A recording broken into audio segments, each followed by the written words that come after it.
Hello, hello, hello, my lovely imps. How are you doing today? How do I sound today? I have a story for you. Oh boy, do I have a story for you all. Wait a second. What the hell is going on here? Test. Okay, that's much better. Okay, all right. Sounds good? Whoo, boy. Today has been a bad day.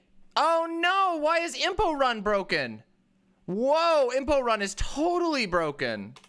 Holy shit, it's totally busted. Okay, all right, I'll fix it in the future. Yeah, I know, I have hella butch energy today, don't I, huh? I figured it was a good look. All right, so let me tell you the tale of my morning. You know what? This is gonna be a mama pity party, just for a few minutes, okay?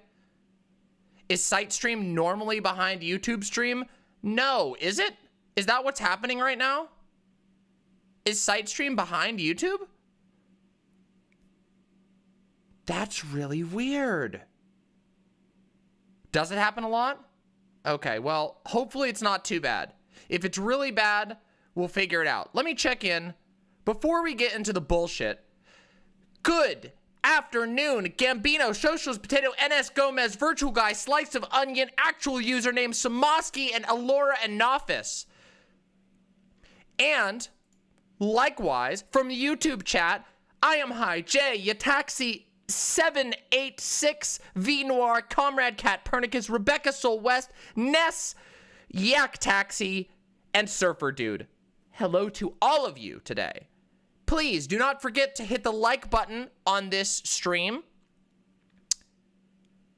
And if you haven't already, subscribe and join the Discord. Oh, are bot commands not working also? Are they working? Are bot commands?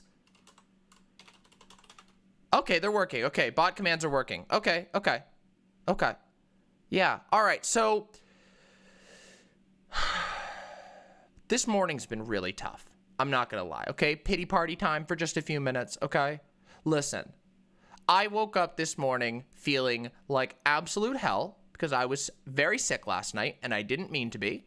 I had a really bad bout of vertigo and that sucks. But thankfully it is now passed, which is great. But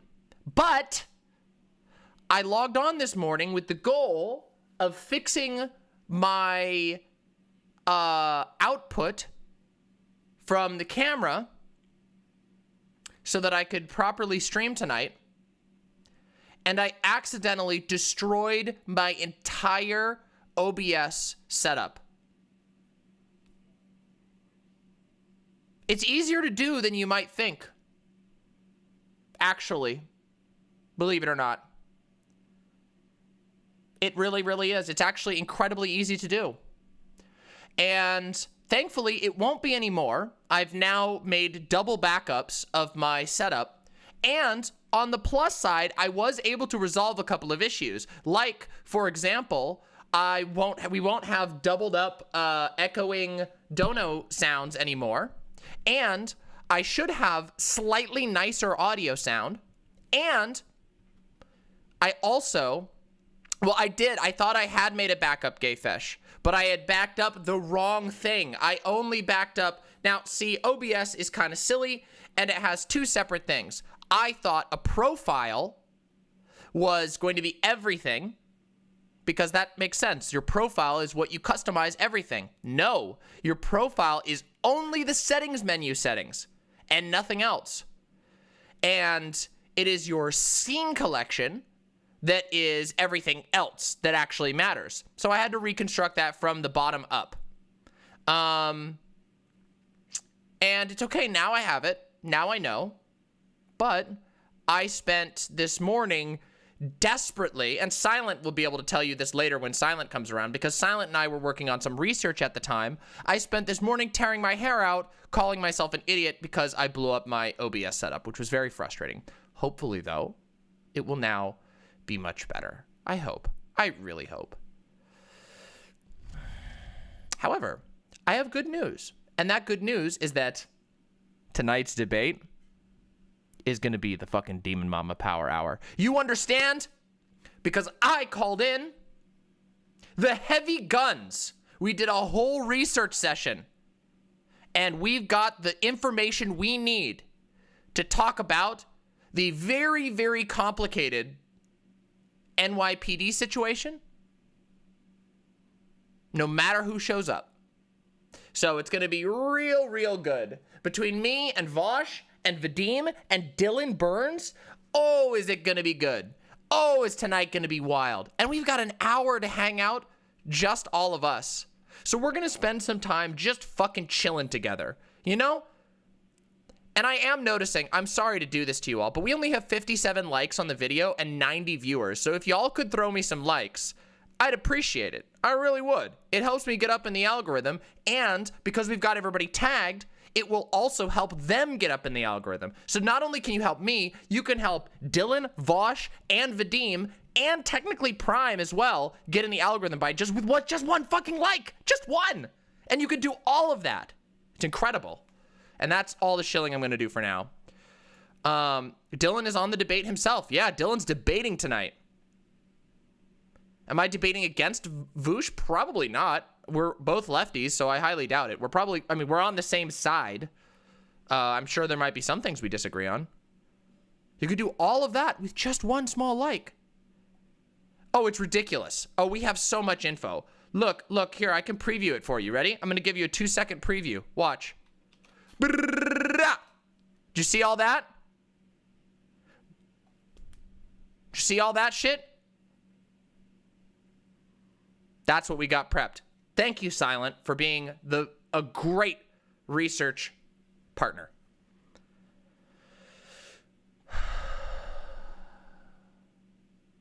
Also, I really need to look at... That's a lot of damage. That's a lot of nuts. I have to look up one quick thing real quick because I just remembered something. The last week has been really fucking rough, you know? I know I talked about this last night, and I don't want to fucking complain and whine and all that nonsense. There we go. Bam. But it's been a fucking rough week. I got banned from YouTube, had to switch to Twitch, had to redo all of my Twitch setup to make sure that it worked properly, had to redo my OBS in order to get Twitch to work, got unbanned from YouTube, had to switch it all back. Then I also did 4 8-hour plus streams in a 7-day period, which is wild. And then, to top it all off, this morning, which is technically day 8, I blew up my entire OBS thing and had to rebuild it from scratch. Now, the last one's kind of my fault unintentionally, but why do I take notes in programming software instead of Google Docs or something? Is it an aesthetic preference? There's a couple. Yeah, I was cross about the balloon. Okay, so there's a couple of reasons why I use Sublime Text. Fawn suggested it, and Fawn is a programmer. It has a dark mode. It's incredibly low on resources. Everything saves in text, and you can export to any format that you want. It has really, really good default settings that make making notes clearly really easily. The indenting is super simple, so I can type really quickly, and it's non-distracting, so it works really well with my ADHD. It's basically really good. I highly recommend Sublime Text. Yeah, Sublime is based as fuck. Absolutely based as fuck. So, yeah. Really like it. It is Sublime. It is fantastic. I mean, look, I could show you all kinds of cool shit in here. I use it for all kinds of stuff. Like, I mean, look at this. Watch. Ready? I'm just going to show you the wonders. Blah, blah, blah. Now, look. Watch this. Tabs, quickly. Or easily, you can easily tab in and it keeps track of it. It's smart. And watch this. If you do parentheses, it automatically lets you trap everything in the parentheses without having to do an end parentheses. It automatically does quotes. It'll do smart quotes. So if you do singles and doubles, it'll keep track of them automatically. Do we have a coding channel? We do. We have the programming pit. Yes, we do. Yes, we do. The Discord has a lot of creative things. Yeah, this is really good, and it's free. Do a Control-Alt-Up. Yeah, boink, boink, boink, boink, boink. There's your Control-Alt-Up. Boop, boop, boop, boop, boop, boop, boop. Look at that, and look what you can do. See? And you can type. Yep. Control Alt up, up, up. Wait, we'll go down here. Watch. Hello, how are you? I am doing well. I hope you enjoy the stream today. Bam. And you can just easily exit out of that by pressing down. Isn't that awesome? This is why. Now you know. Good question, chat. Good question. Now you know why I use this. Here's the thing. I am not a programmer, but many of the people in my life are programmers, and as a result, I have picked up a whole bunch of computer tools that are like awesome. Because believe it or not, streaming is really fucking complicated, and having tools that make your life easier is so important. So mother gosh darned important. I forgot, I'm not supposed to swear at the beginning of these videos. You know that? Did you know that? That YouTube dings you now if you swear in the first, like, third of your video? I don't fucking care. Who am I kidding? I think it's actually the first 30 seconds, but I don't know for sure about live streams. So, whatever. Yeah, it's bullshit. Writing specific text editors are lame. Programming brain ones give you features. True, though. True. Yeah, but the good news is I unlist all of my live stream VODs now, which was a really good idea for 2 reasons. But anyway. Some wacky third party? No, only if Gayfesh ever works with a third party. If that's the case, we'll work out everything we need to do, because I will not be getting rid of my classic intro music, because I fucking love. Oh, I am ready for today, Ziggy. You don't want to know what I started my morning off? You all want to hear something funny? Remember the debate we had last night, everybody? Does anybody remember that? Remember the debate? They were not happy with me. Woo, boy. BD was not happy with me. Not happy at all. Sent me a big ol' message. So, got to open my day off by saying, all right, you want to do this? It's time for the slam down. Yeah, it's okay. I'm not going to leak DMs or anything, but I will say it was very fun. Yeah, I know. I got to do my own little private slam down. And I can tell you this. You've seen my public anger. I am not an angry person in private very frequently. But when someone pushes me, I can be a very angry person. But you know, you all literally know that I do my best to give people the benefit of the doubt, to give them multiple attempts to not anger me. But some people insist on pushing. Tanky's mad. Yeah. Kinda, yeah. He was like, you've burned a bridge here. I'm like, okay. If that's all it takes, if one debate is all it takes to burn a bridge, well, you are not fit. Sorry. But if one debate is all it takes to burn a bridge, then all it takes is, then you're not fit for the debate scene. I'm sorry. That's just a fact. I'm sorry. That sounds horrible. But if you can't handle one disagreement, how the hell are you supposed to operate in politics? How? You have to be able to weather debates, and you also have to be able to get your ego out of the game. Oh, Breakfast Detective, apparently. Yeah, true, Somniostatic. Yeah, never take my Kraber. Yeah, listen, whatever, it happens. It happens. Some people just really can't handle it. My housing union's AGM is coming up, so I've been missing streams to work on it. Hey, that's a good thing to be working on, Zanzi. Don't you feel bad. Great to see you here today, by the way. This is going to be a really fucking fun stream. I can tell you this. It's going to be really fucking fun. This week is going to be a week of growth for the Demon Mama community. You understand? And that's why I have to ask a favor from one of you in chat. One of you. Just one. Gayfesh, do you want to be the offering? Do you want to be the one?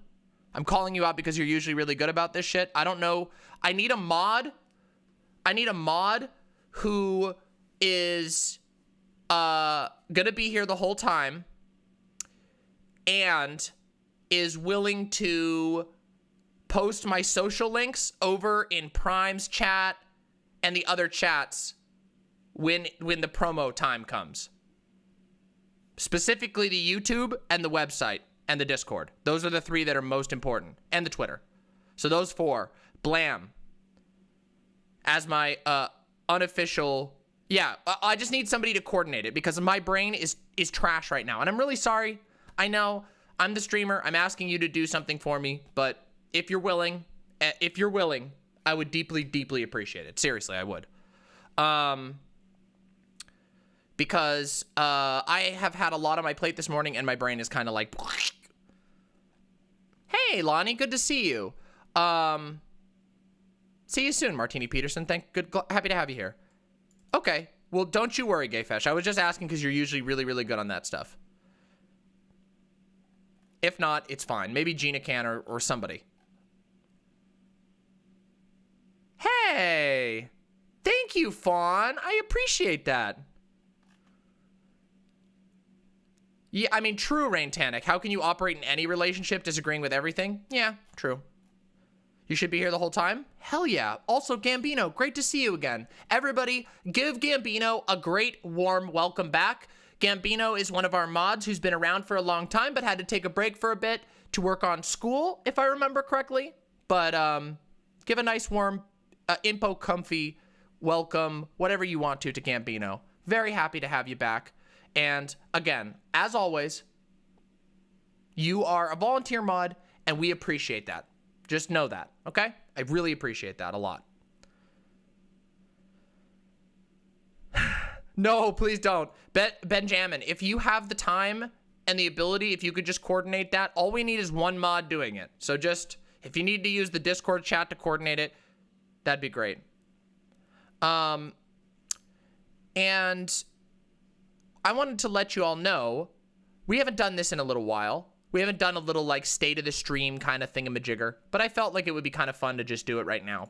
I want to let you know, this is going to be a miniature state of the stream, since we only have an hour before the panel. We are at 4,663 subscribers. That's good. Now, it is not what we were projected to have at this time. Unfortunately, we were supposed to be over 5K at this point, but I want us to get to 5K, and I'm working, I promise you, I'm working really hard to make sure that this happens. And, the good news is, our videos have had really, really amazing, click-through rate. I know this is YouTube babble to you, but what that means is that people are seeing my videos and they're going, holy shit, I want to see that. So that's really good. Still hit 5K on the 10th? That's so good. We've been doing real good. Yeah, they've been good. I think it's a mixture of a couple of things, Danny. One, we've been doing really super interesting topics to people lately, which is awesome. Two, Gina's thumbnails are incredible. 3, I got a bit of a talent for titling videos. You know, the video titles are nice. And 4, the fourth thing is that the edited segments at a regular pace is super good. And that's you, Danny. So, oh, yes, we'll see a bump in subs from this panel. I'm quite sure of it. I've been prepped. Oh, Danny, you do a lot of shit. By the way, Danny, it is you also. And by the way, I know, this is state of the stream. Some of you might not find this fun. This is just cool stuff about the stream, etc., etc. Danny, your advice on how to set up the OBS virtual cam thing made it possible for me to blow up my OBS this morning, but also made it possible for me to actually be able to stream today without having a disgusting mess of a screen. So, thank you. I was the one who blew it up by accident, but you were the one who gave me the way to get clean video feed into Whereby, which means everyone's gonna see a picture-perfect Demon Mama image no matter where they're watching. And that's how you grow. I use a, people use Whereby because it's cheap. It's really cheap, and it has, and it's really easy. That's basically it.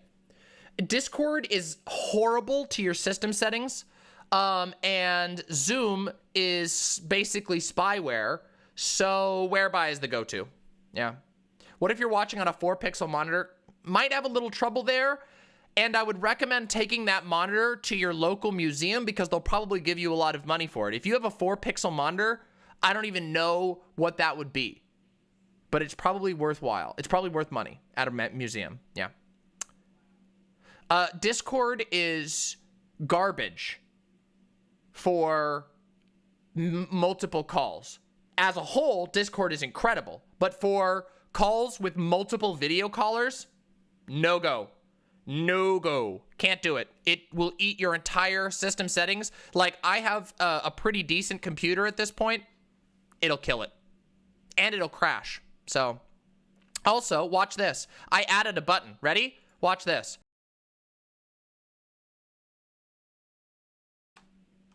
You didn't hear those coughs, did you? I finally got it. I finally got a mute button working. Nice. Muted. So I can go like...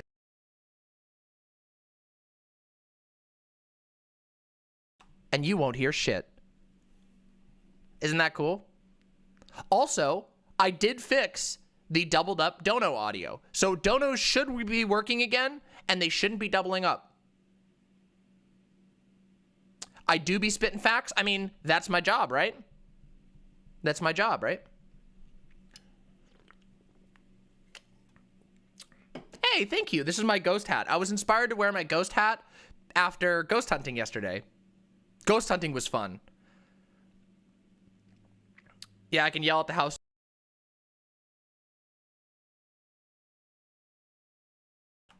And nobody would know. Yeah, I played Phasmophobia last night with Vosh and Vermin and Riley. It was great. Baby. True, baby. Boom shakalaka. No! Why? Somniostatic with the unfathomably generous $50. I have no idea why that didn't work. But I will make sure I do not miss a single dono, and I will read them out with my own voice and not the text-to-speech. The super chat should definitely work. Streamlabs donos should definitely work.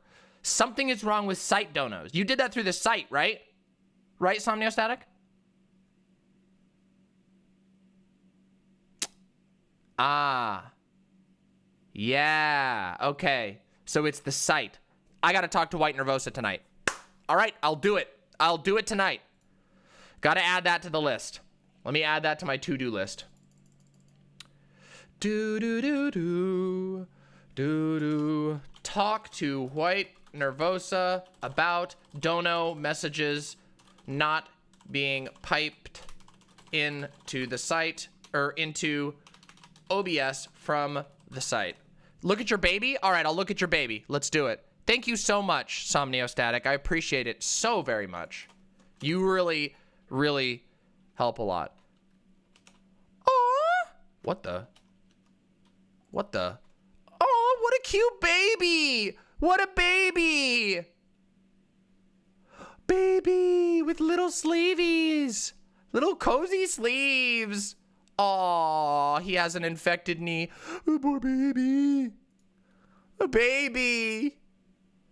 Baby.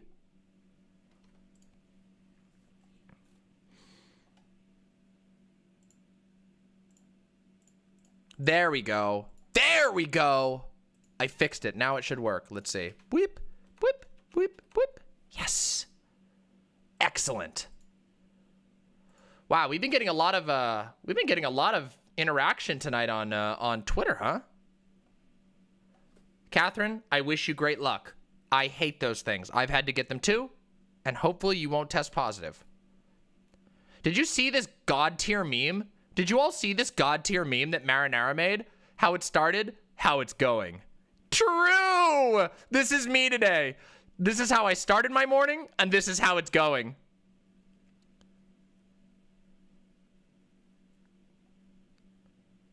What topics are the debates? I will tell you right now, and we'll make a command for it.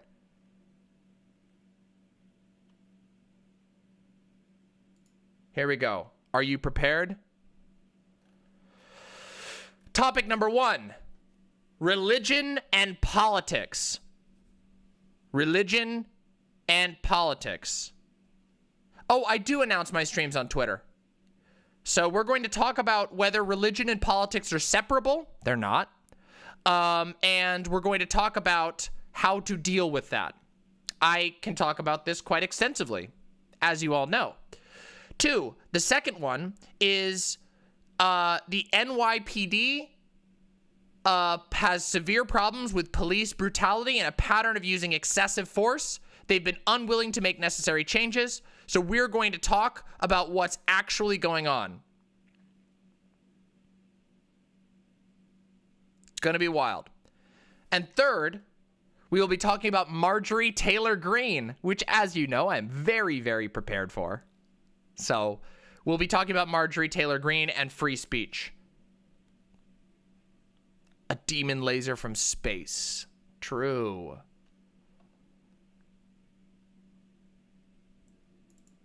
I'm not an anti-theist, but I am very critical of religious involvement in politics. I do think me and Vosh disagree slightly, but not majorly. Yeah. Are the righties coming on? Yes. We will be having Counterpoints, Lecture Fan, and Doobie. Doobie is a authoritarian right-winger. Moderate authoritarian.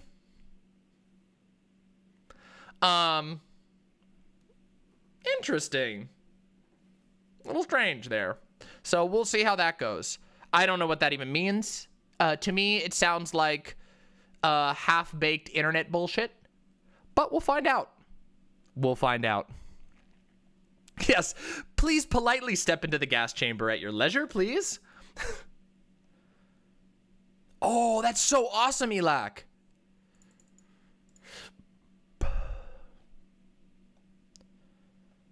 ContraPoints versus counterpoints? That won't happen. Yo, Cheeto! Thank you so much for the gifted subs to Zanzi, Ellisum, and Sheeptar. Holy shit. I don't want to say fascist. True. Yeah, Contra doesn't do debates. And by the way, I completely understand that. ContraPoints already has enough on her plate. Is anybody getting skipped frames? I'm having a little bit of encoding lag, and I'm wondering why. I'm wondering why I'm having encoding lag. Not much, just a tiny bit. 0.2%. I'm gonna have to fix that in the future. Yeah, it might not be noticeable. It might be so small as to not be noticeable. Hopefully it won't act up. Did I switch my CPU preset? I don't think so. What does that mean? How do I do that?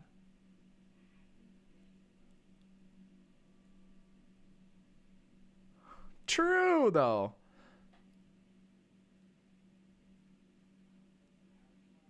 Oh, you mean the encoding presets.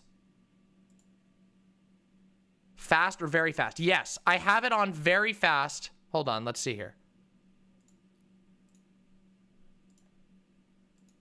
Okay. Yeah, I have it on fast. And I also have, maybe I need to put advanced encoder setting. Max quality. Output mode, simple. Okay. I'll have to look at this. Yeah, I do have it on fast. But I think I know what I also have high priority, and it's always run as an administrator. Oh, well. I'll work it out for next time. I'll figure it out for next time. See, it's only 0.2%, so it's not too bad. Thankfully. I hope I'm not boring everyone with my random talk. Hey, thank you, Adiv in Hell. Look up fanfare for the conscious. Conscious? ContraPoints debated Vosh on cat girls versus dog girls, and Contra destroyed him? I doubt that. Dog girls win. Can I ask for their pronouns when the panel starts? Usually they put them in. But we'll see what happens. We will see what happens. Let me see, though. Thank you. This was gifted to me by my mother-in-law. We're not married, but my partner's mother. Am I sick? No, not sick. I just have streamed an unbelievable amount this week, and so my voice is really sore. Yeah. Maybe somniostatic. Yeah.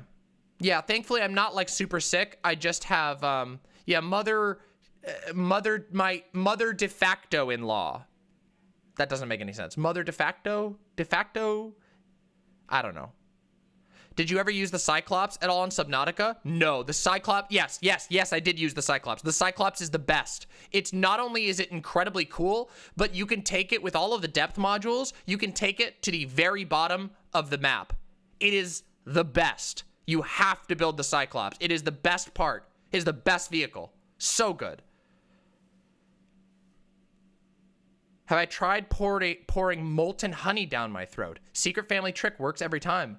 I haven't. That sounds like a great idea. I'm gonna die if I do that, won't I? Honey plus lime? Listen, I have some tea, that's it.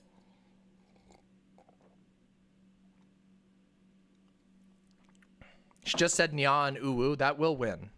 That will win. No, I think a means of execution in the past was you would be coated in honey, in a box full of honey, and your arms and legs would be sticking out of the box full of honey, and they would throw you into a swamp, and the honey would attract bugs, and then you would only have honey to eat because you were trapped in the box. And honey will, if you only eat honey, you will get very, very sick. And then the bugs will kill you. Yeah, it's terrible. It's one of the most horrifying and monstrous things I can possibly imagine. And thank God we don't live in the medieval times anymore. By the way, have I ever told you that primitivists and like feudalists are literal sociopaths and idiots? Yeah. Listen, that's not fair to all Ann Prims, but yeah. Return to honey. What the fuck has been going on Twitter today? Monkey? No, ascend to ape. Do not return to monkey.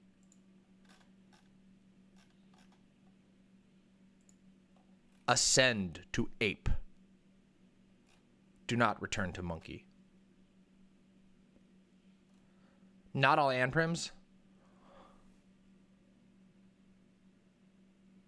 Excuse me? Read Demon Mama DSK discourse. Had someone explain to me what using someone for friendship looks like. I'm really curious as to what people think about this statement. The idea seems to be that if you're in a friendship with someone you know wants more, you should break it off. Why are people still talking about this?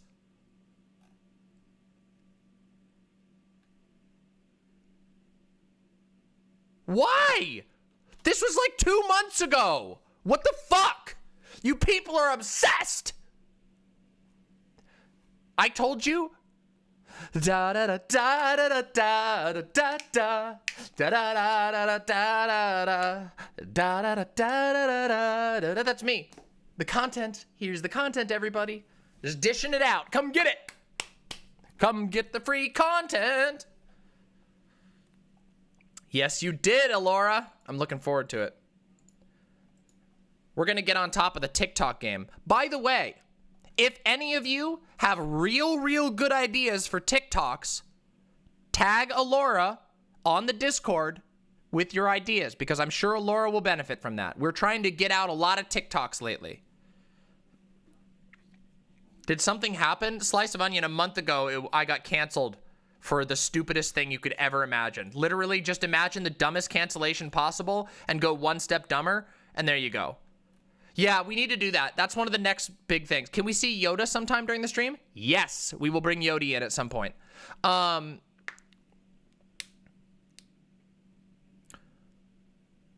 Is that true? Yo, Elac, if that's true, I owe you a favor. If you get me that, I'll owe you a favor. And a favor from a demon mama is powerful. So yeah. What was I gonna say? I need more caffeine. I need more caffeine. This is wild. What the fuck? By the way, did I tell you I slept like shit last night? Oh, wait, I did. Yeah, the cactuar.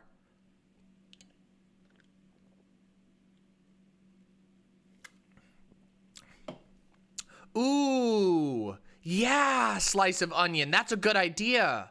Gaming clips would be great. How many Red Bulls? None. I have only had a little bit of Mountain Dew Baja Blast from Taco Bell and a little bit of... Yeah, you know what? I think that makes sense. Turnigan. I've been having allergy symptoms, so that's probably what's doing it.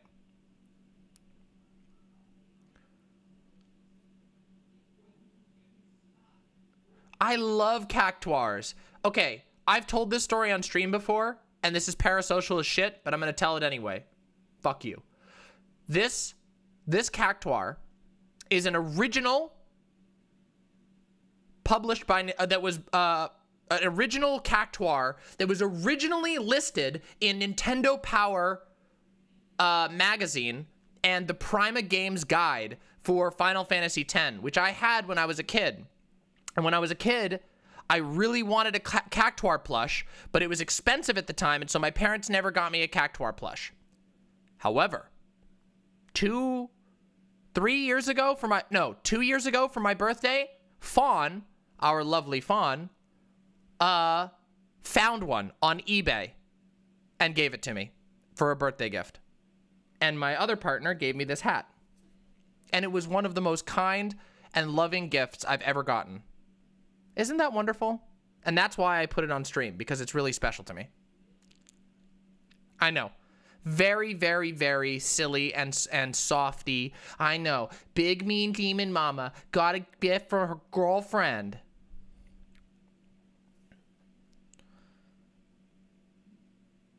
Hell yeah.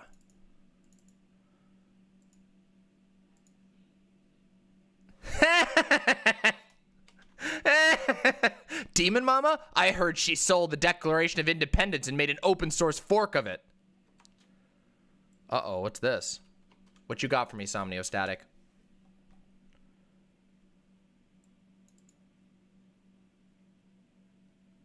What the?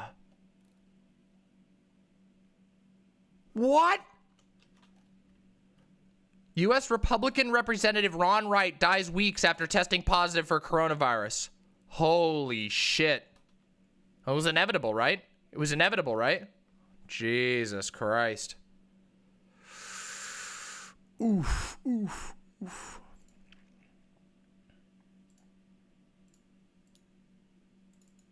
No, he is a Republican. I read below, don't worry. I read the rest of the article. I scanned it and I saw that he was Republican. Yeah. Well, as it turns out, it really sucks, but when you contribute to the mass spread of a disease, it might get you. It might get a couple of you. It sucks. It's going to get a whole lot of other people who aren't related.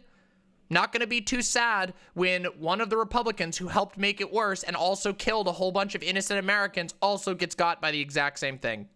Not too sad about that, actually. Nope. Not too sad. Yep.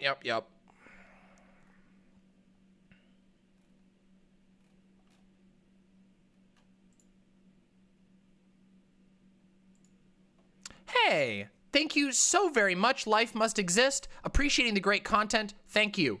Thank you. And you're welcome. I'm not going to unironically celebrate people dying, but reaping sucks more than sowing. Yeah. I'm not celebrating it. I'm just saying I don't care. I don't fucking give a shit. I'm not gonna fucking cry over that. No way. No way.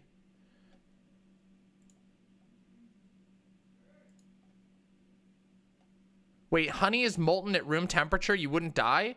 Wait. Is that all that molten means? Is molten just liquid? I can't remember my chemistry. Materials with a high melting point, liquefied by heat. Nope, it doesn't mean melty.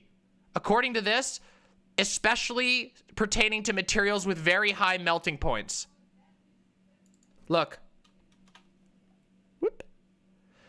Molten, adjective, especially pertaining to materials with a high melting point, such as metal and glass, liquefied by heat. Yeah, very, very hot melty. Yeah.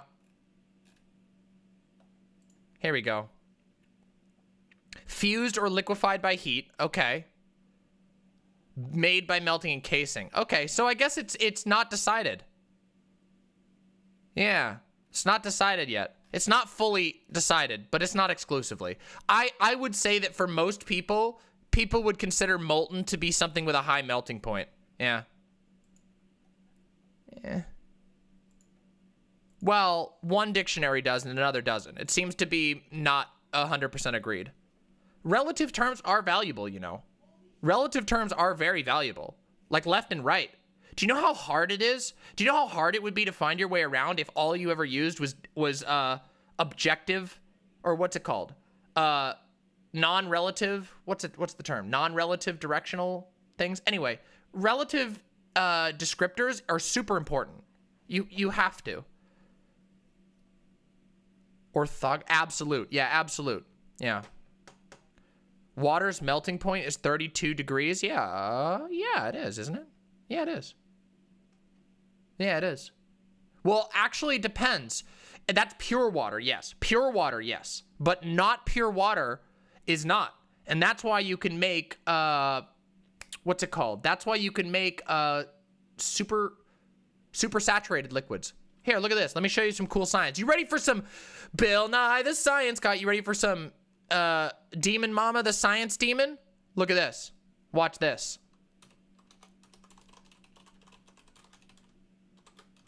Watch this. It's cool as shit. Ready? How long is this one? Yeah! Here we go. Ready? Watch this. Do all solutes dissolve up to the same extent in water? Substances that dissolve in water are called water-soluble substances. But all water-soluble substances do not dissolve in water to the same extent. Let us try to understand how different solutes dissolve in a given solvent. Okay, hold on a second. Watch. This is really fucking cool. Once the salt is completely dissolved in water, add 1 more spoon of salt in it. Watch this. Stir the water again. Okay, ready? This is wild. This shit's wild. Do you see that salt completely disappears? I think this is the one. Add 1 more spoon of salt in it. No, this isn't it. This is not the right thing. This is the boring thing. Let me show you. Yeah, here we go. One little crystal. Watch. Zoom in, Rena. Watch this shit. Watch this. This is the right one. Hold on. 1 piece of salt. Can't even see it. So what you have to do is you have to heat the liquid. Anyway, it's complicated, but watch what happens. Watch what happens. This shit is cool. It might crystallize your. It's not gonna crystallize on me. On your phone. Ready? Set. Ready? Watch this shit. Realize this has been sitting there all year long like this. Okay. What is it? I'm What gonna is change. it? Huh? Well, it's water that has a huge amount of these crystals dissolved in it. Oh. It has so much of it that is called supersaturated. Actually, it's holding Super saturated. I'll explain this afterwards. Actually, can Watch. because I boiled it. You dropped it. Doink. Oh. What? Oh snap! Oh my gosh, that's so cool! Yo. It looks like a puff ball. My finger ran out of. Oh my god. Oh my god. That's so cool. What happened to the bug? What happens if it's still over there? That's so Ow. cool. It's still that was just one drop. It's right there. One crystal. Imagine. Look at it extending from the bottom. Oh, that one's racing. It's racing. Look, that one's Jeremy. He's a I witch. get there first. Watch it. I want to see my nail. I want my nail to be in the picture. Oh my gosh, Elijah, this is giving me goosebumps. It does look kind of weird. This is so cool. Is this real? They look like feathers. Can we touch it? Are we gonna Oh, blow wait it? till- Don't wait till touch it's all that. crystallized. You would touch it either way, but I touch radioactive things. No, don't touch that. oh my gosh, poor Austin. We Yo! can't like that. Xena, stop. Solid. Solid. He's having more fun. Are you gonna break it off and give pieces to all I of can't. us? I can't, Benjamin. I can't. Will we Can blow that it if we happen? touched it? Well, first touch the sides. Is it cold? I should have had you touch the probably sides freezing, before. right? No. It's No? warm. It's It's warm. Like frozen. It gets very warm. Not only- Not cold, it's warm. Yeah. Yeah, it gets really warm. So let me explain this. Basically, what you have to do with this is it has to be very precise, and of course, science, chemistry is always precise for the most part. What you have to do is you have to add, you have to calculate the exact amount of salt to supersaturate the liquid. There's a ratio for this, okay? And then what you do is you heat it up and you add just a tiny bit more salt and you dissolve the salt. You force the salt to dissolve at a high temperature because what that does is it lowers the saturation. And then you slowly let it cool down and it will remain as a liquid as long as you add no more salt. But if you add 1 grain of salt to it, it will flip to a solid, just like you watched. Super cool. Super cool. Why? It's kind of complicated, but the basic fact of the matter is that substances, liquids have different melting points and solidification points, freezing points, at different temperatures depending on what else is in the water. So if you get the water right to the very, very edge of that tipping point, it'll stay as a liquid until you add the salt in, and that's just enough to tip the liquid over into becoming a solid. Oh, that's not true, Benjamin. That's not true at all. Chemistry is 99% boring memorization and mathematics, and it's 1% blowing the fuck out of stuff and accidentally killing yourself in a lab. That's chemistry, by the way.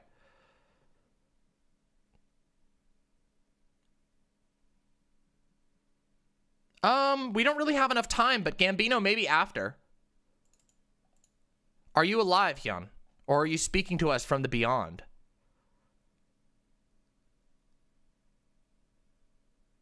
I mean, there are a lot of ways. We have about 10 minutes until the debate. Over. We have 10 minutes until the debate. Over. Vosh nailed that. That was really fucking funny. That was so fun last night. The part where Vosh was screaming and running from the ghost room was like, I'm gonna die, I'm gonna die. And we could hear it echoing through the halls of the school. Was so good. So fucking good. We got a bunch of nerds in here. Oh, I can't, Benjamin. That's too silly. That's too silly for me. But they'll see it. Yeah, exactly. We still need to make the channel trailer. The channel trailer is one of the things that's missing that will help us hugely in the algorithm. If we get a channel trailer up, it'll be... Chemistry is really hard, but if you have a knack for it, it is crazy cool, and it's also very lucrative. Yeah. Did you all see this? Danny, our wonderful editor, this is for you, imps, pay attention, pay attention. Our wonderful editor, Danny Fallon, who is also known as Danny Fallon on the Discord, is asking for short clips of me that you would like to see in our channel trailer. So there we go. Yeah, but that's a segment that's not with other people. There's a level of, Benjamin, there's a level of professionality you have to bring to a panel. Yeah. Danny Fallon, a.k.a. Danny Fallon, a.k.a. Danny Fallon. I mean, that's true, Avilia, although there are some digital lab work you can do. We did ask the ghost its pronouns last night, but that sounds funnier, a little more organic.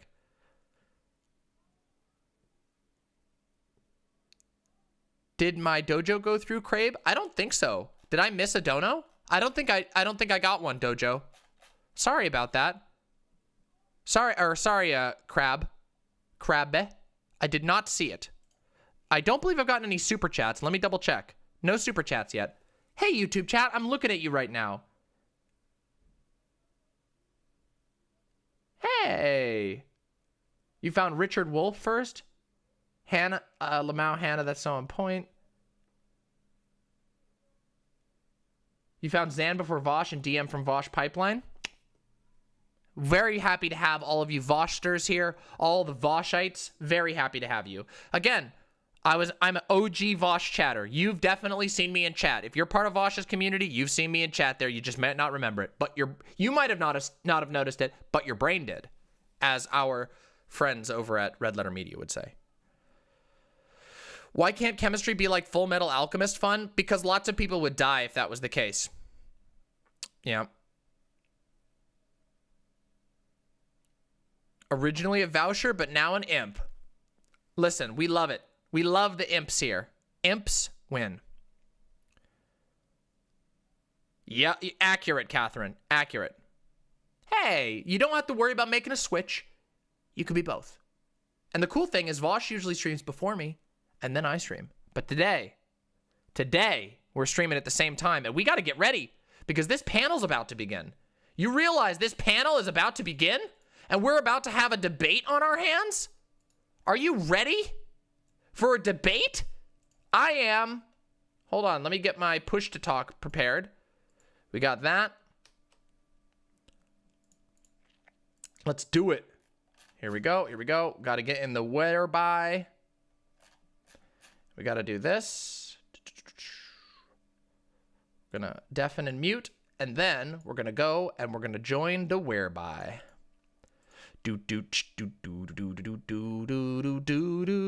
Why is that not working? Here it is. This is the one.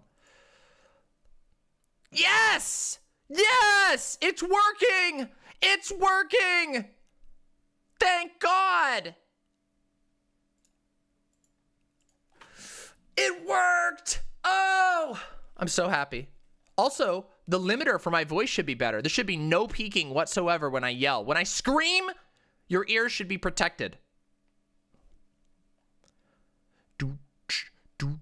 It's working! It's working! Now this is pod racing. And then you have Sebulba and he's like,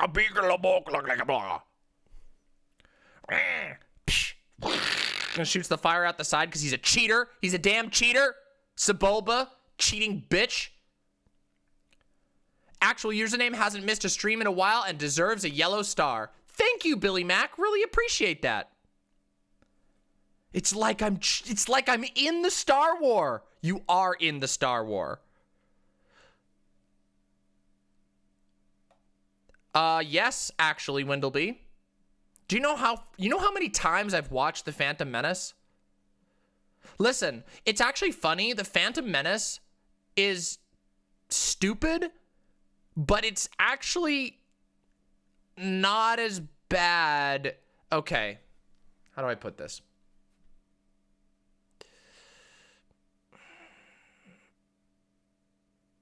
How do I put this? The Phantom Menace is terrible, but it's also kind of all right. And the second movie is actually like mostly more boring and more stupid. The Clone Wars is so dumb. It's so stupid. Now, the end battles are way more entertaining in the Clone Wars. That much is true. But it's so much stupider. Revenge of the Sith has some good moments. And it also has the most coherent story, which is kind of good. Did I say Attack of the Clones? Yeah, Attack of the Clones. Sorry. Attack of the Clones. Jar Jar Binks. Bad. But not as bad as... Now, remember, hold on a second. Does anybody remember the scene in the Phantom Menace where they go under the planet through the water and there's the giant fish? That scene is actually awesome. Minus Jar Jar's stupid dialogue, that scene is amazing and terrifying. There's always a bigger fish. Yeah, that scene was good. There was some good stuff in the prequel movie. in the first one. I am getting my terms mixed up, but there was some good stuff in there. It doesn't, but it was still good. There's still artistry there. There's still artistry there. Where the hell is this? Here we go.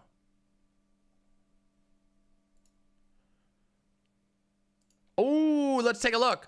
Here, Danny, I'm going to watch this real quick. We got a few seconds. Let's watch it. Let's watch it. Here we go. Let's watch it. Let's do it. Here we go. Here's the starter.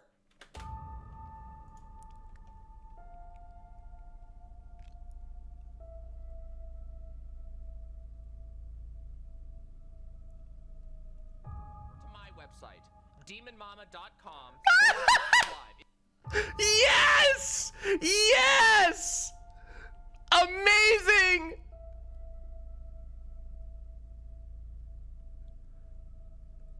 To my website, demonmama.com/live. Incredible! Incredible! It's the Luigi board! No, it's so good. It's so good. That's great. So good. So good. I love it. I am a fan. It's going to be great. Danny, talent. Well, remember, Gayfesh, this is just for the trailer, the channel trailer. What did I think of the Disney Star Wars movies? First one was second one was, third one, didn't see it, don't care. Sounded like trash. Yeah, Last Jedi was actually really good. I actually really liked Last Jedi. There was some kind of stupid things in it, but it was good. Yeah. Oof, Evilia. Oh my god, Lecture Fan is boomering out, which is no surprise, really. Lecture Fan boomering out. Boomering. I'm boomering. Yeah, I didn't really like the Casino Planet stuff, but whatever. You love Last Jedi discourse? Oh, it's terrible. I'm boomering. You'll debate me on what? You'll debate me on what? The Last Jedi being the best? Last Jedi was the best. It's the only one that had any fucking love put into it. It's the only one that had any touch of originality. The Force Awakens was just a clone. Oh, here we go. It's starting. It's starting. Be ready. Are you all ready? Are you fucking prepared? Because it's time. It's time. All right, everybody. Let's do this. Oh, okay. Hello. I am streaming, just so you know, so don't say anything bad. I mean, unless you know, it's what you actually believe. Yeah. Excuse me. The good news is I can still talk to chat.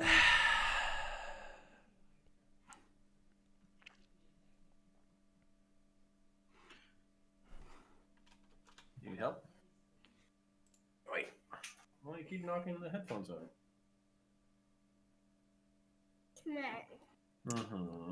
Maybe I should deafen again. This feels unintentional. This is Counterpoints' audio, by the way. I think there's more. Oh no, is he lighting up? Oh no, is he lighting up? No. Oh no! Oh god, this is gonna be wild.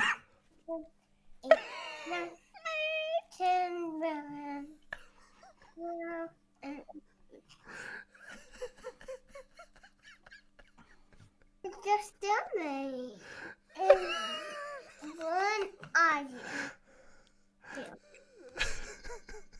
No, don't you fucking do that. It's fine. It's probably got a window open. He's fine. It's I'm fine. just here to tell Counterpoints to do his best for me. Okay, Counterpoints, I love you. What am I doing? Do your best for me. Do. Okay, I will. Thank you. It's fine. Always. Just I don't relax. have to get too triggered. No, get triggered. I want to watch it. Get fucking mad. Look, I'm mad because I'm bald and don't have a beard anymore. I thought it was going to be a great reveal for the stream, but anyway. Hey guys, I'm gonna go nuke some coffee. So if they happen to go live and I'm not here, just tell them I'll be there in a jiffy. Thanks, guys. Oh, this is It's probably gonna start real. I think you know that, but just in case. It's probably gonna start pretty soon. Fun. Yo. I love you all. Also, hi Vosh. I'm mad that I don't get to talk to you. Sorry. I'll come on your stream one day. I promise. One of these days. Yeah. All right. Bye. Peace. Beautiful bastards. Hello, everyone. Wait, I'm streaming. Should I be not here? No, I'm streaming too. I think it's fine. Streaming's fine. Yeah, it should be fine. Most people here are streaming. Okay. All right. Just making sure. I've made that mistake before, you know? Yeah, this is where we say all the gamer words before the show. Okay. I'm streaming on YouTube, so they don't care as much. You know, Vosh, that white nationalist guy never responded to me to set up a time for the debate that we're setting up with you two. I They think sound like a beta male. I don't think you sound like beta male. I think he No, they sound like a beta male. Yeah, no. He I actually reached out to him like 3 times after I mentioned it to you. And every time it's like, oh, give me another week, give me another week. And eventually just stopped responding. So, you know, The rough thing is, I feel like I've already run the circuit for every like Nazi talking point, you know? Like we've done the immigration thing, we've done the race realism thing. I feel like I've run this whole circuit. Eventually we're gonna run out of talking points for them to think they can get me on. Just me, Gambino. Just start the circuit all I honestly over wouldn't be As far as surprised I if know. that was it because Hey, he seemed you're on really screen. oh, okay. Just so you know, you're gonna say something terrible, or you're gonna say something terrible? No, I would never. No, I was just like he seemed really eager to debate. Then like maybe he like looked up some of your other debates with his friends or whatever. Because he like backed off immediately. He saw the earlier videos and he was like, hold up, this guy's way too cringe. I'm not wasting my time talking to this Vouch guy. So what I'm gonna do is I'm gonna transfer you all to the private room, and we'll get started from there. You ready for this? There we go. Sounds good. Oh, I need to get in the whereby 1 sec. I'm going to within about like a minute.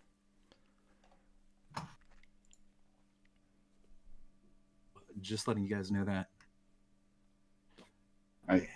Cool. You all can still talk. Just Okay. Don't Yeah, fucking I'm yell just at me, getting please. into the whereby. I totally forgot. All right. I am not been allowed into the whereby yet. I don't know if you can see my Yeah, I know. notifications. You just, okay. Like yeah. Sorry, I just didn't know if you said that. Yeah. It's in that message. 1 second.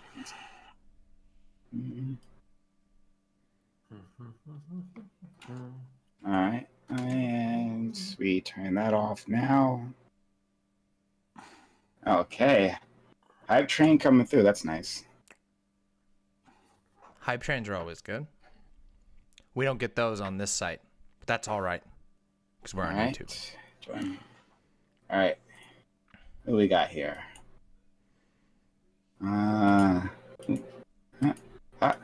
All right. People coming through.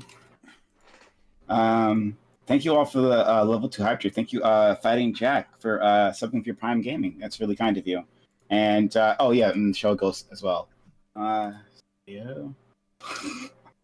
All right, I'm here. Going with the frog. All right. Yeah, I like the frog. Damn, Dylan. Is there a video feed being broadcast anywhere that I can put on my screen? Yeah. Video feed. You could use the whereby. Yeah. The frog thing, a Pepe, is that like a Pepe thing or just? No, it's just a generic frog. Yeah, it's very, very nice. It's a level 7 racist frog. What am I actually. doing? Level 7. Strangers on the internet. Very kind frog. Yeah, I pink demands. I'm gonna go get my coffee. I'll be right back. That frog's favorite congressman is Taylor Green. Hey, Counterpoints, your mic is open. Yeah. I don't know. Do you not like the voices of children? I was just letting you know in case didn't want to have any private conversations or whatever. Figured a little courtesy. We're talking about the dynamics of alligator toys and Warhammer miniature paint. So it's a public conversation. We'll be all right. Nice. How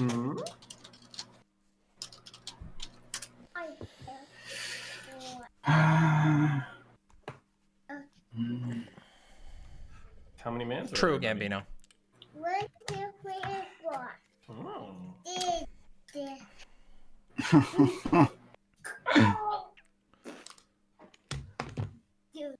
Okay.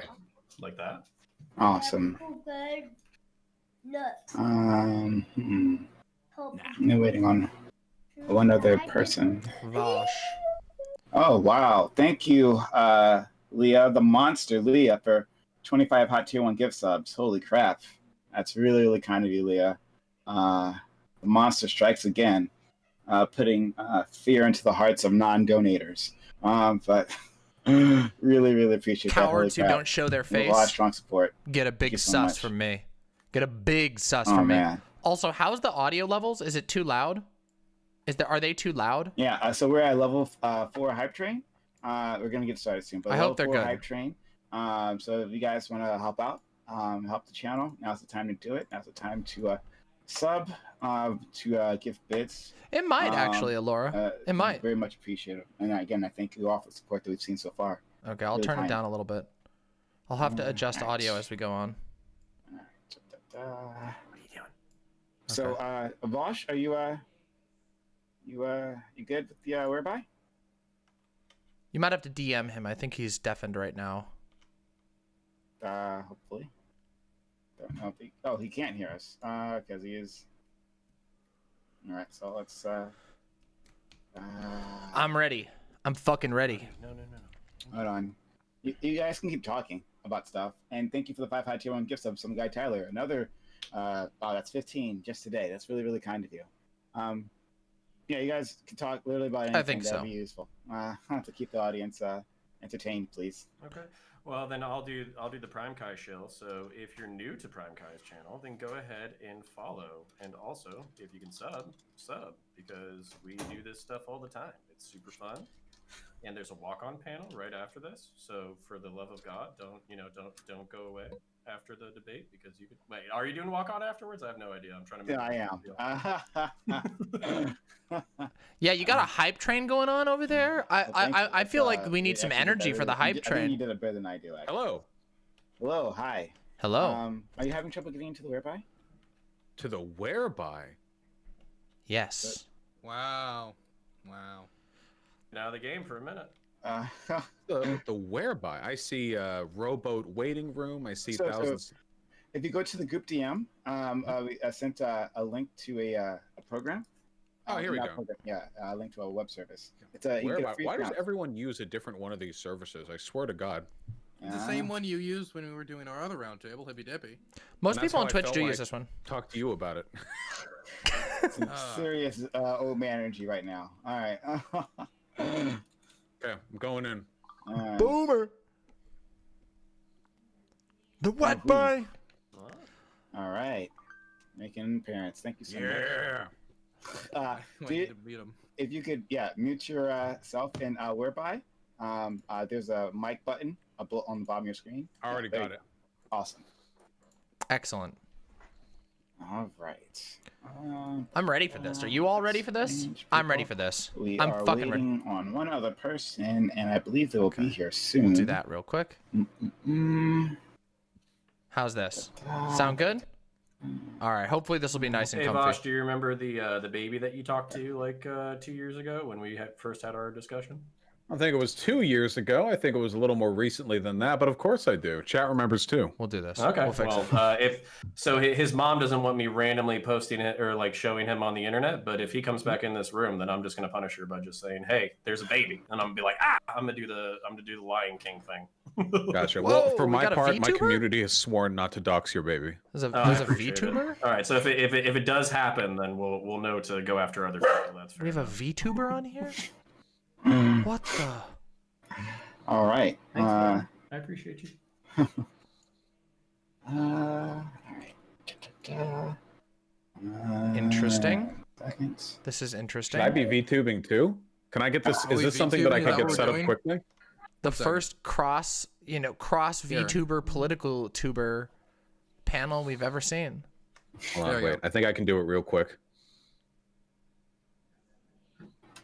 Your face is money, so please don't. So, okay. Oh yeah, I could move myself to the right-hand corner. There we go. True. I guess we'll get started. Also means I can make my thank you all for feed being here. slightly larger. We have quite a lot more people than we usually do here.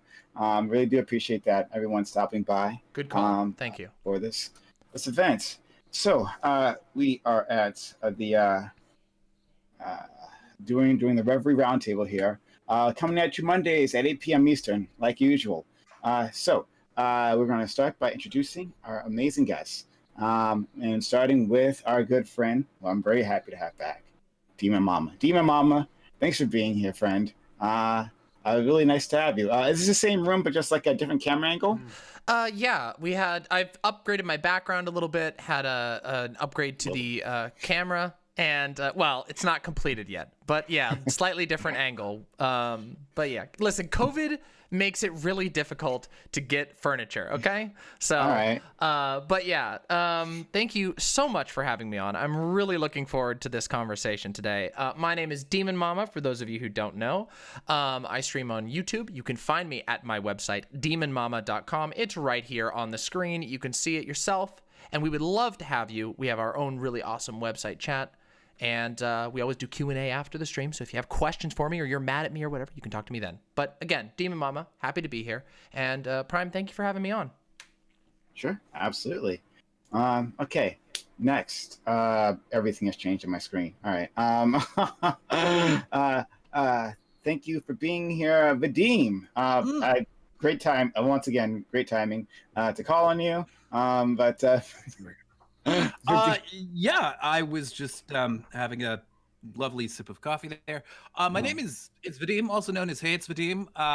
There's a vicious internet rumor that I was formerly a YouTuber known as Creationist Cat. That is a deep state Rothschild laser lie. Yeah, I make kind of videos and video essays through like a lefty, I would say like, excuse me, got something in my throat there. It's kind of gross. It's sort of like an Adult Swim style lens, I guess you could say. And it's a lot of fun. And you're a loser if you don't subscribe. Yeah, other than that, I don't know what else to say. So I'll just hand it over to the next person. Absolutely. And speaking of subscriptions, thank you, Riverboat Jack, for gifting 10 Hot Tier 1 gift subs, and Aaliyah for another 20 Hot Tier 1 gift subs. That's amazing. Holy crap, support within not even the first half hour. Amazing. That never happens. Again, I wonder what's different. Canvas tuber. Moving on. We are going to introduce our friend, Counterpoints. An analog tuber, a tuber. Connor, always happy to have you around. You are the conservative apple of my eye. Always happy that you keep accepting my invites. And providing me with topics as always. Connor, what the fuck's going on with your hair? Go ahead. Well, my wife wanted me to get it out to like the poofy afro, so like it curls and then it goes like out like kind of like a mushroom. So she's trying to convince me to do a man bun. I put a kibosh on that, but that's pretty much what's going on with it. So we'll see how long it lasts. But my name is Connor. I do run a YouTube channel named Counterpoints. Been shooting probably for about a year and change now. And basically, I have 4 years of law enforcement experience, 4 years in the United States Marine Corps, a 4-year degree from, in business history and art. Oh, you're talking about interdisciplinary degree. Eris was a last-minute addition. I think that I try to be the rational or reasonable, person with a lot of right-wing sympathies. I try to communicate my left-wing and progressive sympathies. It seems like I piss everybody off at all times, and at some points I'll be fighting with people that I didn't expect to fight at fucking all. So we'll see how this goes. Sometimes it's super chill, sometimes it's super heated. We'll see how it goes. So I'm really happy to be here. Any night where I get to debate this quality of internet nerd on the internet is a phenomenal night. So thank you for having me. Okay, all right. I'm so happy to have you here, and also happy to have this other person who doesn't come on often, but I'm always excited when they're here, right? They bring the content, if nothing else. Hello, Lecture Fan. You know it's you. Lecture Fan. Hell yeah, Yolg. Happy to have Of you. course, Prime. No, thanks for having me. I'm a conservative. I've been streaming on Twitch since 2015. I play games. I'm a commercial litigation attorney by day. Stream conservative politics. I believe in the founding principles of America, everything that was formed the basis of this country, including property rights, freedom of speech, freedom of religion, Second Amendment rights, basic things like that, separation of powers, federalism, things like that, basic notions of constitutional government. And that's kind of where I come from a lot of the time. So thanks for having me. Sorry, not missing that much. Thank you for coming on the platform of a socialist who's clearly trying to undermine all those constitutional freedoms. Really appreciate that. Next, if you have that, if the hairs are standing up on the back of your neck right now, dear audience members, right? You might be reacting to the terror that is known as Doobie. Doobie, thank you for being back here. Doobie, really appreciate you jumping in once again. I actually have two sources of now in wonderful frog form. Always a fan favorite, I think. How are you doing today, Doobie? I'm doing pretty well. Thank you for having me on. For those of you who don't know me, I help run Politics, the largest, most active politics/discussion server on Discord. And I'm a very nice person. That's all you got to know about me. Full of you should definitely subscribe to Prime and to Vosh and to Dylan and all these other nice people on here, especially Counterpoints. Though he was, to be clear, a terrible cop, but I love him anyway. And yeah, thanks again for having me on. As always. Next, we have someone who's come on my Amazon Lily panel a few times. Thank you for being here. Our good friend, Eris. Eris, thank you for coming back. Thank you for coming in a form much more pleasant to look like than Doobie's. I don't know why you didn't think of that, but okay, sure. How are you doing? I'm good. Thanks for having me here. So basically, I'm a history grad student, and I focus on the Israeli-Palestinian conflict, but I love all history, so that's always my favorite topic, and I love to bring that historical perspective to everything. I think that also makes me somewhat of a moderate in a lot of issues, though. Politically, I can jump from left to right in some areas. That's why I wouldn't necessarily call myself a centrist, but it depends on your politics. And the biggest thing is that I run Calliope Club. It's Discord's primary education server, and and I just would love to have everyone there. You guys should definitely try to join. It's a perfect place to meet your, what is this lady called? My avatar, your anime goth girl, like intellectual bae, and just because we have a huge female population, and yeah, I think that's it. Okay, all right. Running an educational dating service. That's new. All right. I think you can corner the market there. Dark academia. Thank you so much, Eris. Next, we have someone that we all love, respect, cherish, and honor. We have the homie Dylan Burns. Dylan Burns, thank you for coming back. Dylan Burns, thank you for sharing some of your time. I know you're a very busy man these days, Dylan Burns, but you're here today with us. We really appreciate it. How are you doing today? Hi, I'm Dylan Burns TV. I smuggle arms illegally for the government of Eritrea. That's all you need to know about me. You can find me at Dylan Burns TV on YouTube and Twitch. Okay, all right. So, a little trade secret, right? That, I mean, he doesn't want me to reveal this. He doesn't want me to talk about this. That he runs the Hippie Dippy podcast at Fridays at 8 p.m. Eastern here on Twitch. So definitely go check that out. It's an amazing time. I guarantee you'll love it. A lot of big names come through his panel, including me. I mean, I've done it before. Once or twice. Biggest night he's ever had. But anyway, thank you for being here, Dylan Burns. And last but not least, got some guy named Vosh. Hi, you. How are you doing? Yeah, it's Vaush actually, and I'm happy to be here. Thanks. I'm a classical libertarian. I do Bloodborne streams. I'm top ranked in Bloodborne, and every once in a while I dabble in politics. Okay, all right. Okay, well, you're new to this game. Number one Ghost Hunter. Just watch what everyone else is doing. Think you'll pick it up. Yeah, really appreciate you stopping by. and jumping into this Shark Tank. All right. So we'll get started with our first topic. Hooray!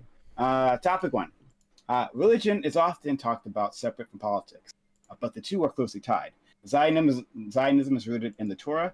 Evangelical Christianity's missionaries and anti-LGBTQ positions are rooted in the Bible. Jihadism as Quranic justification. How do we talk about politics while involving/ignoring someone's religion? Should religion even be discussed? How do you deal with people whose only defense of a perspective is rooted in religion and not verifiable facts? And credit goes to Counterpoints, who's really wanted me to do this topic. This will be interesting. This will be interesting. I wasn't going to disappoint you, buddy. All right, not again. All right, so swords we'll drawn. Start with Demon Mama, please give us an introduction. Minute long, please. Yeah, absolutely. Thank you very much. I think it is almost impossible to separate politics and religion. I have a background. I grew up in an extremist Christian cult. So it's something I've been thinking about for a very long time. Religion inevitably involves politics. It's very, very difficult to separate those things. And I think that it must be accepted that this is the case. Religion, despite its, to use a religious term, it is not sacrosanct. You can't separate this just by invoking the idea that this is my religion. It is not something that is 100% intrinsic. These are belief systems. These are teachings that people construct. And if the outcomes of those belief systems are dangerous and harmful, we need to confront that and address it. And I don't know if there's a way to completely reach somebody who will state their only justification as my religion tells me so. I think that's a very, very tough impasse to reach. Perhaps the only way in my mind that you could reach somebody like that is by demonstrating to them that is not necessarily the case, that their religion isn't the only answer, but that can be pretty hard if they're not willing. So yeah, I have a lot of critiques of religion. While I'm not explicitly opposed to religion, I do think it's something that needs to be critiqued from a political angle. Thank you so much. Next, Vadim. Hey guys. This is a multi-layered question, so I'm only going to address a certain aspect of it. I do agree with Demon Mama that it inevitably bleeds into our daily life and therefore politics. But I do think that there are certain kind of measures that we can take in order to kind of curb things.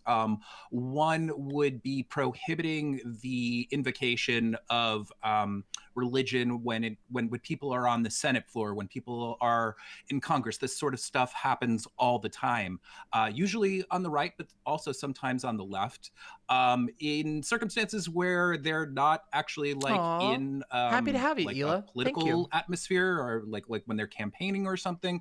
I suppose different standards should apply. We could also do away with things like the National Prayer Breakfast. Basically, I guess the last thing I'll say is that the right wing and the left wing does it too, but the right wing has sort of become synonymous as or known as the God Party. They've been virtue signaling their way into that position very disingenuously for the past several decades. And I do think that there are, like I said, maybe there's other things that I can bring up, but there are certain measures that we can take that I think will take out certain incentives, or not incentives, but kind of opportunities for them to do so. And I of course I'm applying that to both parties, but I guess I'm just bringing up the right because they tend to do it a little bit more. So I have more to say on the topic, but I'll just leave it at that for now. Okay, thank you. Let's go. Counterpoints. Yeah, so I think the reason why this subject is so important is because oftentimes people, whether they're religious or they're secular, they will try to chop a hard line between religion and politics, and it makes it impossible to talk about. I often get not accused of, but I often get called, sympathetic to the left, sympathetic to progressives, because I'm okay with addressing the material conditions, but I also want to talk about ideology. And sometimes when you try to talk about ideology in a broad sense, people just automatically accuse you of bigotry. So the reason why I wanted to bring this up is because if you wanted to talk about the Israeli-Palestinian conflict, I don't think there's a way that you can divorce it from Zionism or the religious ideology of Zionism. They're baiting If right you now. want to talk about jihadist terrorism, I don't think you Bait can and divorce it from Quranic teaching. If you want to talk about Christian evangelicals and their anti-birth control stance, then you can't divorce it from Christianity. So what I'm interested Catholics, but yeah, is the truth. I want to fight it and find it wherever I can. And I think there's a lot of taboo when it comes to talking about religion and politics. And I'll leave it there for now. And I'm trying to break through this taboo tonight. Lecture fan. Well, I would start by saying I reject the assumption in the question that somehow Christian views are anti-LGBTQ. The Christianity that I know shows nothing but love and respect and kindness towards LGBTQ people. So the other thing is this notion that there's these people on the left who don't have religion and don't infuse religion into their politics is preposterous. For the left, communism and socialism oftentimes are their religion. And so, in fact, that's one of the main reasons why one of the first things that communists do when they take over is they ban religion. They ban actual religion. And because the reasoning behind that this is going to be is so because good. the theory behind communism is that get rid of the religion, get rid of the family, people will then replace that natural human desire for spiritual fulfillment with communism and socialism. And that's clear if you look throughout history and why communists have always banned religion. And so this idea that I guess the main view I support is I support the First Amendment, which means that the government's not allowed to establish a religion, and it's also not allowed to discriminate and prohibit religions. And so what I see a lot of from people here on the left is sort of the bigotry against religion, and not really a view that's moored in the First Amendment, and is more sort of discriminatory and bigoted. Hey, Jeena. Thanks so much. Next, Doobie. Okay, so I think the body politic has been possessed by the ghosts of dead cult leaders who may or may not have existed for as long as human civilization has been a thing. Right? In the olden days, children were told not to go into the forest alone because the tree spirits would eat them. Now they're taught, that they can't live out their lives as trans people or gay people, because doing so will have them thrown to hellfire when they die. Right? It seems like an old problem. I think that my dream, right, is to live in a world where people are not dehumanizing each other, starting wars over fairy tale nonsense. So I think these beliefs should be ignored where possible, and openly mocked when they get too loud.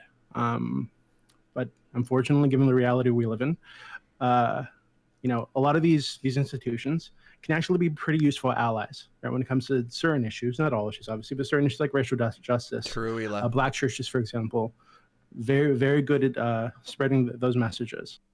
So I think we need to find a way to work with them. I'm not really sure how to do that when the outcome. Thank you, Jeena. Really that appreciate we're looking that. at the end is, if you do legitimize these organizations, you end up with a society in which millions of people genuinely believe that if they support a country, or that if they support LGBT rights in their country, the scary ghost that controls the universe is going to send hurricanes and unicorns to fuck up the planet, right? Hurricanes and earthquakes and fucking plagues and all this nonsense. So I don't really know how to work with these people. I think religion in general is pretty disgusting, and it probably does. Might have to get that changed. I'll have to talk to Rain Tannic about that. Thank you. Eris. Thank you, Eurus. All right, so I have a bit of a love-hate relationship with religion. On one hand, it demonstrates the breadth of human creativity and ingenuity, but it also can stifle those exact same things, and it can be a force for good or a force for evil. My biggest issue, especially with the framing of this question, is that it assumes that religion is behind a lot of things when, even in the examples that you guys brought up with Zionism and stuff, right? Religion might be the excuse that people use, but the real reasons, the core of why things are done, Rain Tannic. I'll usually pay you. come down Just to let me know. power, they come down to reactions to colonialism, they come to things that are a little more complicated than just blaming that, right? Like the religion is just like a band-aid on the real issue. So I feel like it distracts from the main point. Okay. Dylan Burns. I've made no secret about the fact I don't really like to talk about my faith on stream or in politics. But I mean, it always seems to come out, so might as well. I found my faith and found my way to religion after my mother killed herself with heroin. And due to the tragic circumstances of how I found my faith, the way I practice it is delved in the kindness and kindness being shown to others. My faith has never, and the churches I go to and participate myself with, do not view gay or trans people in a negative light whatsoever. In fact, the church I consider myself a member in, and the church that I go to help support food banks, is very opening and welcoming to the trans and LGBTQ plus community. I would say to Vadim about the concerns about the church being involved in certain voting or campaigning practices. I would like to bring up the fact that the Black church, as earlier mentioned, has been a very, very big factor in getting Black people registered to vote and involved in politics. And restraining that, as somebody who's from a majority Black county, Prince George's County, who the Black church is an institution of, if they were automatically just completely barred off from politics and religion was completely barred away from politics, I worry about their participation as an avenue to a participation in democracy.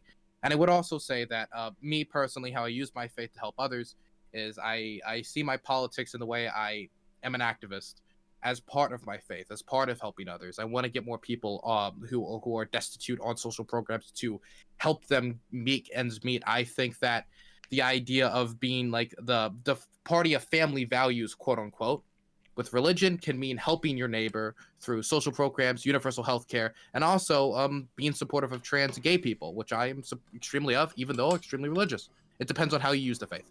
Mm-hmm. I do agree with that. Do you know that about your mother? I'm sorry to hear that, buddy. Yeah, my condolences. Really sorry about that. Next, Vaush. No, not it's a Vaush. Oh, sorry. Say it again, please. You could pronounce it however you'd liked, and you'd probably be okay. I apologize. It's quite all right. But so I think we have to open by defining religion. Emil Durkheim, a 19th century sociologist, defined religion not as an organized set of beliefs around a deity, but rather a socio-political distinction between the profane and the sacred. And by that definition, our worship of football through the Super Bowl could itself constitute a religion, which it absolutely does by those definitions. By that definition, I think religiosity is an essential component of human behavior. I think humans quite like the sense of community and shared investment that we get from some kind of Jeena. Collective reverence. Thank you so much, Gambino and Jeena. It could be anything. It could be a totem. It could be somebody who can throw a ball really far. I don't really care. But organized religion, or mysticism, however you want to refer to it, I think generally speaking has a caustic effect on the human experience. I should say first off, I believe in freedom of religion, whatever you want to believe. I think that's fundamentally a human right. I don't think that anyone should discriminate against you for those, for one's adherence to a religion. But the problem is that shared political action and the ability for democratic governments to do what's best for the people relies on everyone living in the same universe. And unfortunately, people who believe in a god or mysticism or some kind of other metaphysical thing or set of beliefs, those people believe in a reality which differs from those which can be empirically tested.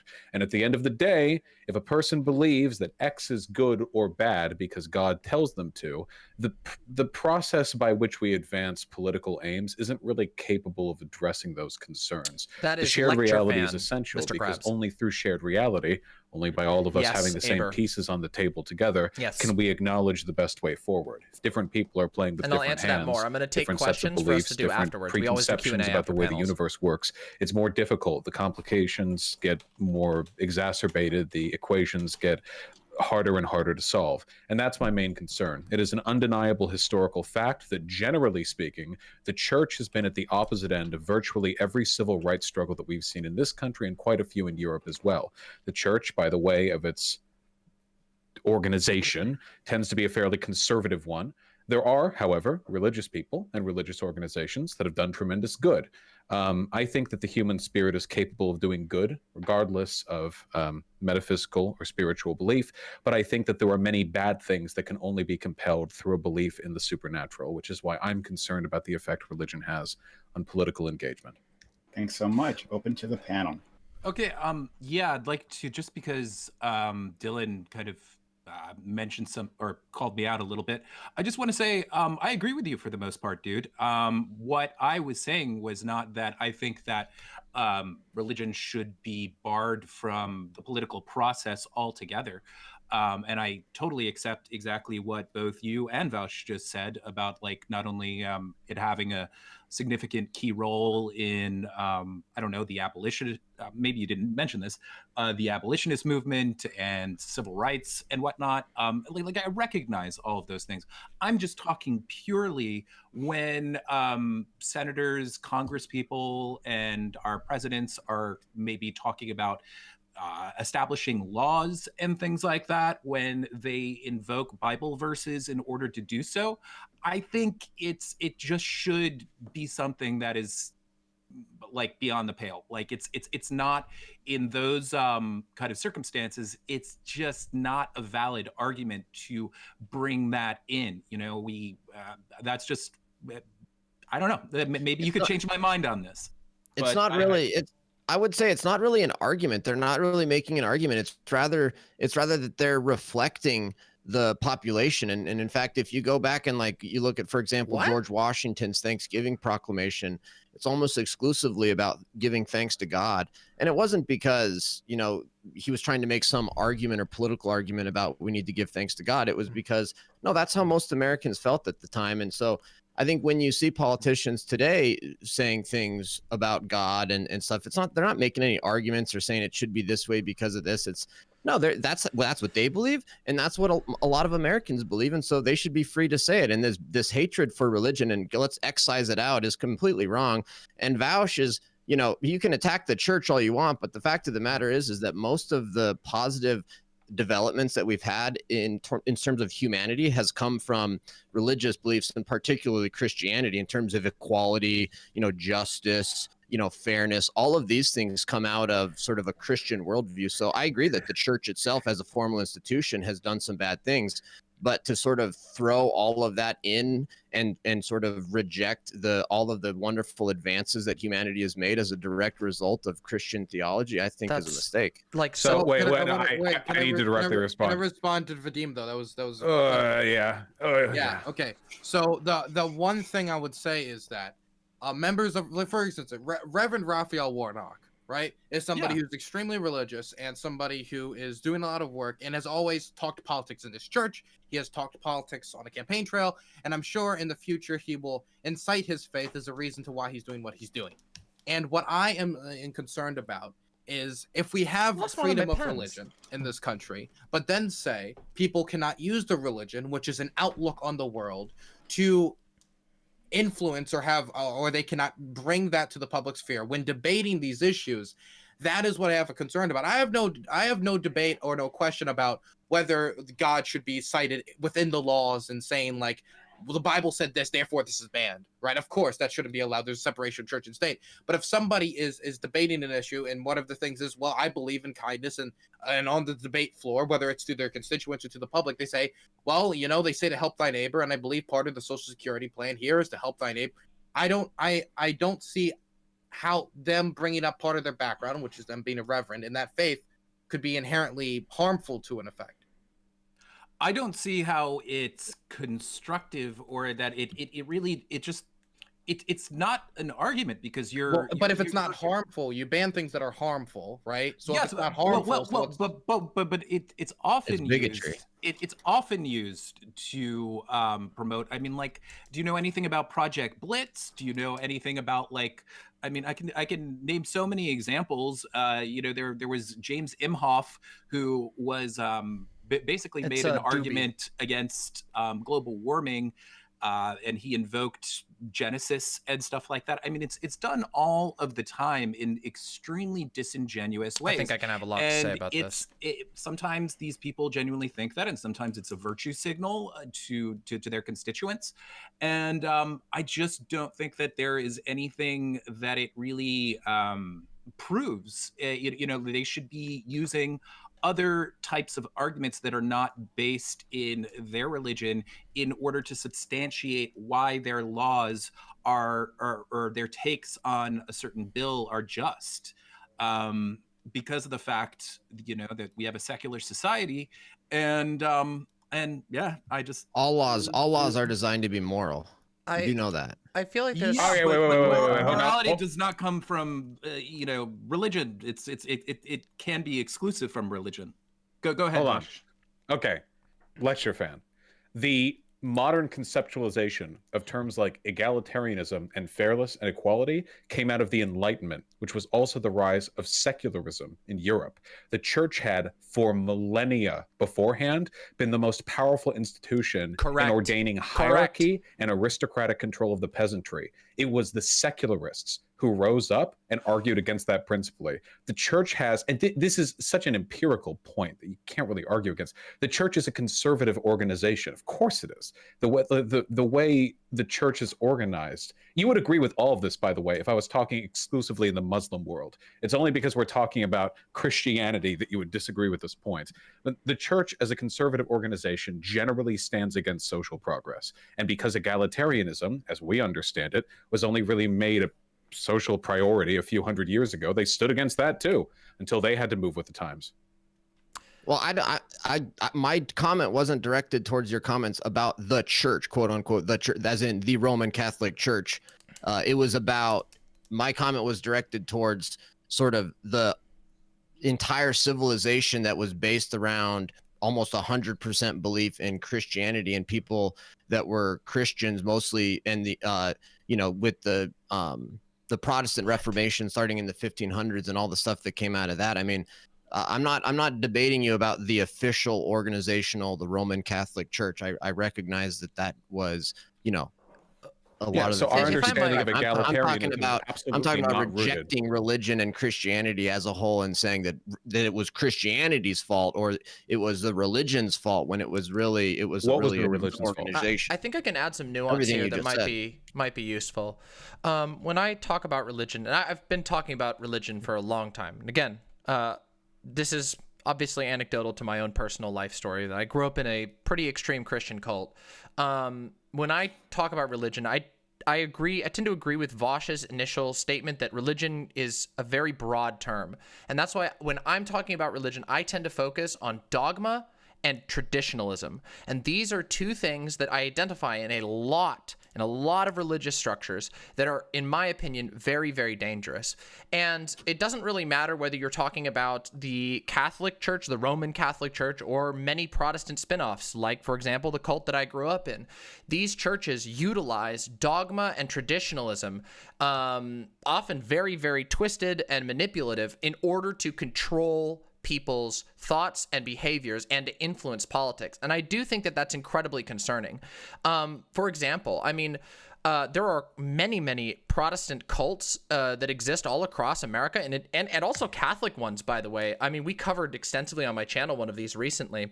But there are all of these little spin-off cults that are tiny, but nonetheless are organized and utilize both dogma and traditionalism to isolate their members from having access to any information. They teach them, thought-terminating cliches. They manipulate them for money. They make them reliant on them. Then they push them to political ends that further isolate them. We've seen this in, a great example that most people know about that's very explicit is Scientology. But Scientology is hardly the only one. This structure exists in all kinds of religions. Nobody disagrees that cults are bad. You're making a point. Cults are bad. Okay, but everybody. But the Catholic Church is just a massive cult.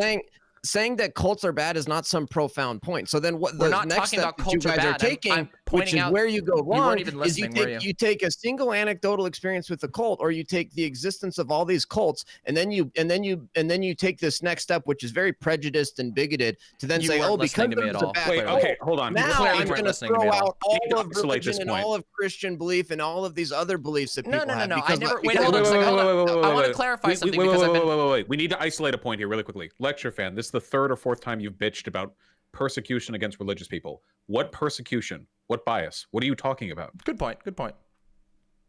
I'm talking about you guys commenting and saying, "Oh, religion is terrible, and we got to get religion out of public life." I explicitly and religion said is the opposite evil, of that. and religion is responsible for all this evil. And it's like, look, yeah, you're literally making that up. Hold on. Things, but that's no reason to throw out religion as a whole. That's hold on. So we're conflating a bunch of different points here. Okay, we're conflating a bunch of different points. So all people were talking about, or at least as I heard it, was that historically, generally speaking, religious institutions have stood against social progress. This is a very empirically definable point. Now, as far as I can tell, everybody here supports freedom of religion. Everybody here supports an individual's right to practice the religion as they see fit. I don't know where you're getting this preconception of religious bias from, especially since people have been talking broadly about the effects religion has, not specifically Christianity. Any criticism I levy against Christianity, I'd be equally willing to levy against any other major institution. I don't know where you're getting this perceived Have you not been paying attention to the news over the last couple of years? Wait, what news? I'm sorry. Are we talking about the people in here? Or are we talking about something you read like on a newspaper? What are we talking about? No, I'm talking about the reality of what's going on in this country. What reality? And the left's attack on religious freedom of all kinds. What attack on religious freedom? For example, you could take the one lawsuit against the baker, for example. That's just the first one that comes to mind. Here we go. Hold on. So first of all, it's funny to me that you would speak on religious freedom when you were a Trump supporter who literally instituted a Muslim ban. Secondly, as for that, I'm really sorry. Religious freedoms don't seem to allow you to discriminate against other people based on their sexuality. That's their freedom. You want the freedom to trample on other people's freedoms. Another example would be the lockdowns where they discriminated against churches so bad that the Supreme Court had to step in and tell places like California and New York, you can't do lockdowns discriminatorily against religious institutions. So this is happening all over the country. That's not an attack on religion. We did a whole panel. There's no such thing as religious discrimination. Their Supreme Court struck them down. They were so discriminatory. Listen, I would just really like to finish my point because I got interrupted by Lecture Fan. Oh, okay, great. All right, so we'll let Demon Mama finish her point, and then we'll let Doobie in after that. It's really funny because Lecture Fan really wasn't listening to a single thing that I said. My entire point is to say that I don't believe that religion in and of itself is necessarily bad. There are some critiques you could make on a broad scale, but I don't think that it's like some naturally corrupting thing or that Christianity needs to be thrown out entirely. What I'm trying to point out is that there are a lot of church structures, a lot of organized church structures that use the exact same tools, from the Roman Catholic Church to small Christian cults like my own, where they use highly hierarchical, dogmatic, traditionalistic structures to manipulate people, entire generations, with no access to freedom. The children of people who are religious are often indoctrinated through school programs that they are allowed to. They're isolated from other children. These things are damaging, and they can lead to really horrendous situations like what we've seen in the Roman Catholic Church, like the cover-up of widespread child abuse. And this has been going on for decades as far as we can tell. Lots and lots of harm. These things can't be ignored or hand-waved by you playing some weird like pre-prepared set of like dialogue options that you spit out about how you're persecuted for being a Christian. Nobody here has talked about that at all. Okay, so we're gonna go to Doobie, then Vadim, then Aris, then Connor with his fucking spirit fingers. God damn it. You know I hate that. Doobie. Yeah, I think I just feel like you guys are kind of putting you've taken like a bow tie, right? And you slapped it on this religion turd, right? And you're talking about how they support charity and they support you guys, maybe your specific sect of this cult supports trans rights and gay rights, but the reality is it's been less than 10 years since the United States recognized gay marriage as a right. Right? Yeah, and true. The reason true, that took so fucking long is I think because religious institutions sit on the other side of that battle and use all of their influence to fight us on it. Right. Careful so cheering for the frog book, girl. Yes, sometimes religious institutions do good things. Sometimes they support charity. Sometimes they'll support racial justice. Most of the time throughout history, they've actually supported oppressing people for who they are, the people who they love, you have states in this country today where children are being put through gay conversion therapy because they've been taught their entire lives that, hey, if you feel this certain way and you act on this way, you're gonna fucking go to hell. That's what religion looks like. You do realize that it was Christians who started the abolition of slavery movement, right? Okay, that's great. Okay, yeah, the Quakers. Because cool. everyone Quakers was are great. Christian at the time. The Christians were also the ones doing the enslaving. What does that mean?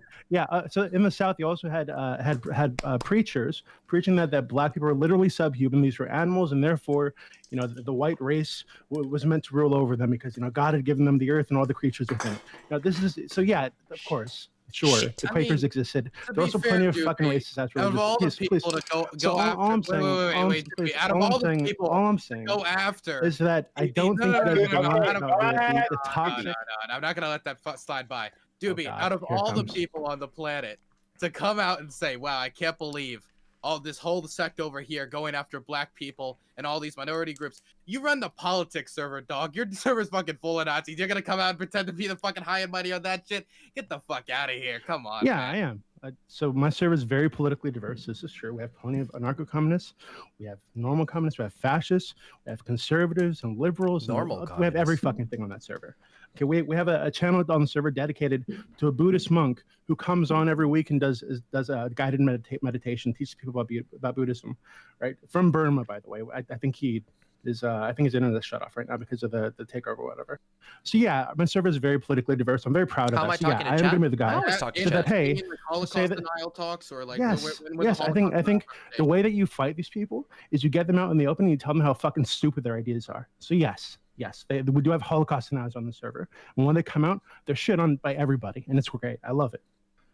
Okay, all right, let's But go. to wrap it up really quickly, Christianity is a really toxic force in this country. I don't think that saying 200 years ago, 300 years ago, some of them were anti-slave. That's great. 10 years ago, right, we were having to fight Supreme Court battles because these people wouldn't let gay people get married. Right, that's the reality. Okay, today, children are being put through gay conversion therapy because you're fucking God.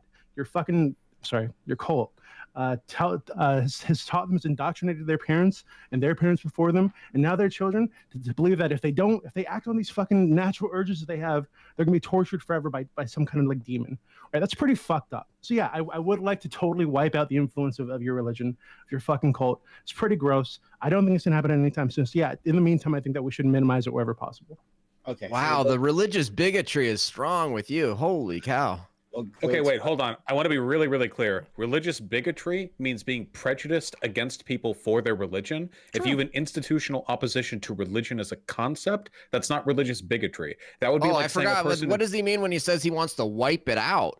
Wipe out religion as in the concept of religion, not a specific religion or a specific group of religious people. Wait, quite hold charitable. on. Wait, hold on. I'm a Desperate gender victimhood here. Wait, hold on, lecture fan. I'm a gender abolitionist. I don't like gender as a concept. I think society would be better without it. Does that mean I'm sexist? I'm a racial abolitionist. Does that mean I'm racist? An opposition to institutions is not the same as discrimination against individuals for their individual practices. True. Okay, that's a charitable view of what he said, and it's not what he said. He was talking about specifically Christianity and wanting to wipe it out.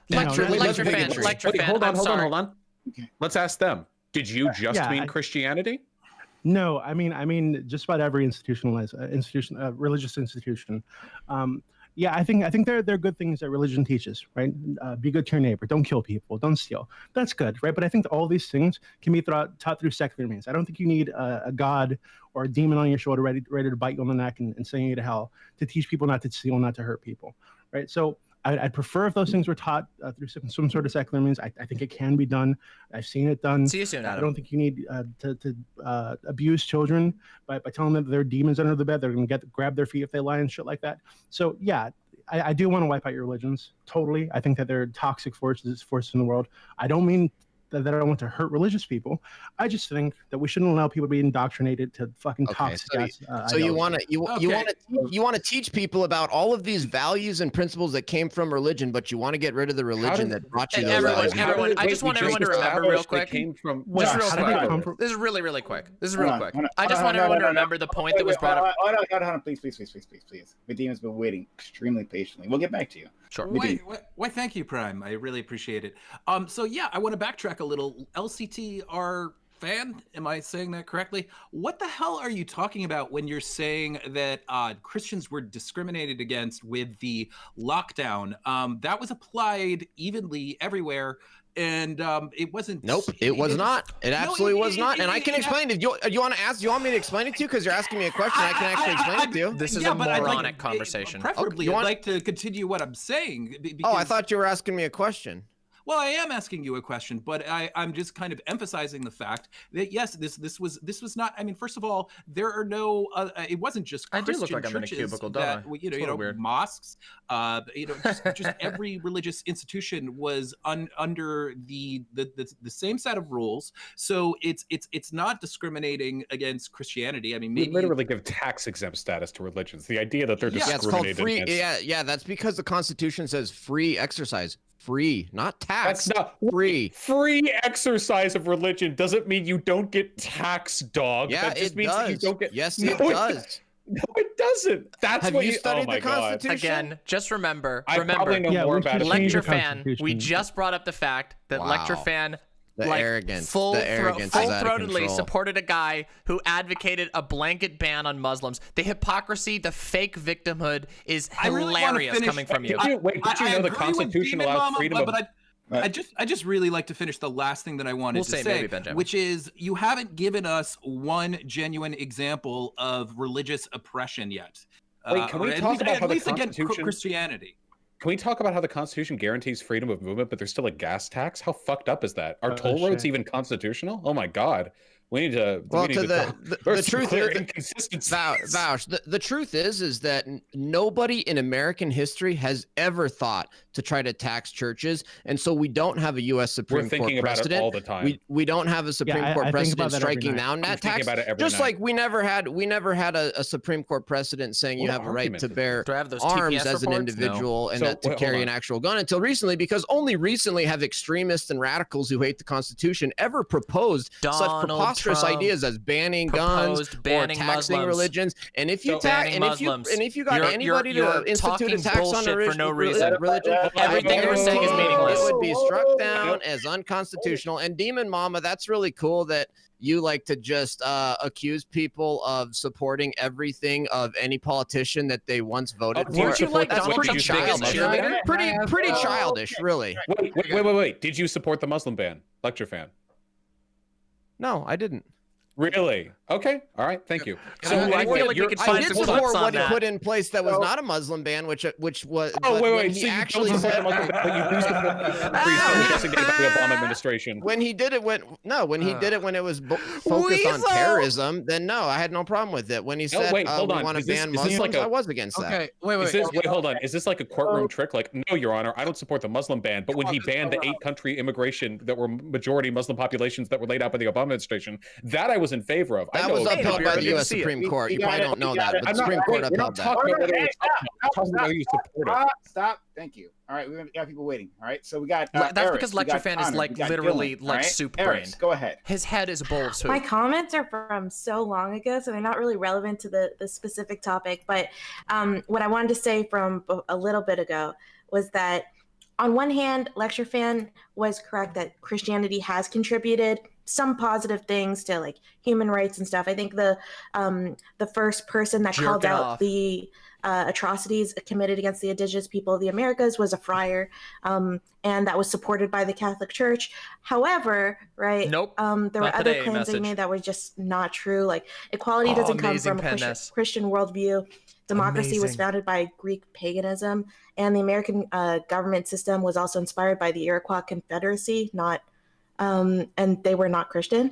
And at the same time, the West's acceptance of equality as an important value, that came out of the Enlightenment, where intellectuals literally hated religion so much that they legit rewrote history and lied just so they could blame things like the Roman Empire falling and the Dark Ages on Christianity.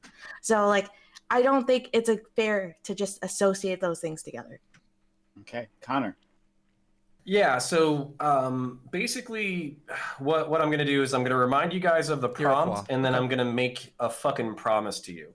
so far, I've actually agreed with almost everything that the lefties have been saying, which is pretty much that you can't separate religion from politics. We can agree sometimes. That, religion informs politics. Sometimes that's positive, sometimes that's negative.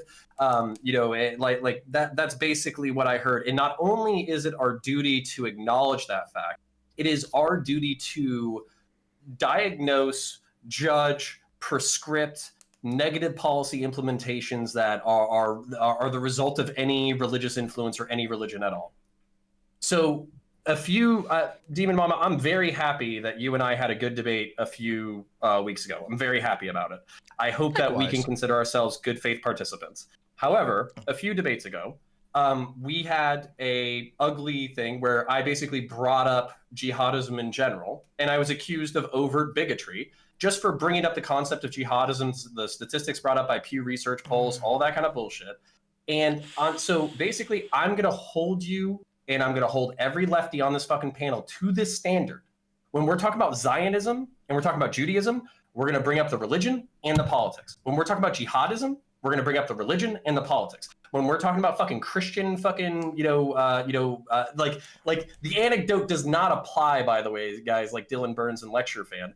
There are biblical prescriptions against homosexuality in the LGBTQ community. Just because you guys individually are from sects that don't advocate for those things doesn't mean that a lot of American religious bigotry against LGBTQ people is not rooted in the Christian faith. Well, I just want people to be fucking honest and consistent. I do want to. Honestly, let me respond because I was called out by name. You're conflating two different things. Allow me to respond. I was called out by name. Yes. Okay. So. I don't want to relitigate a previous conversation because I don't agree with that characterization of it, but I recognize what you're saying. And for the record, I've talked about this extensively on my own stream. I have huge critiques of all forms of institutionalized religion. There is no favorability or disfavorability granted to any. However, I live in America, and the fact of the matter is that here, we don't really have a huge issue with like a jihadism in the modern day. We can talk about that if you really want to, but in America, we happen to discriminate quite a lot against Muslim people. However, it is really interesting when we have a government that just ended, by the way. We've had Biden in here for like a month so far, and previous to that we had Bill Barr, an avowed Christian dominionist. And if anybody wants to know what that means you believe that Christianity should be the dominant religion in America and that people should be forced to follow that and forced to grow up in Christian institutions, was the Attorney General of the United States. We have a huge problem with religious influence in our politics. And I don't believe it's intrinsic to religion, because I don't think that like there's anything wrong. There's all kinds of churches that have individual positive outreach and all of this stuff. But we do have these highly traditionalistic, highly dogmatic, highly authoritarian religious structures that have an agenda that they like to play coy with whenever they're in public. You ask them about, like, oh no, we are just serving God. But in reality, they believe that at the end of the day, when the time is right, they will put a sword in your head if you don't believe in God, or God will do it for them in their belief. And I think there's a huge problem with that, a massive problem, especially when people like that are able to raise themselves to a position of Attorney General of the United States or even President. I think that's ridiculous and unrepresentative and undemocratic. I just want to respond really quickly, and then I'll let it get back to whether or not religion is a fucking bad thing debate, which is not the debate, by the way. Yeah. Okay. So basically, that's fine. Maybe it's more appropriate in a fucking one-on-one circle, but at the same time, I reject some of your things like, oh, we can't talk about that. We can talk about whatever the fuck we want, whenever the fuck we want to, on any fucking part of the planet, and I will try not to be a fucking dickhole about it. But at the same time, and then also, like, I take some issues with your jihadism isn't a fucking problem thing. So just to really briefly outline this, Zionism is a fucking problem because it's slowly but surely decimating the Palestinian people. And as a result, a lot of fucking Arabs are fucking pissed off at Jewish people, okay? Zionism is also a problem because the United States of America, on top of invading fucking, foreign countries in order to secure oil, also supports the Zionist project, whether it's openly or closet, okay? So we catch a lot of shit from basically Muslims and Arabs who rightfully do not support Zionism. As a result, we become the target of jihadist terrorists who attack America and our allies across the fucking world, including secular folk, and oftentimes jihadist terrorists are hyper-religious. Finally, not only that, but the religious terrorism of jihadist terrorists, maybe we already had like a hyper-indoctrinated, crazy, zealous, religious, Christian nationalist faction inside the United States, and maybe we've had them forever. But jihadist terrorism and their reaction to our support of Zionism radicalizes Christian nationalists inside the United States to be bigoted against Muslims. So I'll leave it there, but all of this is religiously tied. All of this is politically tied. And it's basically a 3,000-year conflict that we haven't fucking resolved. And until we start dealing with the religious root, we're going to have fucking beef for a really long time. Counterpoints, everything you just said was just so wrong. I'm sorry, like it was just so wrong. Like, all Tell these me claims how, about Zionism. The fact that you think it's at core religious conflict is ridiculous. Zionism was founded. I'm not a supporter of Zionism in today's society, but Zionism was founded on a secular idea. It actually breaks. It literally breaks the laws of Judaism. So for anyone who does know anything about Jewish law, the founding of Israel actually broke Jewish law.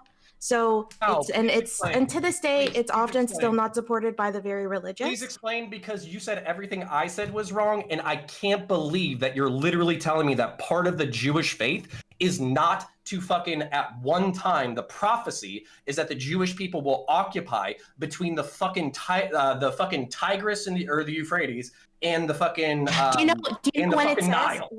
Do you know when the Torah says that? It says that it should happen after the Messiah comes, right? Most Jews don't believe the Messiah has come. Therefore, it's breaking Jewish law in order to found Israel, right? So the whole settler concept Jews of are just Zionism doing this. came. Okay, so the Orthodox Jews are just doing this for fun. This is what I was going to say about this. I feel like it is incredibly reductive to try and boil down the entire Middle East. And I'm sure Dylan Burns would agree with me on this. In fact, Dylan Burns, who's probably the most qualified here on this, but that to try and boil down the entire history of Middle East conflict and what might motivate people to be combatants against us to just religion seems to me very ridiculous. I don't think it's ridiculous, and it evangelizes the population. Dylan has been waiting patiently. I've been a good boy and I've been waiting. Okay, so there's a million things. Good boy, to Dylan. say, Dylan Pet. Let's get some Dylan Pets in chat. There's been multiple times that my kind of wheelhouse has been brought up. Some of it's too far gone, so I won't touch on it. The first thing I'll touch on is the Muslim ban. So it is true that the list of nations that were put up, the majority of them were Muslim majority, but some of them were nations like Venezuela. I believe North Korea might have been on the list, but there were lists outside that did not follow the Muslim We don't faith. need to talk about now, that. If you follow the trail of events, this is what happened. So Trump is on the campaign trail, and he says that we need a total and complete shutdown of Muslims entering the United States until we can figure out what the heck is going on. Then everybody claps and go, yeah, USA, right? Then he gets elected. He turns to Rudy Giuliani, and he says, how do we do a Muslim ban legally? And he asked Rudy Giuliani, and this is what Rudy Giuliani has said publicly. This is not like secretive information. He said this on Fox and Friends or somewhere. Trump came to me and asked me how to do a Muslim ban legally. Then that is when the original Muslim ban, quote unquote, was created. You can call it whatever the hell you want.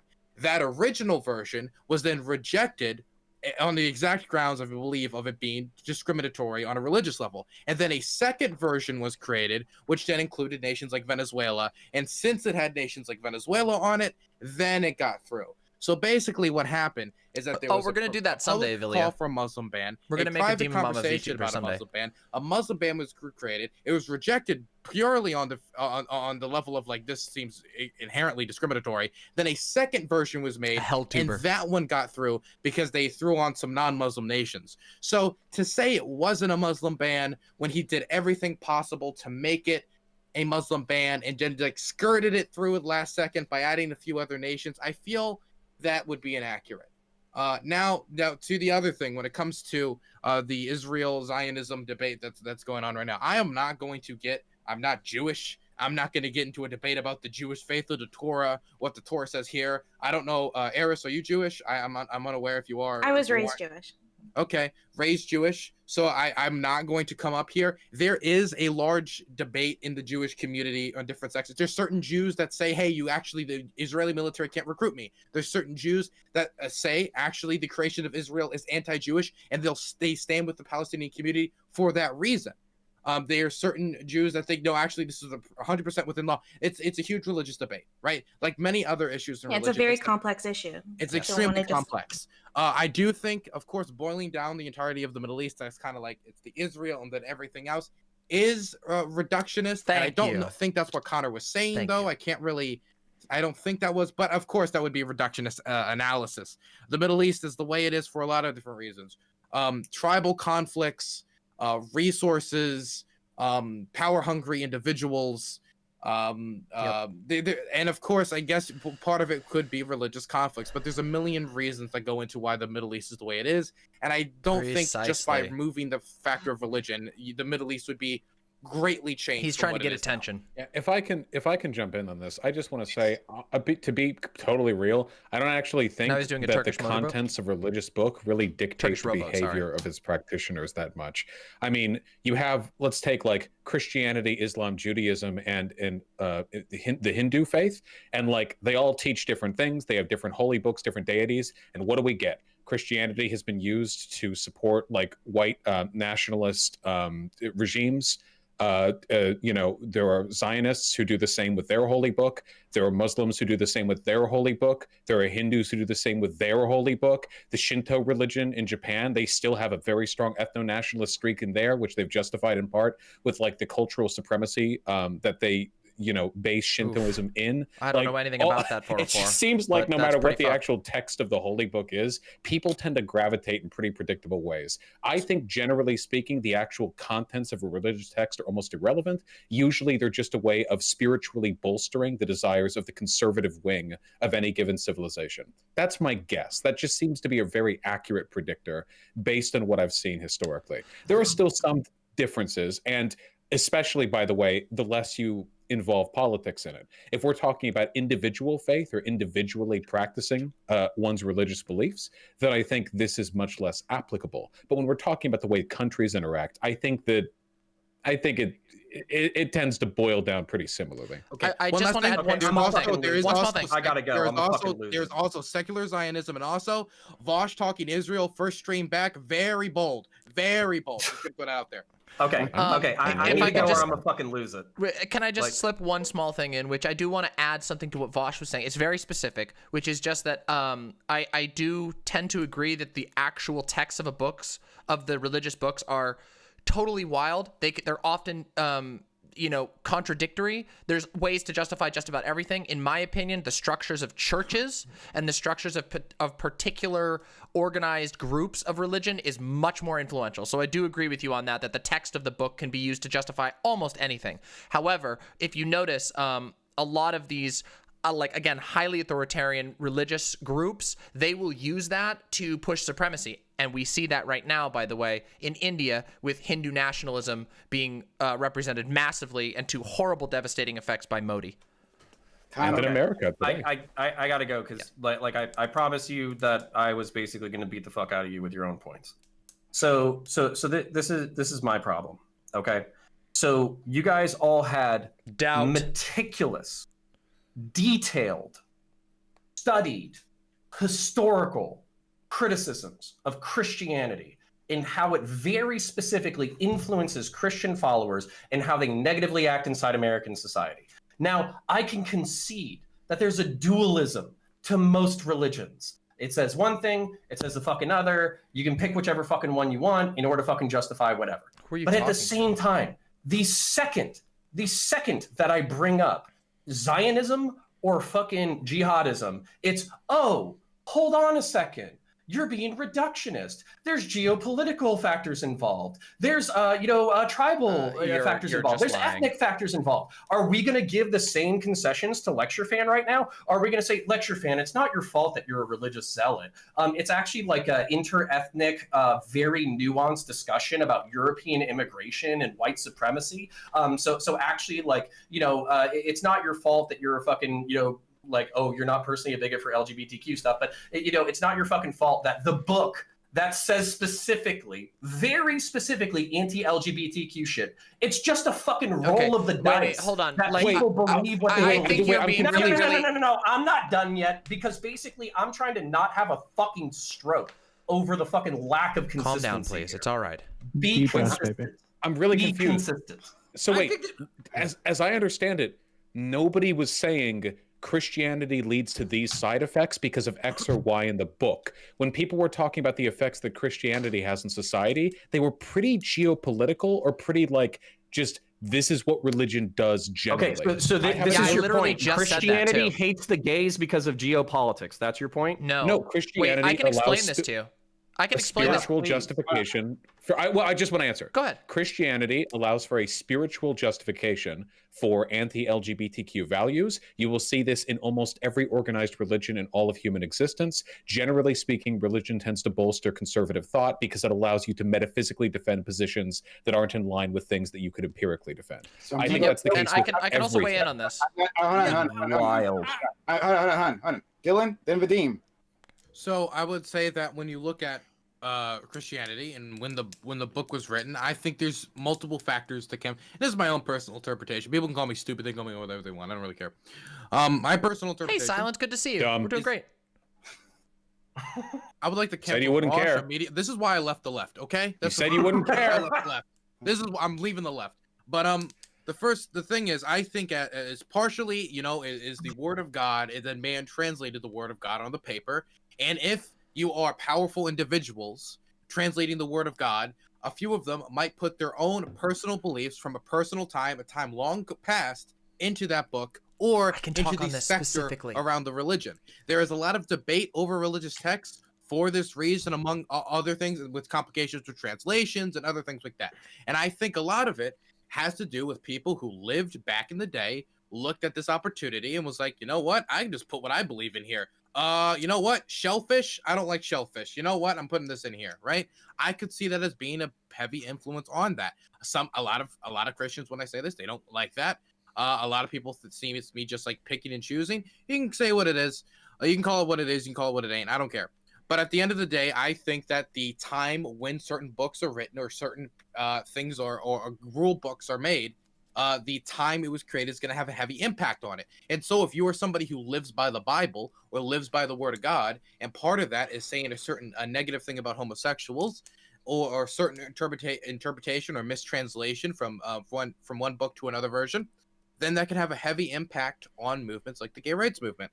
And I think that the religious community has had a very negative relationship with the gay community, LGBT community, for a long time. And I think in order for Christianity to survive in the 21st century and stay relevant and continue to prosper as a community of love, then it needs to accept trans, gay, and other folks of that sort with open arms. Hog. Yeah. Why not just drop the cult? Like, wait. The thing is, I really have something I want to add. Let Vadim go, and then I'd really like to add something to that because I really have a lot to say about this. Okay. Well, first of all, Dylan, remember you didn't leave the left. The left left you. But next, I feel like we're really straying away from the topic here. And the reason is, I mean, I haven't seen Hail Kvaforth in a while. Power structures that are just built in America, or the power structure in America is when it comes to religion, is essentially Christianity. And that's why we're talking about that. If we were having some sort of debate about global policy tell him I said hi. International policy and whatnot, it would be more relevant. But the reason why the reason why we're specifically honing in on Christianity here is because that happens to be you're not going to see people like Rashida Tlaib or can you, Connor, man, your sparkly hand gestures are just really starting to they're throwing me off, dude. It's a great tactic. Okay. You got to be prepared. I know. I'm easily distracted. I'm like a cat, dude. I'm easily distracted. You just put something, wave it in front of me, and I'm just like. But anyway, back to what I was about to say. You're never going to see Rashida Tlaib or Ilhan Omar. I mean, I really doubt it. So somebody correct me if I'm wrong. You'll never see them invoking the Quran in order to justify some of their laws, and there just is not, in terms of the Islamic community, I would say the Jewish community and other religions besides Christianity, there are not any groups that are powerful enough to shape our laws and that are kind of invoked just all the time by our major political parties. So it becomes germane to the conversation in order to discuss specifically Christianity within this whole conversation. No counterpoints. It's my turn, my friend. Can I? Oh, no. Fuck me. No, you can't. Sorry. Control yourself, sir. Can you fuck me? I'm sorry. Yeah, we can talk about that metaphorically. After the panel. Yeah, no, not metaphorically. After the panel, hit me up. Okay.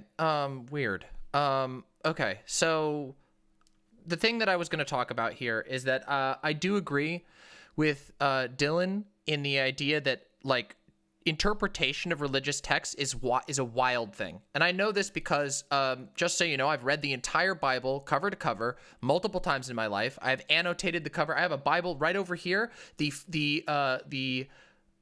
New Study Bible, and it has 4 different translations with annotations on the bottom, and my notes fill the margins. I used to literally study the Bible and try to figure this stuff out. You can justify just about anything you'd like in the Bible if you know how to do it enough. The problem, the thing that the Bible gets used for is it gets used as a bludgeon by which people can dominate a community. And the way that this happens is often through literalism is one of the ways that it's done. But the funny thing about literalism, just like with constitutional literalism, it doesn't actually exist. It's just people asserting that their version or their read of it is the true version because God agrees with them. And that is dangerous. And it is incredibly dangerous when churches can become isolated and again, they will self-isolate sometimes, isolate children. I've known so many people, like, God, I could tell you stories. This is one of the main things I've studied in my life. The people who become isolated from other social groups, they become completely insulated to the social group. They repeat these takes that are taught to them by a leader figure. Depending on the size of the organization, it could be a tiny cult of 10 members to a church that spans the globe. And they use this as a way of wielding political power. And we have to be aware of that. And by the way, I think this happens in many different religions, not just Christianity. I'm just most familiar with Christianity because it's been a huge chunk of my life, unfortunately, and not positively in most cases. There are many communities that do not exist like this, but we must acknowledge the danger of such communities. While religion can be certainly healthy, and I do believe there are many great teachings that can be taken from the Bible, I say this as somebody heavily critical of Christianity, but also who actually knows the text quite well. There are great things that can be learned from that. But what we have to acknowledge is that it is used as a tool to wield political power, and that is a problem. And we should call that out when it's done.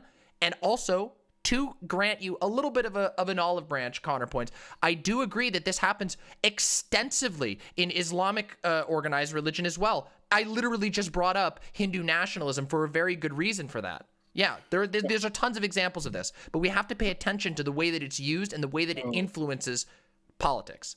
Okay. So we agree. Right, religion's canceled. Yes, absolutely. That was the I think end result of all this. So what we'll do is we're gonna go to closing statements on this. You all get a chance to say your piece. I'll consider that yours, dear mama. Okay, I will start with Vadim then. Okay, well, I don't know how much I have to say that hasn't been said. I really have Keep to watching. pee right now, which is probably a little too much more, a little too much information, guys. Be right back. So you know what? You know what? I'd like to go take care of that and then say my 2 cents if that's cool, because it's beer room time. Sure, gotcha. All right. Oh, shit. Okay. Wow. Okay. Bash? We'll go Bash now. Bash, go ahead. Sure. Yeah, okay. This really isn't about discrimination against individual people with religion. I have family members and friends who are religious. I don't think religion makes you a bad person, by any means. I just think that it has really caustic effects on political discourse, which is why I believe in separation of church and state. The past, well, actually forever in America, has been an ongoing process of religious conservatives and extremists trying to undo the constitutional separation of church and state. They have tried to worm it into public life in every conceivable way. People who are not religious, Americans who are not religious, are accused of being traitors, of being unpatriotic, of being prejudiced simply for believing that the government should not give any particular credence to any particular religion. I think that's very, very dangerous. These are the words of autocrats. And I think that the best way for us forward is to reaffirm that division, to accept the fact that, yeah, religion shouldn't have a place in statecraft. We should work forward without that. Because all the good in the world we can justify axiomatically from a secular position, but a lot of really bad arguments come out of a religious justification. Thank you. I will try Vadim once again. Okay, yeah. I mean, I just think that we have not entered an era in which religion is not a negative force within politics, and I'd say people look up something like Project Blitz. A lot of people don't know about this. It was an effort, or is an ongoing effort, where a lot of Republican senators and congresspeople are basically outsourcing their bills. They're getting religious groups to help write them, and the reason why it's called Project Blitz is because they were trying to propose these bills very often, just as much as they could. Most of these had a great deal of anti-LGBT aspects to them. I mean, that's one thing that I can point to. I mentioned earlier that I really think that something like the National Day of Prayer should be eliminated because, well, if you really look into it, it's an opportunity that basically, I mean, has very little to do with religion. I mean, of course it does on the surface, but you have all of these different kind of need to turn the heat on. It's cold. Sorry, I'm a little scattered here. Hi, Lampzone Dogs. You Happy to have you. a lot of Chat will tell you. Okay, you have a lot of outside interests coming to these things. Basically, it's just an opportunity for them to advance their political agenda. It's not about religion. So I don't know. Yeah, let's get those things as much out of the main body of politics as we can, and still allow it in regular discussion. Okay, sorry, that wasn't as streamlined as I would have liked it to be, but there you go. Not a problem. Thank you. Lecture fan. Well, so one thing I've noticed about on this panel and a lot of other panels is that whenever I start to talk and whenever I start to say something that's truthful, all the leftists freak out so bad. They all start, oh my gosh, it's like when you tell the truth to a leftist, it's like showing Dracula the cross. And every single one of you on this panel started to talk over me, and everybody got so triggered and so bugged just because I was saying the truth, and everybody started freaking out and talking over. It happens all the time. It's the same thing. And I just wanted to point that out because it's so obvious. Meanwhile, nobody else gets interrupted like I do, and I can say 1 minute worth of speech, and it freaks people out so much they can't handle it. They have to talk over me, and they can't control themselves. You know what a lot of you guys are talking about shows a total misunderstanding of what separation of church and state means. And you know, if your guys' desire to totally eliminate any kind of religious reference from public life is actually you imposing your own religion on the rest of us. And so I'm sick of you atheists trying to shove your religion down our throat and trying to force your atheistic religion on this entire country and totally eliminate all references to religion from public life and quit trying to shove your atheist religion down our throats. Cry harder. It's a troll. I don't know. Okay. All right. Well, all right. Nothing else down his throat. Got it. Thank you, Lecture Fan. Go ahead, Doobie. Beta. Lecture Fan, I just want to give you some things, I guess, for giving us like a good look at the irrational victim complex. Appreciate that. Of the Christian trumpet. Happy to have you all here. Like in action in the wild. That was kind of crazy. I don't think we actually got anywhere near the topic, right? Which is how do we interact with these people? How do we engage with these people in a political setting? I mean, like Sven said earlier, Clearly, that it's taxing difficult. religious organizations is like oppression or bigotry or some shit like that. Anti-religious freedom, I guess religious freedom means that they don't have to pay any tax money. That's kind of insane to me. The truth is, I don't know how to engage with people like that, right? So I don't think I'm anywhere closer to that, unfortunately. I still think Christianity, Islam, a lot of these religions really toxic forces in our society. And yes, I do want to wipe them out. That doesn't mean kill people. That means I don't want children to be indoctrinated into these things. I think it's pretty negative. So yeah, that's about it. I'm glad to move on from this topic. Harris. I think it's just important to not vilify religion, but rather vilify its use for evil.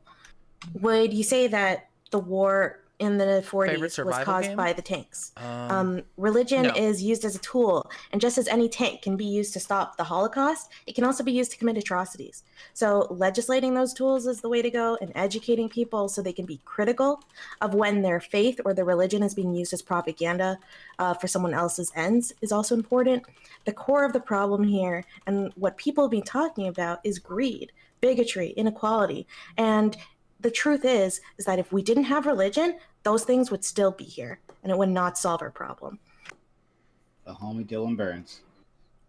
So, I find it very funny that Doobie contempts religion when he's actively in hell, and you can see it right now. See the results of not following God's way. He's actively in hell. Darkwood is You can see amazing. it right now. The fiery Gonna do a background he's review of currently it. suffering. Okay, so that's the first point against you atheists.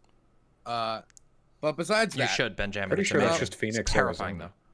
though. what's the difference? Anyway, so basically, I don't really talk about religion on stream that much, mostly because it's a private matter. It's not really something I like to make too much about in my public life. Ooh, wow, that'd be It's wild, something that's very Zonzi. personal to me, and I get very heated when it's brought up in that manner. So I basically just try to wipe it from me talking about a public life. Basically, all I say is don't use your faith as a bludgeon against others.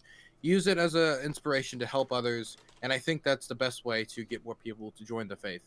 I think that the Christian community in the United States lost a lot of people from its movement due to its rabid homophobia and throughout the country. And I think it could get a lot more people into loving arms and into the good things that the church does: food banks, housing, get connection to housing programs, helping the homeless, stuff that I deeply appreciate. If we were to divert from those types of tactics, and that's all I'm going to say. Yeah, it's true. Okay. It's true, though. Let's go He's not to wrong. It's just Connor. that religion is very Last flawed, words. and it's easy to hijack. All right, Prime, I'm going to go for a second. I'll try to make it fast, but you might have taken a decade off of my fucking life by making me wade through all that shit for the past 15 minutes. So I will look at the fucking prompt and I will read it to you guys again because we ended up nowhere near the fucking prompt. Religion is often talked about separate from politics, but the two are That's closely your tied. fault, dude. Zionism is rooted in the Torah, blah, blah, blah, blah, blah. So the fucking question is whether or not geopolitics is connected to fucking religion and whether or not religion is connected to fucking politics. That was the whole fucking question. Had nothing to do with any specific religion. It had nothing to fucking do with we're in America, so we're going to talk about Christianity. It has nothing to do with that. Does religion drive geopolitics just or crying. politics? Does politics influence religion? And the answer is clearly yes. You guys answered yes in the fucking beginning. But then when I brought up how politics or religion might be an interactive force that go back and forth through each other throughout the entire of the fucking world, I was called reductive. I'm perfectly comfortable with talking about geopolitics. I'm comfortable about talking about oil. I'm comfortable talking about war or the industrial war machine. I'm comfortable talking about fucking Americanism. Proxy wars? I'm comfortable talking about all this shit. But religion is a component, and it's an ideological component. And on top of that, fucking words mean things. This is a sentence that you would agree with in any other fucking context. But because we're specifically talking about religions, you go, oh, it's just a Rorschach test. It's fucking arbitrary. The fucking translations are different. Oh, people just see whatever the fuck they want to see out of religions. Homophobia in the Bible is just like what it just came out of fucking nowhere. It's wild. You do not apply this system of logic to any fucking thing. And the whole purpose of the prompt was to blow past the fucking taboo of talking about religious doctrine and how it influences the world. We have completely failed to blow past the fucking taboo. And if anything, we've just enforced it through this fucking conversation anyway. I don't think he... So is fucking Harry Potter about like aerodynamics? Is Lord of the Rings about fucking microbiology? No, these are moral fucking prescriptions that tell societies how to fucking function, and people believe them. I will wrap it up. People believe them, and then they act out in the real world. All this fucking obfuscation and bullshit is childlike thinking that we need to move the fuck on from so we can have real conversations about religions, what they prescribe, and how they affect the world. And frankly, I'm tired of playing fucking defense every single fucking time I bring up a religious prescription that has a real world impact. You said you might have had a stroke, but I think you did. I'm always having a stroke. I think the question I think the question should have been modified if that was indeed what you wanted to discuss. But anyway, that's all I had to say. Okay. All right. So let's roll on. Thank you all so much for that. And the very predictable freak outs that we had that you've seen displayed today. Okay. Topic 2. New York Attorney General Letitia James has filed a lawsuit against NYPD over its handling of the George Floyd protests. She alleges that the department has a pattern of using excessive force and has been unwilling to make unnecessary changes. The suit aims to install a federal monitor to oversee the NYPD's policing tactics at future protests. NYC Mayor Bill de Blasio has come out against the suit, saying a monitor would slow his administration's efforts to make systematic changes to the department. Is the suit justified? Does NYPD use overly violent tactics against protesters, or is this an overreach by the AG that unfairly vilifies cops on the ground in difficult circumstances? And are federal monitors even effective in the first place? Okay. Okay, I would love if I could open up on this, if I may. All right, you can. Okay, first of all, the line from de Blasio that investigating the police will make it harder to reform the police is such grade A, absolute from the line horse shit that I can't believe he had the audacity to even say it. Now, it is undeniable that a probe, an analysis, an investigation, these eat up resources, but these are institutions worthy of being looked into. I don't remember the exact number. I'm pretty sure the NYPD has an annual budget of 83 quadrillion. I'm pretty sure this is an institution which is worthy of some kind of speculation, especially seeing as how they shell out literally hundreds of millions every year in settlements following lawsuits. Like this is clearly an org. There's plenty of evidence on the table, open and available, indicating that there are things worthy of criticism and investigation here. But we never even get to hear about this misappropriative behavior until we get results from these analyses. This is going to be great. Bill de Blasio doesn't want this probe because he doesn't want any more embarrassment to come to a department that's technically, at least somewhat, his responsibility. I think it's disgusting, and I think that the New York City Police Department absolutely deserves that kind of investigation. Okay. All right. Let's go to you, Mama. Yeah, I agree. They do deserve further investigation. I think there's a lot of nuance to be had about how we approach severe reform of the police departments in America. And I think there's very good reason for that. I believe I have some exact numbers on this. The NYPD in 2019 paid out $170 million in civil lawsuits, and even more in 2020, if I'm not mistaken. Just so that we're aware, so that we can get this into the like some comparisons. It's not just a random number. The entire United States paid out approximately $300 million in 2019, and New York City alone was over half of that. And yeah, it's absurd. It's actually wild. And the stats get even weirder, because if you look a little deeper and you do some math based on the number of police officers, NYPD police officers make up for about 5% of the total police officers in the United States, but they are more than half of all civil judgments and claims in the United States. 5% is doing half of the damage. They are one of the most brutal police departments in the United States without question. And this has been going on. This has been researched to a great degree. In fact, it's gotten so bad that I brought up some really interesting information, a report that was done by Human Rights Watch about a kettling incident that occurred on the 4th of June in 2020. And this is one of the most galling reports I've ever seen in my entire life. Particularly because it totally shoots the idea that there's just some bad apples in here.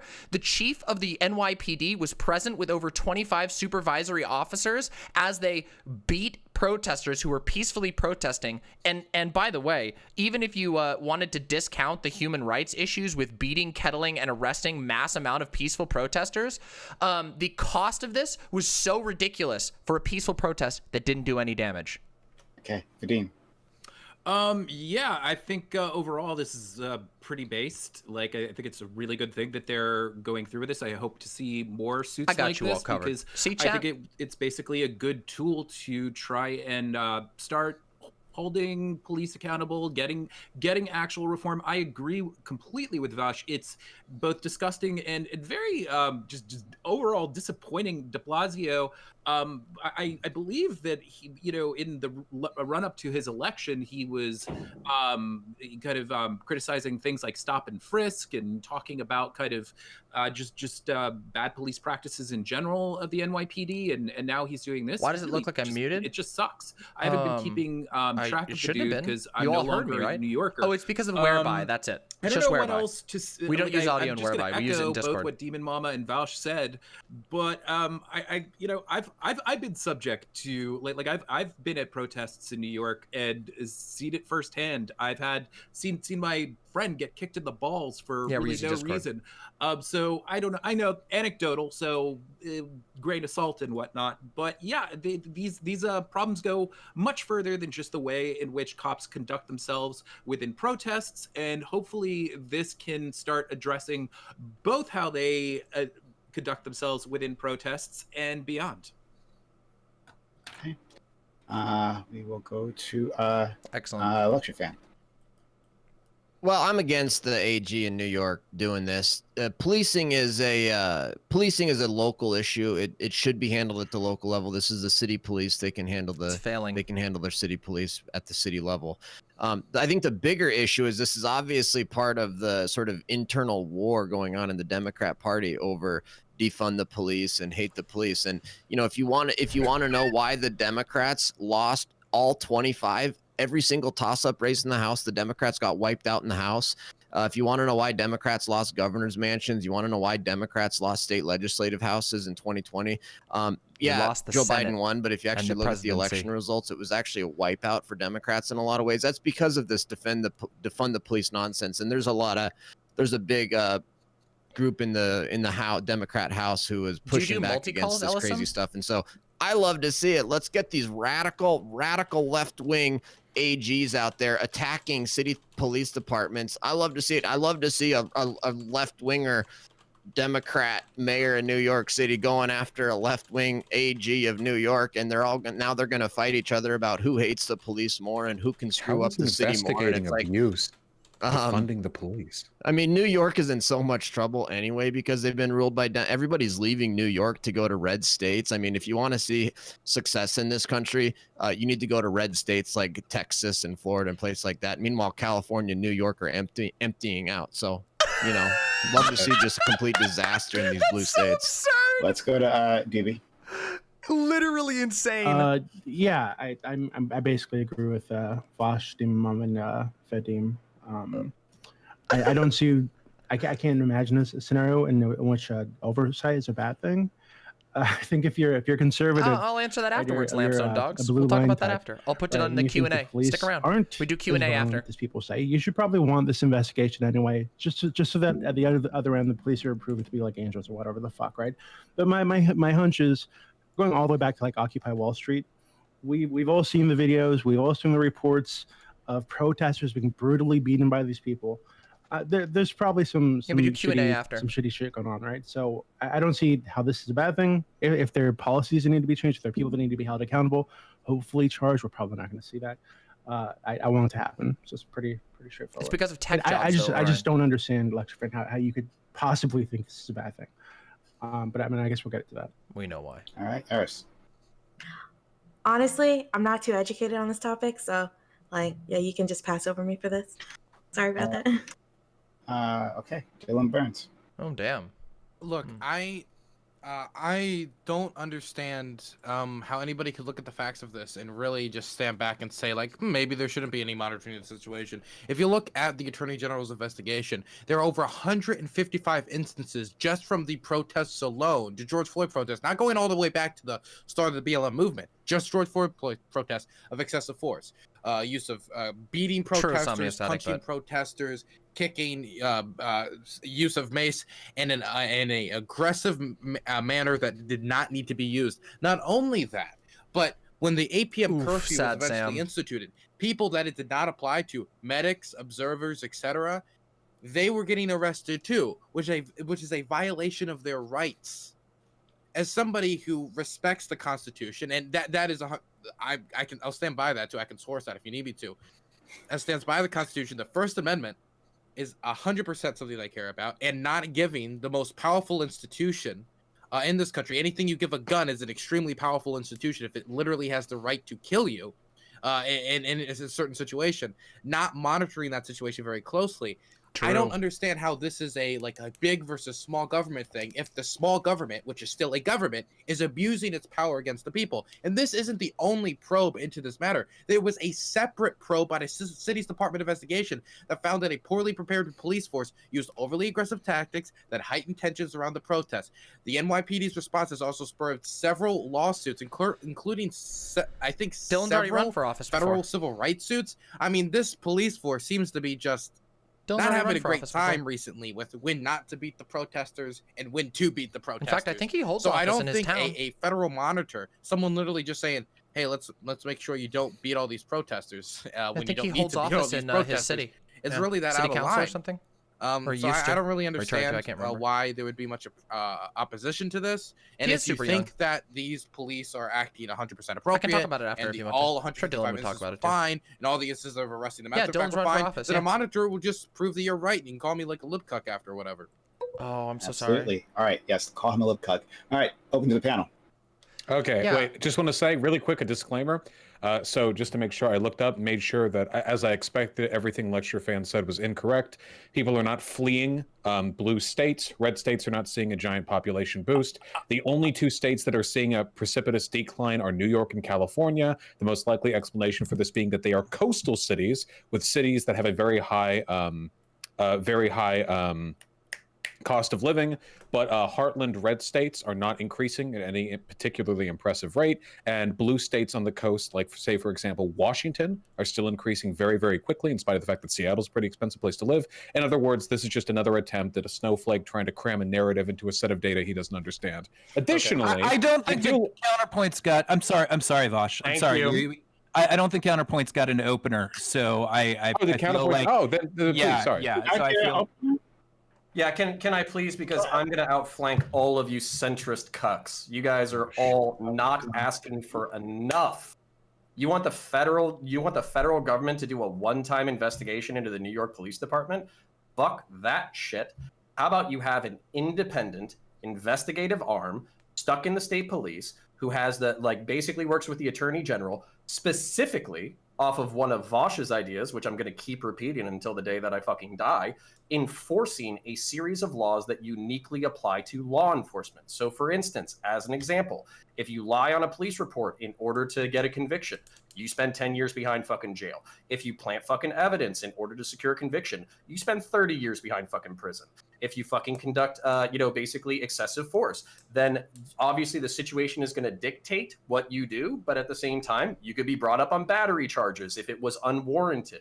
There's a whole series of very interesting and effective things that you could do. And as a matter of fact, There's a beautiful movie featuring a beautiful man, Denzel Washington, about the corruption in the New York Police Department during the 1970s, and what it took in order to root out the corruption of the narcotics units inside the New York Police Department was third-party accountability. No conservative, no libertarian, no person who gives a fuck about balance of power should negatively not like third-party accountability to rules that we can agree upon. And with that, I will cede the floor. Okay, I had no idea why we had to hear from a police officer about police, but go ahead. Doobie? And then Yeah, I just want to ask a quick question. I just want to know if that, penalties, for lying on police reports, 10 years, would that extend to other police officers who are aware of their fellow police officers lying on police reports? Will they also be subject to some kind of penalty or prison time? Yes. If they don't come forward. Obstruction of justice. Yeah. So Laquan. Okay, so this is the perfect example. I believe it's Laquan McDonald in the city of Chicago. He was killed in a law enforcement shooting. I think he was high on PCP at the time. He was carrying a knife. 4 officers lied in order to corroborate the shooter's narrative. If they had basically a third-party investigative arm that they knew could review the body cam footage, and that they knew could review the dash cam footage, and they knew that if they lied on the report, then they would lose their career, lose their jobs, lose their income, and potentially spend years behind bars, they would not have lied on their reports. Law enforcement officers should be held to a higher standard, not a lower standard of behavior. Can't believe I mostly agree. Good cops are not going to object to laws that ask them to be good and enforce them to be good. Mm-hmm. The only people who are going to bitch about this are people who want corruption. Oh, okay. Yeah, that was surprising coming from you, but I'm Well, happy. Doobie, I'll explain it real quick. You should watch my video specifically addressing. Okay, all right. Yeah, I did. All right. We can talk about it another time. Speaking, Counterpoints is pretty good about wait, I thought I was next. Okay, sure. Sorry, Dylan. So yeah, I want to I'm eagerly awaiting Lecture Fan to somehow construe this as me being triggered. I feel like we should address Lecture Fan here because he seems to be the one who has the minority opinion here. And I guess I just want to ask you a question. I see a "Don't Tread on Me" flag behind you, and I'm guessing that that you are pro Second Amendment, and one of the reasons why you are is because of the fact that people need to be armed in case the government itself becomes tyrannical. So I feel like there's some sort of disconnect between and you can let me know if I'm wrong in my assumption that you believe that. It seems like there's some sort of disconnect here between holding that view and not wanting to hold cops accountable for actual. Sure, Okay, go for it. You're completely wrong that I don't believe in holding cops accountable, and in fact, this is one of those sort of areas where you actually could have some unity in America, and you could have some agreement, because people on the right, libertarians, civil libertarians, conservatives, we 100% believe in constitutional use of police power. We believe that police officers should be held accountable. And in fact, it's wonderful in the United States of America. We are one of the few countries where we actually hold our police officers accountable for when they do improper things. We're one of the few countries where you can file lawsuits against the state or the city or the federal government for violating your constitutional rights by a police officer. They're called Section 1983 lawsuits. And so this is one of those areas where we could actually have an agreement, and a lot of people believe that if there is excessive use of force, the cops should be taken care of. The problem is that you leftists have this hatred for cops that bleeds through, and you take this extreme view that then it's like, okay, if you guys are going to take that view and you're going to want like people monitoring cops, and you have this degrading view of cops, and it's like, we already have a hard enough time recruiting people to want to be cops. They have a very difficult job. They're out there trying to protect us, and you guys are like spitting on them, and it's like, this is horrible. All right, hold on a second. We should be honoring. We should be honoring our cops. We should be thanking our police officers instead of this degrading, disrespectful nonsense. I'd like to put forward a proposal. Wait, hold on. I'd like to put forward a proposal. We can all just ignore Lecture Fan because nothing he says ever has anything to do with what's going on. We talk about, hey, is it okay to engage in this monitoring of police? And he says no. And then he's called and he's like, well, I'm not against monitoring police, but somewhere elsewhere, leftists hate cops. Like, there's no relationship between what he's saying and the actual discussion topic, so we can just keep him like a mascot or a pet, and the rest of us can talk. Does that work? Well, hold on. He's like a black hole of conversation. Info just goes in. Nothing comes out. I do want to introduce something to this conversation when I get a chance. Can I just ask him a question really quickly? Weak, Vaush, weak. Because he said there, Lexi, you just said that you're not opposed to police oversight. Right. So if that's the case, we have responsibility. We have our police officers are held responsible. Sure. We don't need monitors. They're called the police being held accountable. Why are you opposed to this lawsuit by the Attorney General of New York? And secondly, why are you opposed? By extension, opposed to there being monitors at protests in the future to oversee their. He can't hear you. There's lots of monitors at protests already. They're called protesters. Wait! I have something really important. Policing is a local issue, and then number 3, the intentions behind it, and the purpose behind it, and the larger movement that's going on. That's why. Those are the 3 reasons. Wait, what? You're gonna give me an aneurysm? Okay, so, so you're not actually opposed to monitors being there. You just think there are already monitors there. Is what you're saying? I'm all in favor of people watching police officers do their job, and if they do something wrong, you can report them or record it on video. Federal monitor, like counterpoints suggest. No, we absolutely do not. We should be giving the police officers benefit of the doubt, thanking them and honoring them for what they do. All right, let me introduce some stuff here. I want to read. I have some cold hard facts to bring into this situation. So there was a number of protests, as we know, specifically in June in New York City, and I want to read just real quick. I just want to read a couple of little a little bit of segments from the report that was done, some testimony to the victims of police brutality. Let me just give this to you. Here we go. This is from Charlie Monlouis Anderley. From the June 3rd George Floyd protest in New York. My arm was broken by the police. They were kicking my bike and I tried to pull it free of their kicks. I fell as they tackled me, battering me with their batons. As they pinned my arms, legs, and head to the ground, my whole body went limp and my bladder released.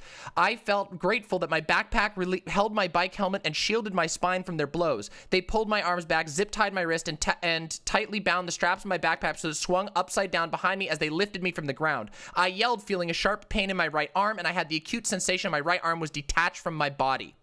Let me read you another one from Chantel Johnson. I will never forget the officer who took his baton and busted me in my face. I had a split lip. I will never forget his face. I had to hold on to another to a black man as he took his beatings. Every time he got hit, I felt the hit through his body. Every single hit I felt, I heard bones crack. I saw people getting their heads bashed in. We had nowhere to go. We were trapped. I was actually in the process of becoming NYPD, and after that experience, I never would. And then, after these things occurred, you claim that there already are observers at this, and you're right, there are. The New York, like I said at the very beginning, the chief of the police department, Terrence Monahan, was present with over 25 supervisory officers of various ranks the next day after those 2 testimonies took place, at which point the police illegally kettled an entire group of peaceful protesters. They were attempting to leave the location after the area being declared a curfew, and they were not allowed to leave by the police. So they were held there illegally after the curfew. They could not leave. They were then kettled, and all of them were arrested. Multiple of them were beaten. There were people slammed to the ground, tackled, dragged. 14 incidents of police firing pepper spray directly into the participants' faces. 4 incidents of the police throwing bikes at protesters, and 2 incidents where police restrained participants with a knee to the face or to the upper neck. This was after the already brutal examples I gave to you there. And this is all from New York City reports, and nothing is done about it. And nothing is done because of people like Lecture Fan, who want you to bend over and lick the boot while they literally crush your teeth in with a stick because they can.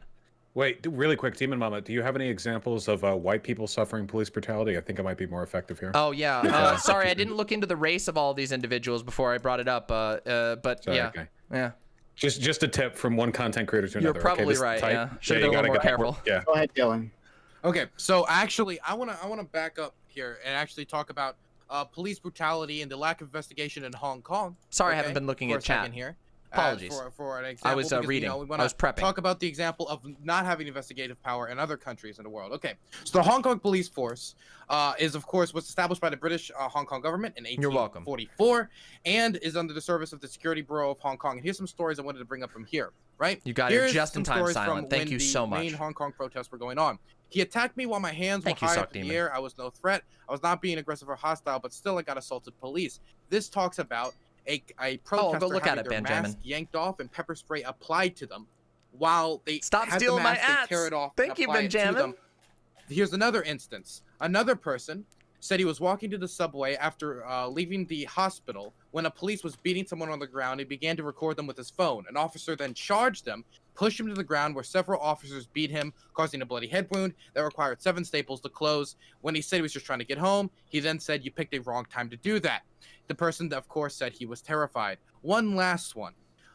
There was an instance where basically there was the use of kettling in Hong Kong around, I think it was November, where there was it was about the election and re-election of Carrie Lam to the executive office. And what happened was that the protesters were kettled, and then they were beaten, hit, and people's teeth were knocked out. It was so brutal. Sorry, I mispronounced that wrong. That was actually the New York City Police Department, and these are many of the different 155 instances that were being investigated into. You can, of course, replace Carrie Lam with Mayor Bill de Blasio. Now, what I'm trying to get at here is police brutality is not a solely, of course, it's not a solely American problem. It's all around the country.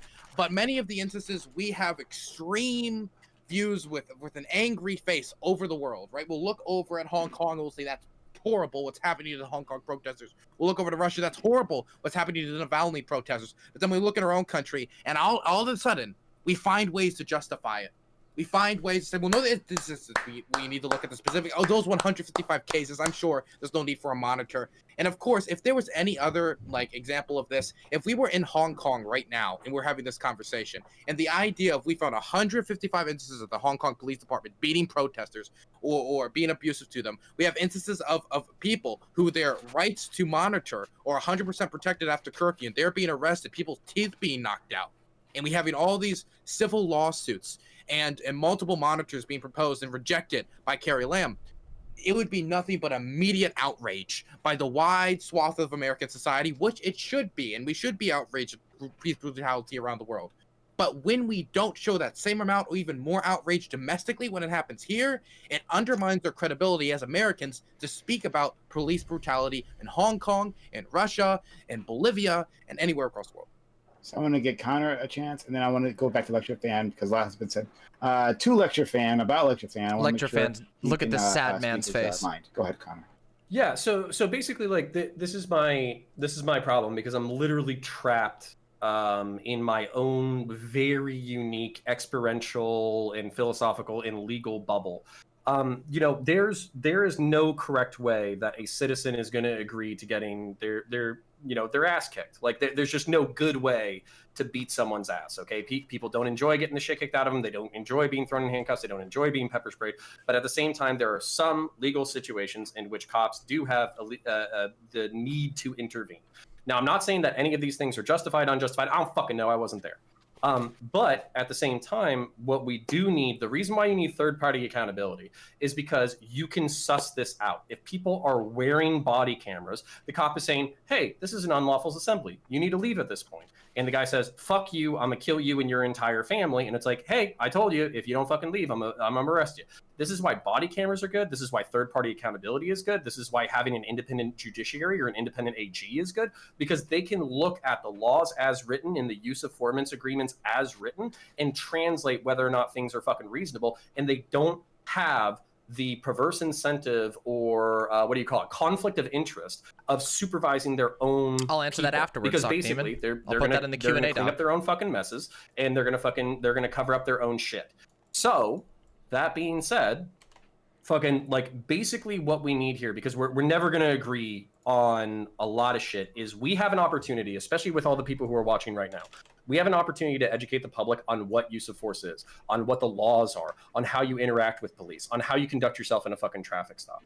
I'm going to do those things on my channel, and I would like it if everybody here, including the crazy far leftists, I would like it if they took an opportunity not just to gin up social justice activist sentiment, but also taught their people where the legal lines and social lines were, and also taught people how to be safe. I wish that I could agree with you on that last part. It's just the problem is... Gotta go to Lecture Fan. We gotta go to Lecture Fan.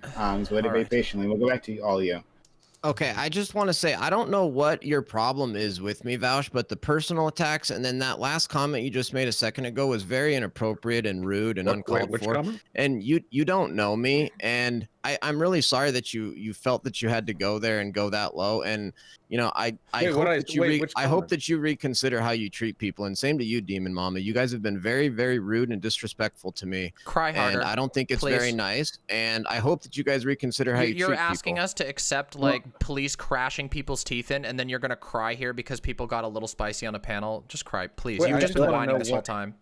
I legitimately have a really bad memory. I don't actually know what I did or said. Oh, you implied that he would have cared more if it was a white person. Oh, sure. Hey, wait, I think that's probably true. Lecture Fan. What's your opinion on BLM? All I wanted to say to you, Vaush, was that was very inappropriate the way that you went about that, and I really truly hope that you reconsider how you treat people. Do you have any other points, like in terms of everything else, Lecture Fan? If not, that's okay. All right. Go ahead, Vadim. Can I take my final statement? Because I can. Yeah. Go for it. Yeah, go for it. Yeah. Okay. All I want to say is, I honestly don't know why anyone would be against transparency. Transparency is just super good. Like I'll give you an example. Lecture Fan also believes in excessive transparency because I guarantee you that he was 100% behind everything being done with the emails in Benghazi with Hillary Clinton, even though that nothing actually turned up. But I actually was in favor of those investigations initially, the first round of them, because I do care a lot about transparency, even if the people who are being investigated are my political allies, even if it sometimes slows down departments that I'm in favor of. I like transparency because at the end of the day, we live in a democracy and we live in a country where constitutionally we assign a certain value to the decentralization of power, of checks and balances. And the fact of the matter is we can't do those things unless we know what's going on. And frankly, I don't think that an investigation really interferes with the functionality of of the police department's job, or if it does, to an incredibly minimal extent. I mean, we're not talking about shutting down the department. We're just talking, I imagine, about an independent investigatory body, and you ask a few questions, stock them out in a couple of patrols. It just seems like a win-win. An opposition to an idea like this is just it's well, but it interrupts that thin blue line narrative. It interrupts that ideology that says you have to worship the cops. The goal is reverence to the state, of exactly. Course, which means when you investigate them, you find wrongdoing, and that makes it difficult to promote unadulated bootlicking. Right, and that, of course, that's really the reason why. But if we want to function in government, we need to be able to investigate. We'll go to Vadim, and it seems like we have a lot of agreement on this topic. So we'll probably just go to the next one afterwards. Sure. Don't have to beat up on Lecture Fan anymore. Go ahead. I have a question for Lecture Fan, but first I just want to say something very quickly. You made a lot of comments earlier that I don't think were really rooted in the conversation that was actually occurring, saying things to the effect of that we, a good deal of us just more or less hate religious people and are oppressing them and hate cops. I mean, I don't think any of that language was actually used.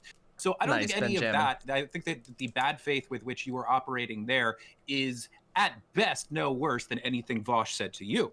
But the next thing that literally the same shit. Or literally the same shit. Just do you straight up just do not believe that police were doing anything? Do you not believe the accounts that we have of so many people? It is, yes, it is, Orion. Yes, it is. Horrible practices from the police during the George Floyd protests. Do you? No. I mean, do you honestly think that the Attorney General is kind of, I don't know, fabricating these things? Because if you think that they're genuine, then why would you oppose this? So I make my determinations based on the evidence, and I think that they ought to follow the proper process for when there's allegations of police misconduct. We have a process that can be followed, and lawsuits can be filed. Police officers are fired regularly for these types of things, and we have a great system set up to handle these types of things. No, hold on. Iris. Oh, okay. I finally have an opinion. Isn't transparency the thing that's going to save the police, though? From my understanding, there's a lot of talk about defunding the police and everything. So the outcome of this investigation could lead to the information that's needed to save police forces, to change police forces and update them to, this 21st century, which obviously they haven't been.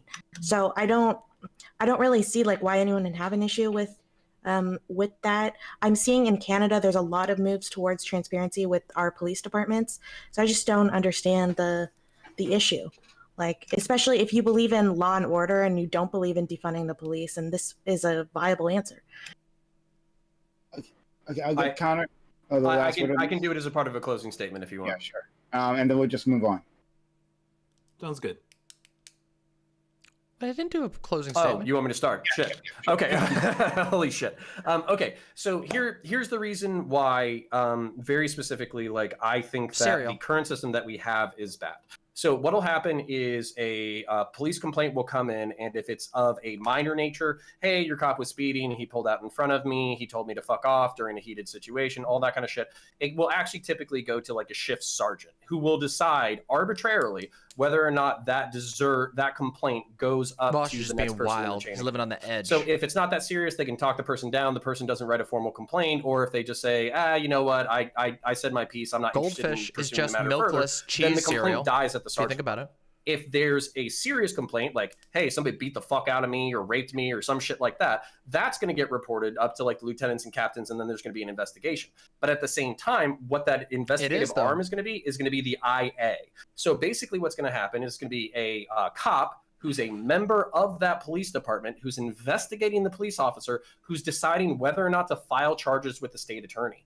Guess what? This becomes highly politicized and highly nepotistic, where basically what will happen is if the police department doesn't fucking like you, they will torch your ass. And if they do fucking like you, they'll cover up your bullshit. Now, of course, there's limits for everybody. I'm not saying that they're going to cover up planting drugs or fucking rapes or some shit like that. But at the same time, there's still plenty of shady shit that does happen that does get fucking covered up. And on top of that, Doobie was asking earlier if I supported, basically there being punishments for cops covering up for other cops.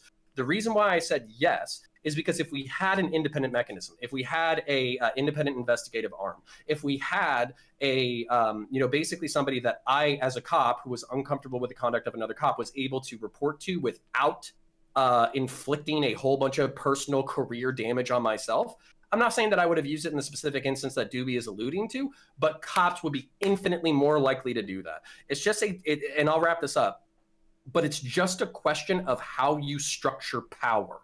Power checks power. You do not leave power unchecked, especially in a republic, especially in a Republican democracy. Afterwards, I will be. I don't think there's going to be open questions for the panel, but for me, there will be. Like that. Okay. All right. So let's move on. I'll give you all. I'll give you all the choice between what we'll do. Right? Wait, do we not do? So we have two topics left, and I want to know which one of them you like the most. All right. So we have topic 3, which is on Marjorie Taylor Greene and possibly violating her free speech. And then we have our bonus topic, which is talking about bodily autonomy and drugs and sports. I didn't get to do my closing statement. So I'll let you vote on them. I'm going to go down the line. Tell me topic 3, Marjorie Taylor Greene, or the bonus topic, drugs and sports. Okay. We'll go to Demon Mama. Topic 3 or a bonus topic? Let's do topic 3. Also, I don't feel like I got to do a closing statement. Did I get to do a closing statement? No, I just said we were going to move on. Oh, okay. Sure. Yeah. Then, yeah, Marjorie Taylor Greene for sure. Marjorie Taylor Greene. No. Vadim. Marjorie Taylor Greene. Okay. Connor. Bonus? Okay. Vadim, Valsh.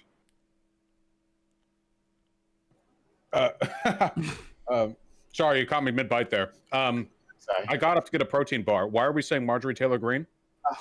topic. It's a chant we say to lift our spirits. And Marjorie Taylor Greene, yeah.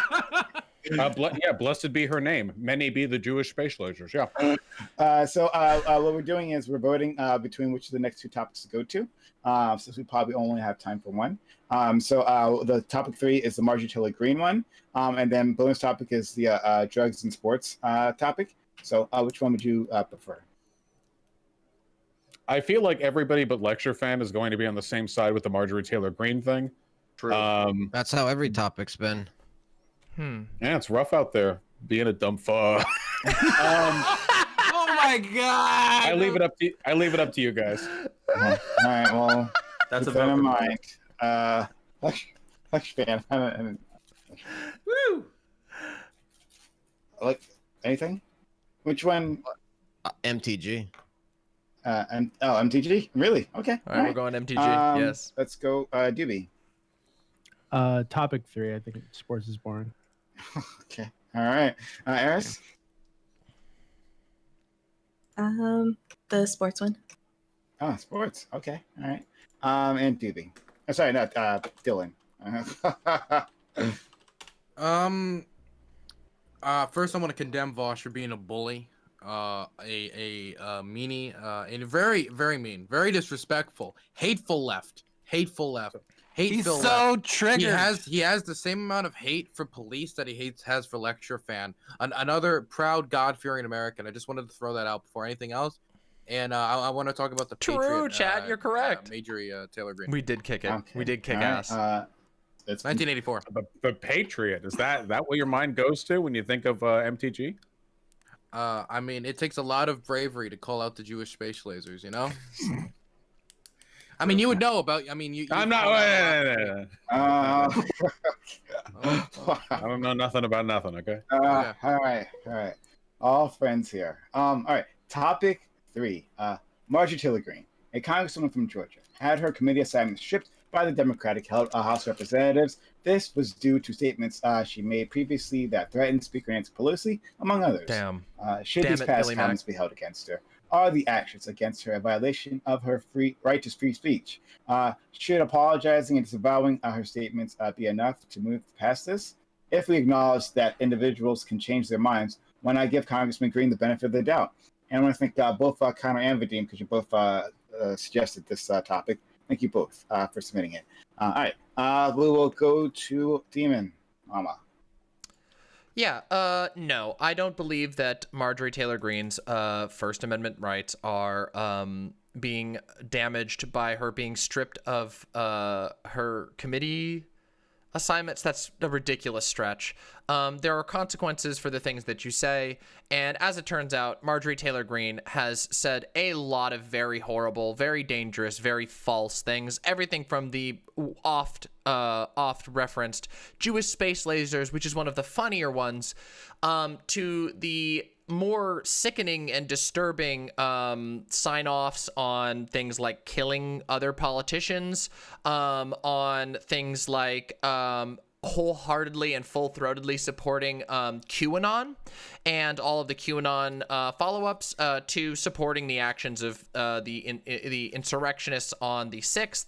It really just goes above and beyond. Honestly, I believe that it would be a much more just nation if such a person was not allowed to hold position in the House of Representatives, or at the very least was not considered acceptable to be a representative.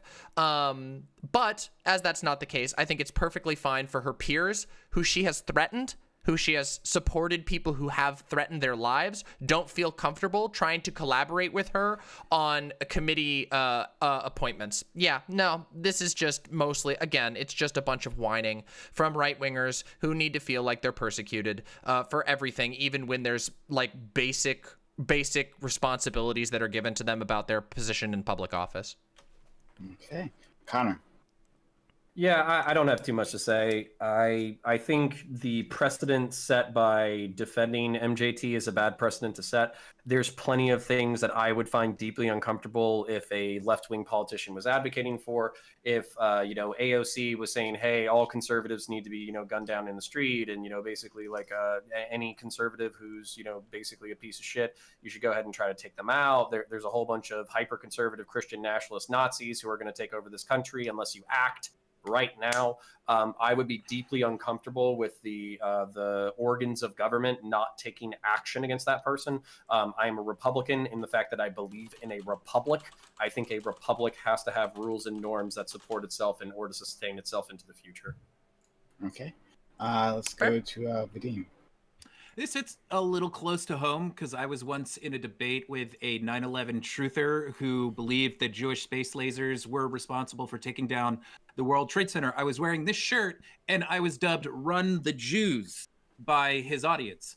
But anyhow, yeah, I think this is perhaps the most laughable incident of people mixing up cancel culture, which is a term that I'm not crazy about, but I don't know whether that it's not the conversation, with consequences, with just the natural consequences of just saying out there batshit.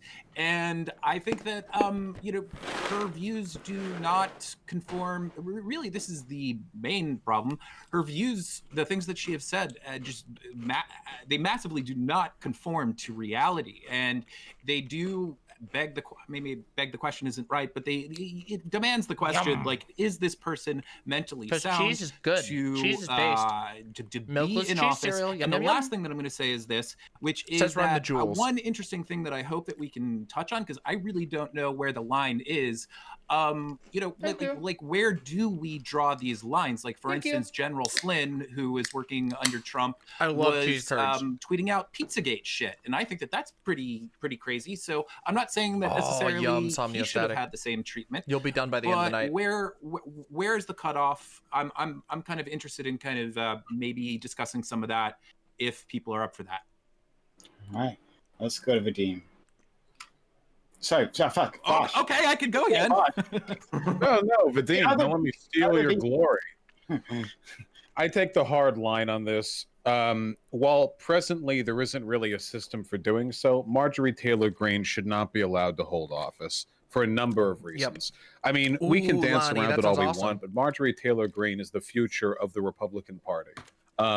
Cheese is we will amazing. not see a return to neoconservatism, at least not for the majority of the body politic of the GOP. It's going to be extremely far. It's essentially going to be Nazism. I think that the Republican Party is hurtling towards that, and I don't think anything's going to stop it. I don't think there's anything that a Republican legislator could say or do that wouldn't get at least 50% of the people in Congress, the Republican half of Congress, to just openly agree with it. Unless like there's like, I don't know, like some open crime or something like that. This is often called the tolerance paradox. Does a tolerant society have a moral obligation to tolerate intolerance? And I think it doesn't. In order for a democratic society to survive, it needs to excise legitimate threats to democracy as an institution. That's part of the game. I don't think you can be pro-democracy and then you can just open the door to anti-democrats walking in and destroying the entire thing.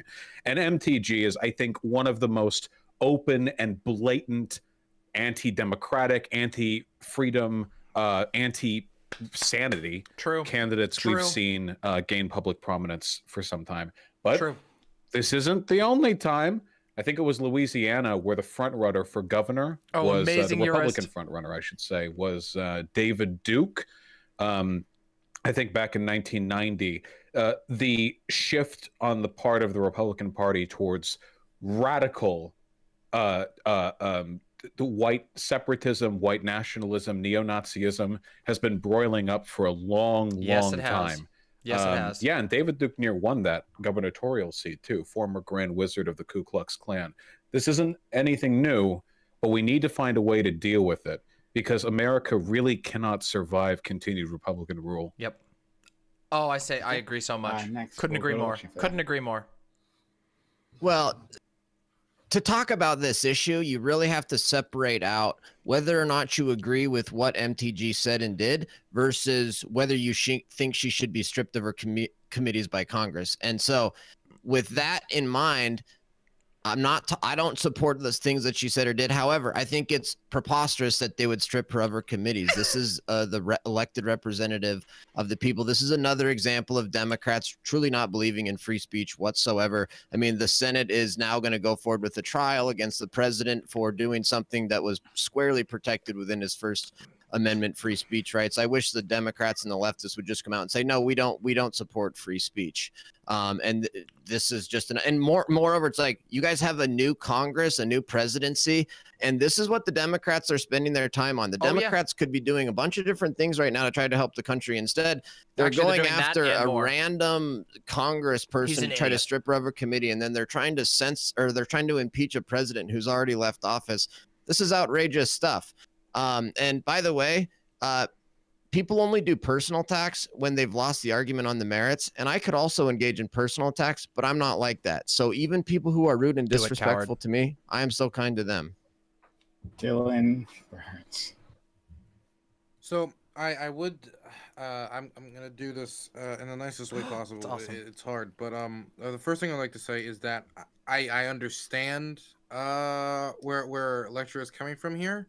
But I think it's weird to classify a congressperson as kind of like random when they're a congressperson in the most powerful country in the world and who purposefully have used their new seat and to come about and bang their chest and be a loud voice. They have done that through the type of mask they wear. It's getting attention, like Stop the Fraud, through the way they speak about how the election was fraudulent and da-da-da. And they have gone on about that conspiracy theory on top of all the other conspiracy theories. And that's a conspiracy theory they have used their seat of power to promote. Well, let's go through some of these because nobody actually went through the conspiracy theories point by point. The first major one I'm going to talk about is the fact that they thought the Las Vegas shooting was staged. Here's the direct quote. How do you get avid gun owners and people that support the Second Amendment to give up their guns and go along with anti-gun legislation? We need a mod in YouTube chat. You make them scared, you make them victims, and you change their mindset. And then you can possibly pass anti-gun legislation. I don't believe Paddock pulled this off by himself, and I know most of you don't either. Of course, this one's a little complicated, but basically she thinks the Rothschilds, while working with someone else, developed space laser programs that started the California wildfires, so they could. You're very welcome, Dan BM. Thank you. California, I haven't been able to check because I have too many windows open. So basically, Jewish-backed space lasers caused the wildfires in California. She also went on a rant about how Muslims should not be able to hold office in the United States of America. Yes, and she did. Specifically, we just went over this on last I really week. want to go talk to these ladies and ask them what they're thinking about why they're serving our American government. This is a reference to Rashida Tlaib and Ilhan Omar. They really should go back to the Middle East. To go to the bathroom, I think. I also want to bring up the fact that Rashida Tlaib was born in Detroit, so that doesn't even make sense from a racist standpoint. She believes that Hillary Clinton, she liked posts saying that Hillary Clinton was sacrificing children by filleting their skin alive and killing them. She has yet to produce evidence of this, of course. I'd love to see it, though. She, of course, hinted at the idea that Nancy Pelosi should be killed. And I don't mean like vaguely. Let me read you the direct quote. She's a traitor to our country. She's guilty of treason. And it's a crime punishable by death is what treason is. Nancy Pelosi is guilty of treason. When I was in the Capitol during the January 6th protests, that was kind of suggested at me a lot. Like, did you vote for Joe Biden? Yes, I think that's treason. And you know what the punishment for treason is. And they don't say it because then you cross the line. It's kind of like in Minecraft a little bit, except even more blatant. She also liked a 2019 post calling for a bullet in the head of Pelosi. She believes that the 9/11 attacks were basically a government plot and that the plane that hit the Pentagon was faked. There's a million other things I could get into, and of course, her most prominent one that she's been doing while in office is the idea that the 2020 election was stolen in some manner, and there was so widespread fraud that it was stolen, and that Donald Trump lost because of Dominion voting machines, et cetera, et cetera. She has used her position, and this isn't things from like 2005. This is stuff from 2019. This is stuff that she was liking and posting while making the plans to run and running for office. in her speech, her 10-minute spiel, which I watched before I came on here, she never apologized. She never said, I'm sorry. She basically said, well, everybody sins. Everybody makes oopsie doopsies. And anyway, what about the Democrats? That was her speech. She didn't even show a basic amount of regret. I think that this is somebody who should not be getting any committee seats on, let's say, education, and most certainly, in my opinion, not be getting any committee seats of real influence, when these are the type of nonsense that they peddle on a day-to-day basis. I believe not in the suppression of speech, but I believe in the consequences for people's words that they speak, consequences for their actions. Anyway, yeah, she is off the wall, bonkers, cuckoo, crazy for Cocoa Puffs. Okay, let's Not go sure, to Eris. Nibiru. I can't remember. I got your attention, Prime. So basically, I think people are kind of missing the point here. I understand why everyone's villainizing her. She's obviously said some atrocious things, but if you really want to resolve this issue, you need to get to the root of it, which is like, these people are not inherently evil. I'm sure some of them are, but most of them aren't, who believe all these conspiracy theories that that Dylan was bringing up.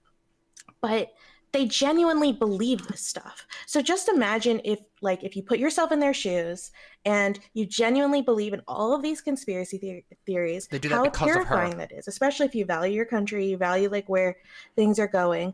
And like the real reason it's the real villain isn't really them, right? It's the information that's being spread to them. The fact that there's no recourse for this information, like all this fake news online. And I just think that there needs to be some kind of control over speech, and Americans basically are going through what a lot of nations go through, because America's quite young for a nation in the grand scheme of things, which people don't realize. And if they really looked at themselves and thought, there are some things that we were founded on that are just not useful for the present day. And one of those things could be free speech. Because in an era of the internet where everyone could just publish things with like no recourse and spread all these lies, this is the consequence. You end up with good people who have these really, really bad takes and can potentially actually damage people's lives because of that. DB, finish out the opening statements. I'm getting in. Yeah, I just got to say, Lecture Fan, it's really interesting that you'd be so like opposed to us shoving our atheist beliefs down your throat when you've been gagging so hard in the boot of these fucking crazy people for the last couple hours, right? I don't agree with Fosh. Right? I don't think this is a feature of the Republican Party. I do. I think it can be if people like you don't stop running defense for these fucking nutbags, right? You need to stop. Right, this woman was on an education committee, and in 2019, she filmed herself harassing one of the survivors of the Parkland school shooting. This person should not be on any education committees. For you to come on here and to bitch about her being taken off these committees, when she clearly should be taken off these committees, is insane to me. Right, I can understand being afraid of the evil Democrats taking away your free speech and all this kind of shit, but I gotta say, defending these people is not the way you win. Right, you're fucking humiliating yourself, humiliating everything the Republican Party. Did you not hear what I stand said? for. I'm not. You need to separate defending what she did and defending what she said versus not wanting to punish people for something they said. Why shouldn't she be? Okay, we can open it up. And I hope you're gonna. I hope you're gonna really enjoy. She be punished for chasing down a fucking Parkland school shooting survivor while she's on, and then a couple of years later she's on an education committee? You think she shouldn't be taken off that committee? Are you insane? Actually, it's really funny. No, I don't think Congress should be taking people off committees. No, and if you support that, then I hope you really enjoy after the Republicans retake the House in 2022 when we strip AOC and Ilhan Omar and all them of their committees. Is that the kind of country you want, where now that when the GOP takes over, we just get to strip a bunch of Democrats from their committees for something they said in the past? There's like 20 things I need to talk on. Yeah, this is going really to be bad. One at a time. He can only respond to one of you. All right, so we'll go to DB. Finish your point, DB. And then we'll go to Demon Mama, and then Vadim. Okay. I just got if Ilhan Omar or AOC, I'm not a leftist, by the way. If they were on tape chasing down the survivor of a school shooting and calling them a coward and saying that they're funded Dude, nobody by George defends Soros. that. You quit acting like you're Please, so no, so virtuous for attacking that. Nobody's defending that. I'm attacking. To be clear, I'm attacking you for saying that person should be on an education committee. That they shouldn't have been stripped from that committee. I'm attacking you for saying that. I think that's a fucking terrible look for the Republican Party, and you should be ashamed that you're defending this person. Pragmatically speaking, there's no difference between saying the thing X is good and the thing X shouldn't warrant consequences. If Lecture Fan says, oh, I don't support that, but I don't think there should be any consequences for it, those are functionally identical. I actually disagree with you, Doobie, though. Unfortunately, what Lecture Fan is doing right now is the optimal strategy for him and his party. See, conservatism, the Republican Party in this country, has never been able to logically defend any of the positions that it holds. It has always relied exclusively on fear baiting and the patriotic signaling to its base. How far back do you want to take that historical argument? Oh, sorry. I'm sorry. Wait, hold on. Sorry. When I apologize. That was wrong of me. When I say always, I broadly mean since like the Southern strategy and since the Nixon amendment. Yeah, about since that time. Past that point, of course, things get very different. But to continue with my point, and thank you for allowing me to clarify. Right now, like the Republican Party is pure dogma. The Trump administration has at no point attempted to legislate based on some sort of empirical or reasonable understanding of proper governance or with any meaningful goals in mind. It's just about power. And at the end of the day, that's all politics is about. And they'll keep gathering power until one day they are strong enough to do all the things you think they're not capable of doing. The appropriate response is to recognize on our side, too, the Democrats and the leftists, that politics is all about power. Yes. Here's a lantern Lecture for Fan, everyone. you said, what happens then when you guys take power again and take all of our people off committee seats? The answer is that you should never take power again. That's the goal. And we can do that if we get rid of the Electoral College. It wouldn't take very much. You guys need affirmative action to stand a shot in national elections. If we took care of that, you would be cast into the dustbin of irrelevance. You can have your state elections. We'll take D.C. and Puerto Rico, and the Senate will be ours for 100 years. Let me ask you this: How did it work to get rid of the judicial No, filibuster? it's my How turn. did that work? It's my for you? turn. How'd that It's work my for Harry turn. Reid, the Lecture Democrats Fan, I getting know rid you of want the to cry judicial more, but it's my filibuster? turn. It's my turn. Right? Am I Yeah, not sure. wrong? Sure. I was supposed to go after Doobie, right? Sure. Yeah, go for it. Yeah, okay. So there's a couple of things I wanted to talk about here. First of all, the idea that I mean, it's just very bald-faced at how Lecture Fan looks at politics. I mean, it is well within the rights of the committees are an internal process to the representatives, to the Congress. That's an internal process. Like, they can do that, and they have every right to. And not only that, but I would say they have not just do they have the right to do so, they have the moral justification. You're asking these people to work aside someone who's advocated for them being killed? Like, that's ridiculous. No one has any right to be forced to try and work with somebody like that. And then secondly, I just wanted to take a small issue with what Eris was saying.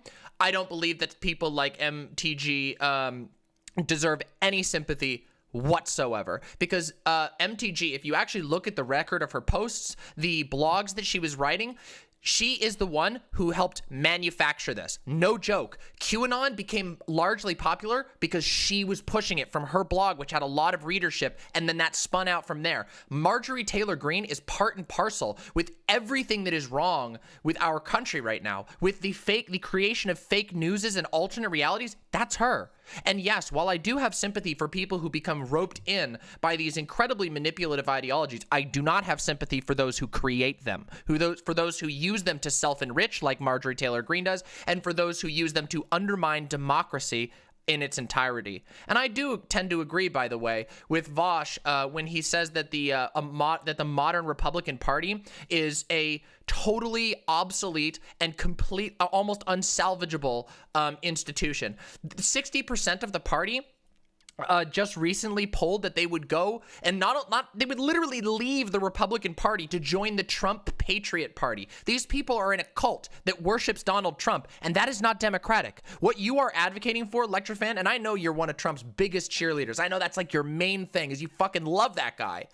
just like all the other cultists in the country. And guess what? We don't live in a country that's a dictatorship. We live in a democracy. So with all due respect, I'm very happy to know that if they decide to do that, they'll never have a shot at winning again, and I will be more than happy to accept that type of future. Okay, so we're going to go to Vadim. Oh, you got your hand up, Dylan? All right, so we'll go Vadim, Dylan, then Connor. Then I'm going to step in because I want to say something, maybe to lecture fans' point. Go ahead. Okay, well, first of all, I just want to clarify that with the David Hogg thing, not only did she harass him, but afterwards she basically said that he was a crisis actor or something of the sorts. And she did so inside of posts as well. We also she also had a gun. I think that this absolutely has to happen because, I mean, we could point to other individuals within politics who have sort of almost crossed this line, but it's just like, if we do not set some sort of example, it's going to get worse and worse. I like Diet Coke. You know, it probably still will get worse considering that she got a standing ovation, and he's getting better. Her after her speech on the matter from the Republican Party. I mean, that's I guess there's no video of it, but those are the reports. So yeah, it absolutely has to happen because politicians have to know that there are consequences for things like this. And lecture fan,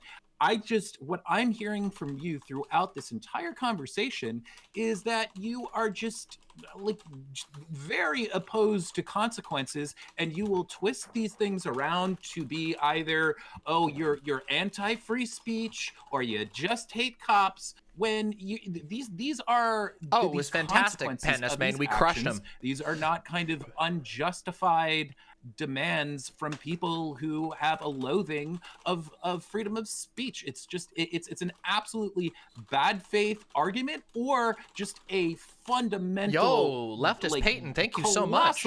Maybe I'll become your first misunderstanding of what the fuck we're all saying here. Dude, hey, Vadim, did you ever agree with the idea that you maybe won't agree with everything somebody says, but you'll fight for the right to say it? Did you ever agree with that principle? Yeah. Really? Of course. Well, you're fighting for the right for other people to try to have you killed. I do, but I'm not going to. I mean, it's sort of there are certain things that in certain circumstances where there are consequences for speech. Speech is not something that like, you know, that people have a right to react to it. And people who, I mean, the majority of Americans that have been polled do not think that Marjorie Taylor Greene should have the responsibilities that she has on an educational committee. I mean, it's just okay. You know what? I'm gonna just the whole freedom of speech argument is a red herring thing anyway, because freedom of speech does not cover your ability to be in congressional committees. The First Amendment doesn't rule on that. This isn't about free speech. This has nothing to do with fighting to defend the right for blah blah. This is nothing's complete. But that's LCTR fan, right? I mean, our boy Dylan, go ahead. So I do want to also bring up the fact that there is a lot of fights for committee seats all the time, very powerful committee seats, on whether the Democrats or Republicans get these seats. And I'm pretty sure that AOC has actually been denied a few powerful seats in her time for things she said about other Democrats. Was that the suppression of her speech? No, that was her Redneck is either he doesn't have a lot of reason friends. or for bad reason. The consequences of her stepping up to powerful people in the institutions. Oh, of that's her party. great, Penn. That wasn't the violation of the First Amendment. That was what. It's a shame he couldn't make it tonight. That was people within the Democratic Party saying, you know what? I think because you spoke out against this, I don't want you in this powerful position. Thank you very much. This has happened within the Republican Party. This has happened within the Democratic Party. This has happened a million times before. This is just a different aspect of it. This person is so out of line that we don't want them anywhere near a committee seat. And we're now going to have a vote to have them not near the educational committee seat, where they basically say all these school shootings were staged and Destiny was supposed to be on this panel, but he I canceled. do want to bring up the fact that we're not just talking about like an isolated instance of some people defending her. Kevin McCarthy has done circles of condemning what she says, but then really kicking down the can of whether there should even be a vote. Then when there was a vote, good question. I'll put that on the Q&A list, Angel. Representatives. Only 11 voted to strip this up. Only 11 voted to strip her of this of this responsibility. This, True. while a lot of them are not say QAnon or believe that Hillary Clinton filleted children or that Jewish space lasers have destroyed California. Sorry for all the Jewish space laser enthusiasts in chat. They probably are complicit or willing to accept it to an extent in order to maintain power.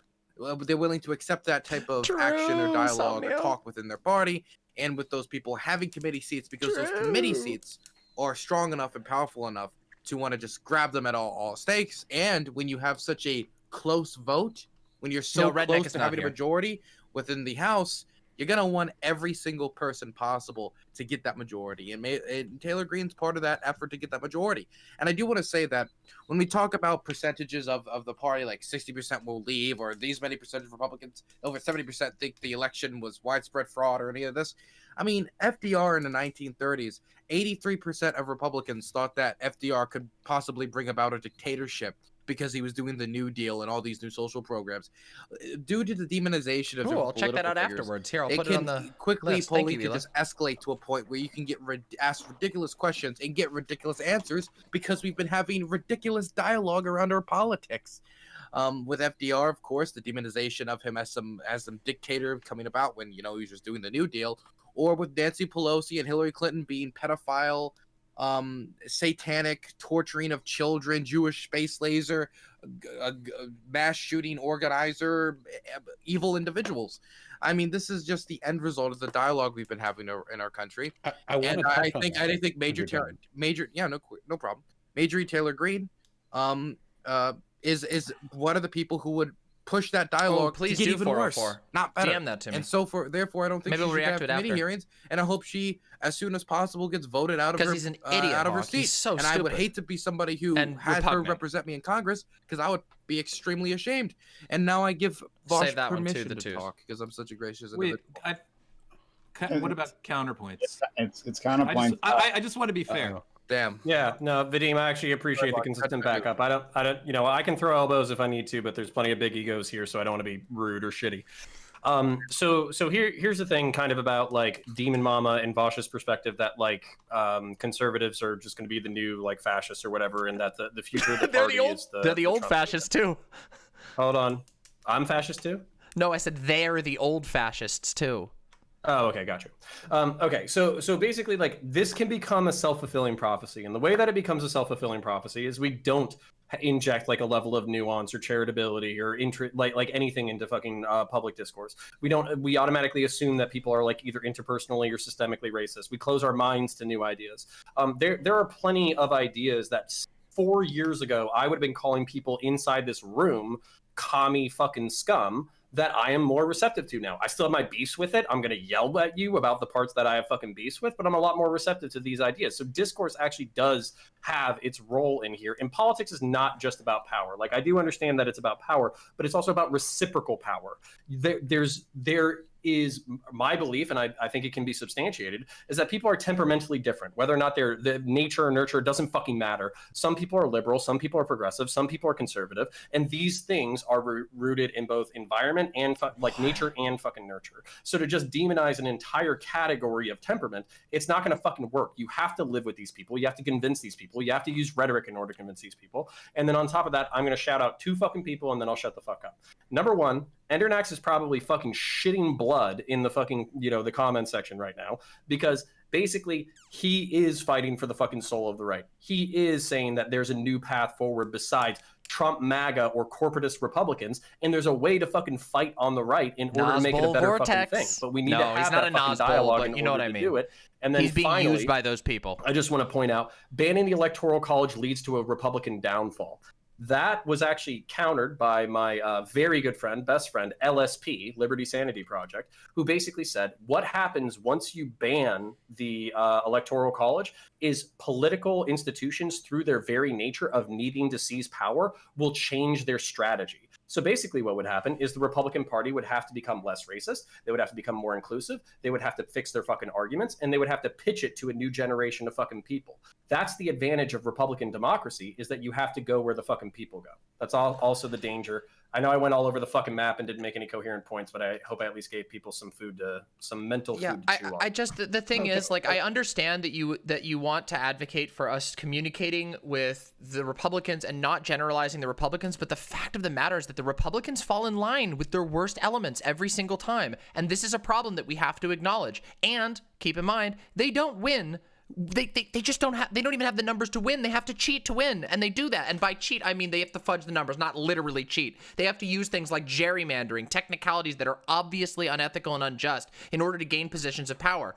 But what's worse, again, even if we're not going to get into that whole rabbit hole of talking about how we reform functional democracy, the problem that we have is that they stand in line next to their worst elements. They stand up and they don't denounce Donald Trump when he does blatantly racist things. They literally, I mean, it's really funny that Lectrofan has spent all this time like protecting free speech when fucking Marjorie Taylor Greene is literally the first action she took as a junior representative was to try and push for Biden's impeachment. Like, it's like, okay, what if removing your committee holdings like justly through due process is removing your free speech? What does that categorize as? These people are completely unhinged, and I say this on my stream very frequently, and I message this out. At this point, I'm speaking to the audience, which is that people need to realize that the conservative wing of the Republican Party, the hardcore conservative wing of the Republican Party that's all on board with Trump, these people are not just holding back the left,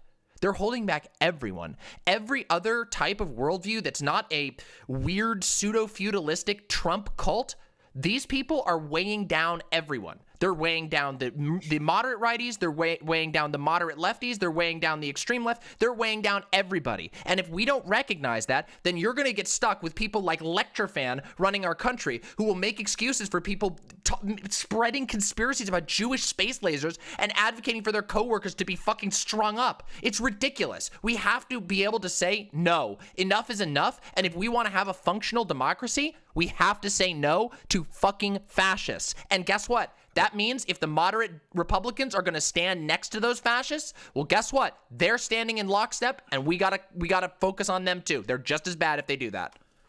Okay, so I'm going to step in. Wait. I wanted to jump in a while ago. May I? Sure. Okay, so a couple of points here. Activated First of all, mama. Dylan, you were speaking on sensationalism and paranoia and fear-mongering on both sides, which I can agree to. Usually that's a pretty bipartisan thing, being very hyperbolically against what your opposition is and does. But I wanted to say that when we're talking about the Democrats, even just liberals, not even progressives or leftists, they were pretty on the money with Trump. They said that Trump would be like a xenophobic, like a police state enabling fascist who would attempt to initiate a coup while pulling his party away from reality, and every single one of those points ended up being true. Yep. Even the Russiagate stuff, which people make fun Yeppers of in for, chat. the bipartisan senatorial committee found that those claims were largely valid. What were the right saying about Obama? The FEMA death camps? Yeah. I mean, the degree to which these criticisms are leveled in reality is completely different. It's so different. But with regards to also what Counter said, obviously discourse does matter. That's my job, and talking to folks does matter. But it's harmful to the country and to human life to pretend that a party isn't fascist when it is. This has been the long-term sort of direction of the Republican Party's movement for a good while now. And at the end of the day, there are only a couple of ways stuff like this ends. If you're taking a look right now at yes, I do. polling for Trump Sony within the Republican A6000 Party or advocacy for the Patriot Party or anything like that, you know the Republican Party is not going to skip back over to neoconservatism anytime soon. They're all in, and they will be for a while. And this usually ends in one of two ways. Either the fascist wing of a government takes control and burns itself out through warfare or revolution, or they are supplanted by the left-wing elements of the government until whatever socio-political impulses are driving people down that road stop. In our case, what we should probably be doing is taking a better look at our broadcasting and education systems, because all the methods by which fascism is spreading in America can be traced pretty easily back to a select number of political and corporate interests. We can work on that. And the ideal would be for people of a fascist inclination to stop and to educate themselves. And the only way we're going to do that is if we wrest some control over the institutions by which these people have been propagating themselves. Yeah. Okay, so True. I'm gonna go. I see Eris and Doobie. I'm gonna go with you, and then I'll go to Dylan I don't afterwards. know. We'll see if they want to. I want to say though. I mean, to to Bosch's point there, like any leftist here, right, could probably like point out a dozen statements from other members of Congress, right? They're fucking off the wall, right? Things they've said like while they were in office, right? And if that's the case, right, then why is it that we aren't extending this out further, right? Why aren't other members of Congress, Republican members of Congress, up for the chopping block? Sure. But okay, but like, can we run Congress like that? I mean, it feels like to me, like we all know here, I'm a fan of the Republican Party, right? But it feels like to me that we have a party that is going through a moment in time where conspiracies abound, right? And many members of the Republican Party, the elected members, believe the exact same things Marjorie has said, right? They've said some of them, and other things they've been smart enough to keep quiet about, right? So, like, if that's the case, then it seems like our hatred is enforced on this one particular woman, right? I do not like, but this one particular woman. When we have an entire party, we had a president. Oh, have a good night, himself engaged in exactly this type of behavior, right?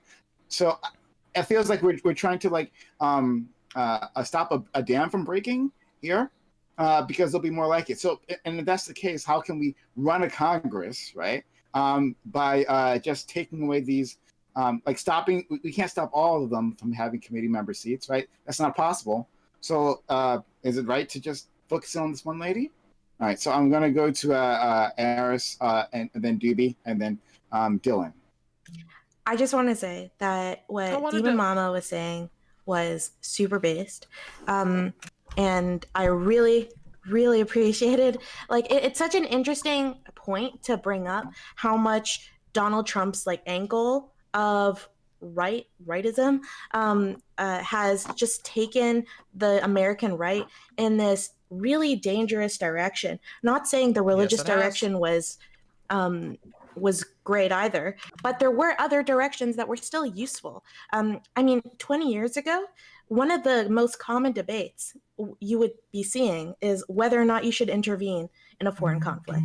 Now it's rare that we even have that conversation. And that's a really important issue. There's like tons of things that used to be like real topics that were debated between Republicans and Democrats that are just not talked about because we're just so obsessed with debunking these conspiracy theories and these lies that have just like completely taken over political discourse. Okay, Doobie, then Dylan, then Vadim. I see you. Yeah, well, like I said at the start of this, I'm a nice person. Not me? Right. I honestly feel like this has been kind of a circle jerk with like lecture fan in the middle. And he brought up a couple arguments at the start. Freedom of speech. She deserves a committee spots, whatever. I think it's been demonstrated by just about everybody that those are really bad arguments. In lecture, I'd love to believe that your brain doesn't work this way. So, like, do you have any response to that? Because to me, right, like I said earlier, I'm not. I don't know. I'm not a Republican. I'm not even like pro-democracy most of the time. I can be pretty anti-democratic, right? Really, on certain topics. But I feel like if you do care about the Republican Party, conservatism and libertarianism, whatever the fuck your thing is, shielding people like this who are just fucking toxic, right? Clearly toxic to the party, to its stated goals, right? To I'm sure the sort of shit you want to get done in society seems like a really bad strategy. Right, so I'm just wondering, like, long story there. What do you have any response to any of the things Dude, people. all the Republicans have to do is just to let you leftists continue to act like you're acting right now. This is McCarthyism times 100. This is the most insane conspiracy theory nonsense I've ever heard. There's a Nazi around every corner. There's a fascist and a Nazi everywhere. This is literally just like McCarthyism, where you're like, except What instead you're of going hearing after right now- communists, it's going after Nazis and fascists. It's like, you guys think that there's like a bunch of Nazis and fascists in the United States, and there just aren't. There's maybe like 0.0001% of people are actual Nazis, and you guys are acting like there's like 90% of Republicans are Nazis. It may seem It's absurd. Like it's McCarthyism and it's conspiracy theory. But this is actually optimal political strategy. The conservative right in this country has completely abandoned any kind of logic-based premise for its arguments. Yes, they have. Having idiots dogmatically spew nonsense has worked for them. It's worked for them for a long time, and with Donald Trump, they realized it works better than they ever imagined. At first, they opposed Donald Trump because he was boorish and stupid and hypocritical and unchristlike in a number of ways. But no, Republicans didn't give a fuck. It didn't matter. It didn't matter what he did as long as he said the right things. So they all fell in line. And the Republican Party got more or Donald Trump got more votes in 2020 than any other presidential candidate in history, with the exception of Joe Biden. And I'm glad Biden won, but the Republicans were still able to muster more support than ever before after 4 years of Trump's presidency. There is no return to reason for that party. The only thing that can happen is a collapse. And we need to facilitate that collapse by making them politically unviable. Such an extremist. Wow. Okay. Go ahead. I'm pro-democracy. Dylan has You're an been waiting very. I'm extremely pro-democracy. So, well, Dylan has been waiting very patiently, right? Amazing. And I said Vadim, and then we'll go to Demon Mama. But I do actually really want to engage with the topic that, like, the rest of the party, right? Like, but by your standards, I think you would many people here, apparently Vosh as well, right? Thinks that other members of the Republican Party should be up for having their committee seats stripped, right? But if that's the case, how can we actually run this country, right? We have to come to some sort of consensus We'll run it better. with the other side, right, to have a functioning government, because we can't have one-party rule. So I feel like there's something we actually have to contend with here. All right, go ahead. So, I mean, I'm not gonna say there's a Nazi around every corner, but the threat of white supremacy is real in this country. It is a legitimate threat.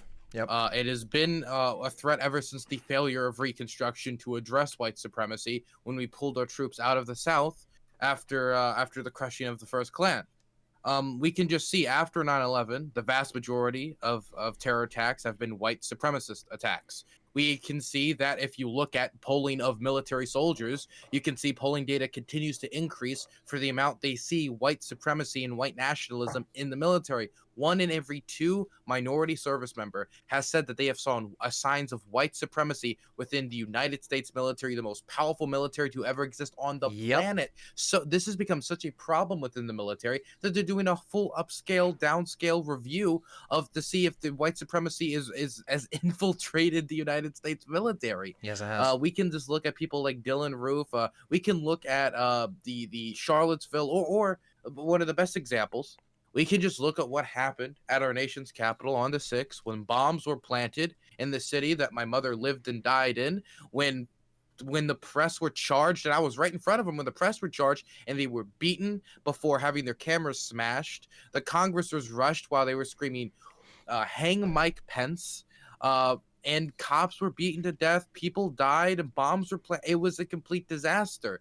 And so I don't want to say there's a Nazi or white supremacist in every quarter, or everybody who carries a Republican card is a white supremacist. Good question, That would be Samosky. extremely hyperbolic, and that would be inaccurate. But it is accurate to say that this nation has never dealt with this with the white supremacy that underlines a lot of the beliefs that I think some people hold, the white supremacy that is still a real threat to the public, and to the deaths that are being caused by white supremacy today. Holy fuck. All right, we got to go. Vadim, Dear Mama, Eris. Okay, so I guess I can only speak for myself. I think I think that I'm speaking for most of the people on the panel who are left, but you can let me know if I'm wrong. Where should I start? at the beginning of the 9/11 conspiracies, I've always been sort of like into those conspiracies just from a standpoint of like finding them fascinating. I think they're batshit. But what a lot of people don't realize today is that in great part, they were started by a hybrid of the wacko left, a section of the left that was kind of out there, and the libertarians. And why am I bringing this up? Because when all that started developing, I started looking at it and I was like, oh my God, I can't believe all this bad I'll shit get is in there, coming don't you from worry. the left. So I want to say that, let's say we had a candidate who I'm was about to go down. It's about to go down. Talking about that stuff all the time and related conspiracy theories. I would absolutely be in Pepe. the same boat as I am here with Marjorie Taylor Greene. So this is not me being partisan here. This is about kind of conforming to reality and people just not being Connor's fucking gonna lose crazy his mind because he who can't. He are, doesn't have running control over our his temper. government. It's just how And it then is. the second thing that I wanted to say, just to Did sort I? of address what PrimeCayes is it PrimeCayes or I'm sorry, I should know that, dude. PrimeCayes or PrimeCayes? PrimeCayes, all wrong. But go ahead. PrimeCayes. Okay, I apologize. I'm so bad with names, historically bad with names. So it's not you, it's me. You could have pronounced it Boosh, though, but some people do. I'm very forgiving. Yeah. But I just wanted to say that I think your question was somewhere along the lines of, because of the fact that we haven't held other people Hell yeah, accountable, Adam. is it fair to hold her accountable now? I don't think I saw the And previous I point, think but that's maybe I'm misunderstanding your question. I couldn't find it. But I think Sorry. the answer is absolutely yes, because we have to start somewhere. We have to start somewhere holding these people accountable, showing that there are repercussions for this stuff. And hopefully those repercussions will kind of at least somewhat quell the just voluminous amount of bullshit that we're getting from the party. Hopefully those consequences will keep people who believe this stuff from spreading it, who want to go into office at the very least. So there you go. So it'll be Demon Mama, Eris, and counterpoints. Right. Like, I don't know why you want to do the whole dicks movement. I don't know why, like the jerking. Because I need attention. I'm an attention-seeking person on a panel. A greedy boy, jerk DM off that to me. dicks or DM that grab to me. boobs or do magic fingers. Need There to you do go. something. All right. Okay. But before you go, Demon Mom, just before you go, right? To answer the demon's question, the thing is that it's not that like, oh, we just haven't punished other people. It's that understanding that the Republican Party is the way it is now, right? Like that we've seen this playbook before, right? In terms of the Tea Party, right? When the establishment was like sort of against, right, but like flirting with like the Tea Party, right? And then the Tea Party actually started taking seats in the Congress, right? And then took over the establishment. The establishment was the Tea Party, right? I feel like what we're seeing now is the exact same playbook. So so they did the flirting part, right? Now the QAnon is actually in the House, right? And soon we'll realize, we'll look around and realize that's the whole party. This is it, right? So we're gonna get more of this, right? If they're living in a fact-free zone, and we can denounce these things they say. Like, I mean, I don't agree with what they say, but like, how are we actually going to operate if so many more members of Congress, and I don't think you and many of you disagree with me on this one, so many more members of the Republican Party actually believe the exact same things, right? So we'll go to Demon Mama, Eris, then Connor. Yeah, I really wanted to address your point on this because, I mean, you probably know from my appearances on your own show that this is a topic I've been talking about for a long time.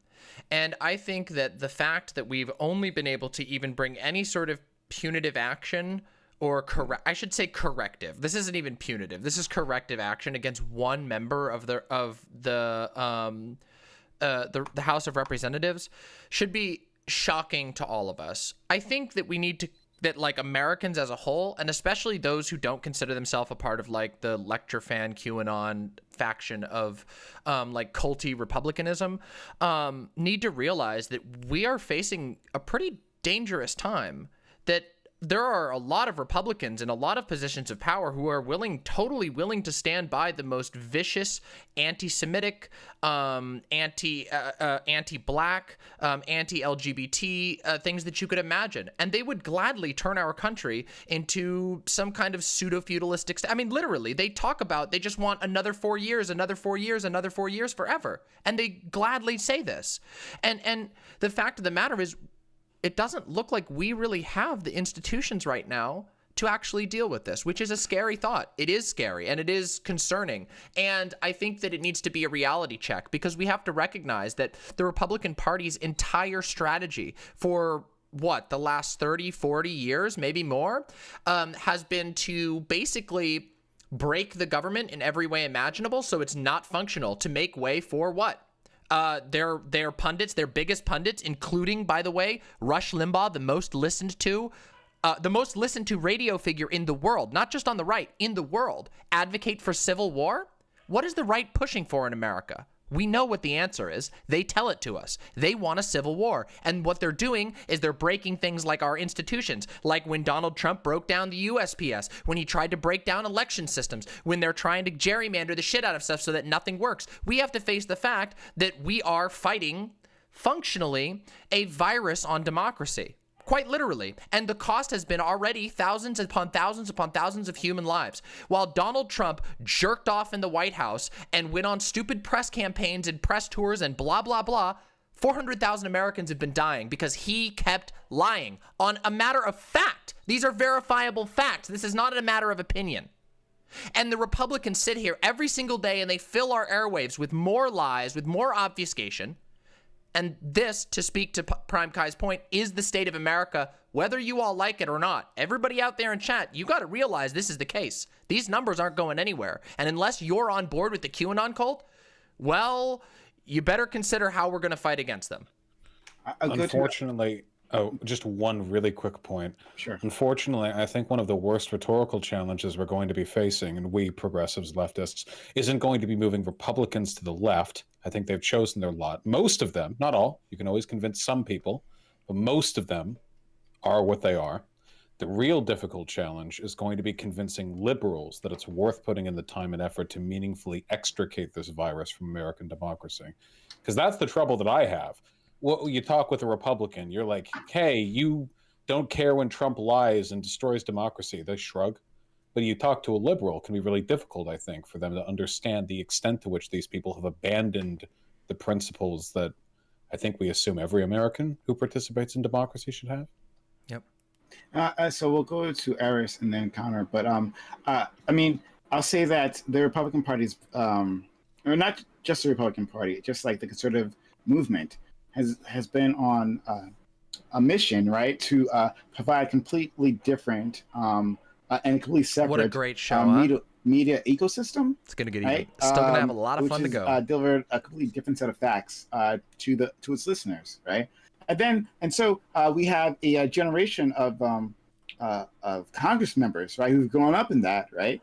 And like these are the thoughts and the conclusions that they've made, right? So it's completely unsurprising that we'll see more and more of this, right? Like this is the project, and it's been successful. I didn't see the poll, but understanding that, and understanding that it's terrible. I don't agree with it, but we have to have a functioning government, one way or the other. So we'll have to. Good idea, Gayfish. I'll add that to the to-do. So let's figure out a way to do that. Harris.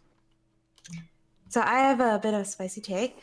I think that people need to be a little more critical of themselves and their own politics and examine, like, why did this new movement come up? I mean, I've heard lots of reasons, and I'm sure that there are. One of those reasons, though, you've had such a reactionary movement that we're seeing with this new nationalist kind of idea that's being spread, like Trumpism, is a reaction to the identity politics obsessed left. And I could see you shaking your head, Dion. Oh, I mean, I'll argue you so hard on this. Yeah. And I'm excited to hear it. But here's the thing. When one of the problems is, I genuinely think that, and most historians I've talked to agree, right, that Trump and this new movement reminds them of fascism. That when he speaks, the language that he uses, the rhetoric and the euphemisms is very, very similar of like that great man syndrome that we saw in the early 20th century of fascism. But none of that stuff gets taken seriously. Like, just try to say, you're concerned about new fascism in the United States. Almost every right winger will just roll their eyes at you. And one of the reasons why is because that term is just meaningless now. No, it It's isn't. I couldn't disagree with you more. Nope. You're basically telling the argument you're making right now is telling the Jews to stop complaining so much. That's what you're. I'm gonna lose absolutely. it. I'm a fucking Oh wait, hold on. Demon, let her finish her every point. right. I think you have every right to complain, right? Like that's not the issue. To me, the problem is like that reaction that so many leftists are participating in. Okay. And I've seen it on this panel. I've seen it in my Discord server, I've seen it everywhere, where you just hear one person say something that doesn't tote that liberal identity politic line, right? And you just start throwing labels at them and being so incredibly uncharitable. And it means that those labels that are so important, right, to us to be able to actually demonize problematic behavior that Trump has done, they become meaningless. I strongly disagree. And I can disagree with you on a couple of ways. But go ahead. Let her finish. No, I've been called a fascist just for saying an oath to the Queen when I became a citizen of Canada, or for operating in a colonial university. Okay, I've seen people on this panel just like immediately take the most uncharitable views of everyone and just rage and just immediately just shout out these labels, and they've just become meaningless. I'm not saying everyone in the left is responsible for this. I'm not saying that the left is completely responsible for Trump, but I do think that there are people that this movement is in part a reaction to that. Okay. Okay, wait, okay. First of all, and this needs to be... Dude, I need this to be like under a minute. I'm about to lose my shit. Also, that was directed at me, so I would like to respond. But go ahead, Vosh. Okay, look, I want to say this, okay? First of all political labels are misused by all groups, okay? Second of all, I'm really no. Fascism in America did not come up because of irritating college students misunderstanding what white privilege means. All of the mainstream ideological tenets of the modern Republican Party, all of these can be directly traced back to political and corporate actions taken by people in positions of power who are conservatives. Thank you, if you want to look at the attitude towards Muslims, we can look towards 9/11. Thank you, LG if you want to Hope to look see you towards again. the Make sure you, LGBTQ movement, the subscribe. attitudes towards that, we can look back decades and decades. That has nothing to do with identity politics. As for BLM, there are people in the Republican Party alive today who were also alive to throw rocks at black children integrating into schools back in the 1960s. So now there are a lot of really annoying left-leaning people who misuse this terminology, and I dislike that, and I do think it's counterproductive, but I think we are giving way too much credit to the idpol types by saying they're responsible for the advent of global fascism. It is something we're seeing around the world, not just in America. I just said they've contributed to it. I didn't say they were. Well, okay, sure, dude, but I'm a fucking loser. I gotta go. But also, I gotta go. Well, listen, I was directly targeted by Eris. Eris literally called me out by name, so I would like to be able to respond if that's fine. I know you have something else you want to blow up about, but can I respond? Is that fine? Okay, thank you. Appreciate that. Listen, the problem with this idea that fucking leftists will call anybody a fascist, I can literally go watch the entire history of my appearances on PrimeCayes. There's probably been 4 or 5 separate times where I've had this exact discussion, and every single time I explain precisely why, hey, what this is fascism. Here is how it's fascistic. Here is how it has historical parallels. This is how we ideologically identify fascism. And you know what right-wingers do? They go, I don't fucking care. Because guess what? It's a sad fact that a lot of the right-wingers in this country actually do like fascism, and they won't admit it because they know it's a bad look. They know enough to know it's a bad look, but they'll still keep advocating for it. Like Donald Trump is a great example of this. And they put a mask on, and no matter how careful you are with it, they'll always say, oh, the intolerant left. Somebody online, some random account that's a 13-year-old on Twitter once said that I was an imperialist because of this, and that's why I just had to look the other way when they decided to slam people into internment camps. It's ridiculous. It's patently ridiculous to its face. No matter how patient you are with the feelings of people who advocate for the policies of fascism, in not calling them a fascist, you're only hurting yourself. And the fact of the matter is that America has been hurting itself by not being willing to admit that people who are advocating for fascist policy are fascists and call them what they are. And so I just reject this idea outright, and I think it is almost embarrassing that a student of history would ever try to say that it is the fault, or that it would even be marginally the fault of people who are trying desperately every single day with their platform to meaningfully and substantively call this out, that it's like, oh, I got called imperialist on Twitter once, and now I left the left and I don't believe in human rights anymore. That's ridiculous, and yes, I will mock it. And if that's you, well, then you're not an ally of mine. And guess what? I don't need to be an ally with fascists in this country, because they are a minority. They just, you know, currently right now are able to wield certain levers in a way that keeps them power, and we all lose if that's the case. So it is in the interests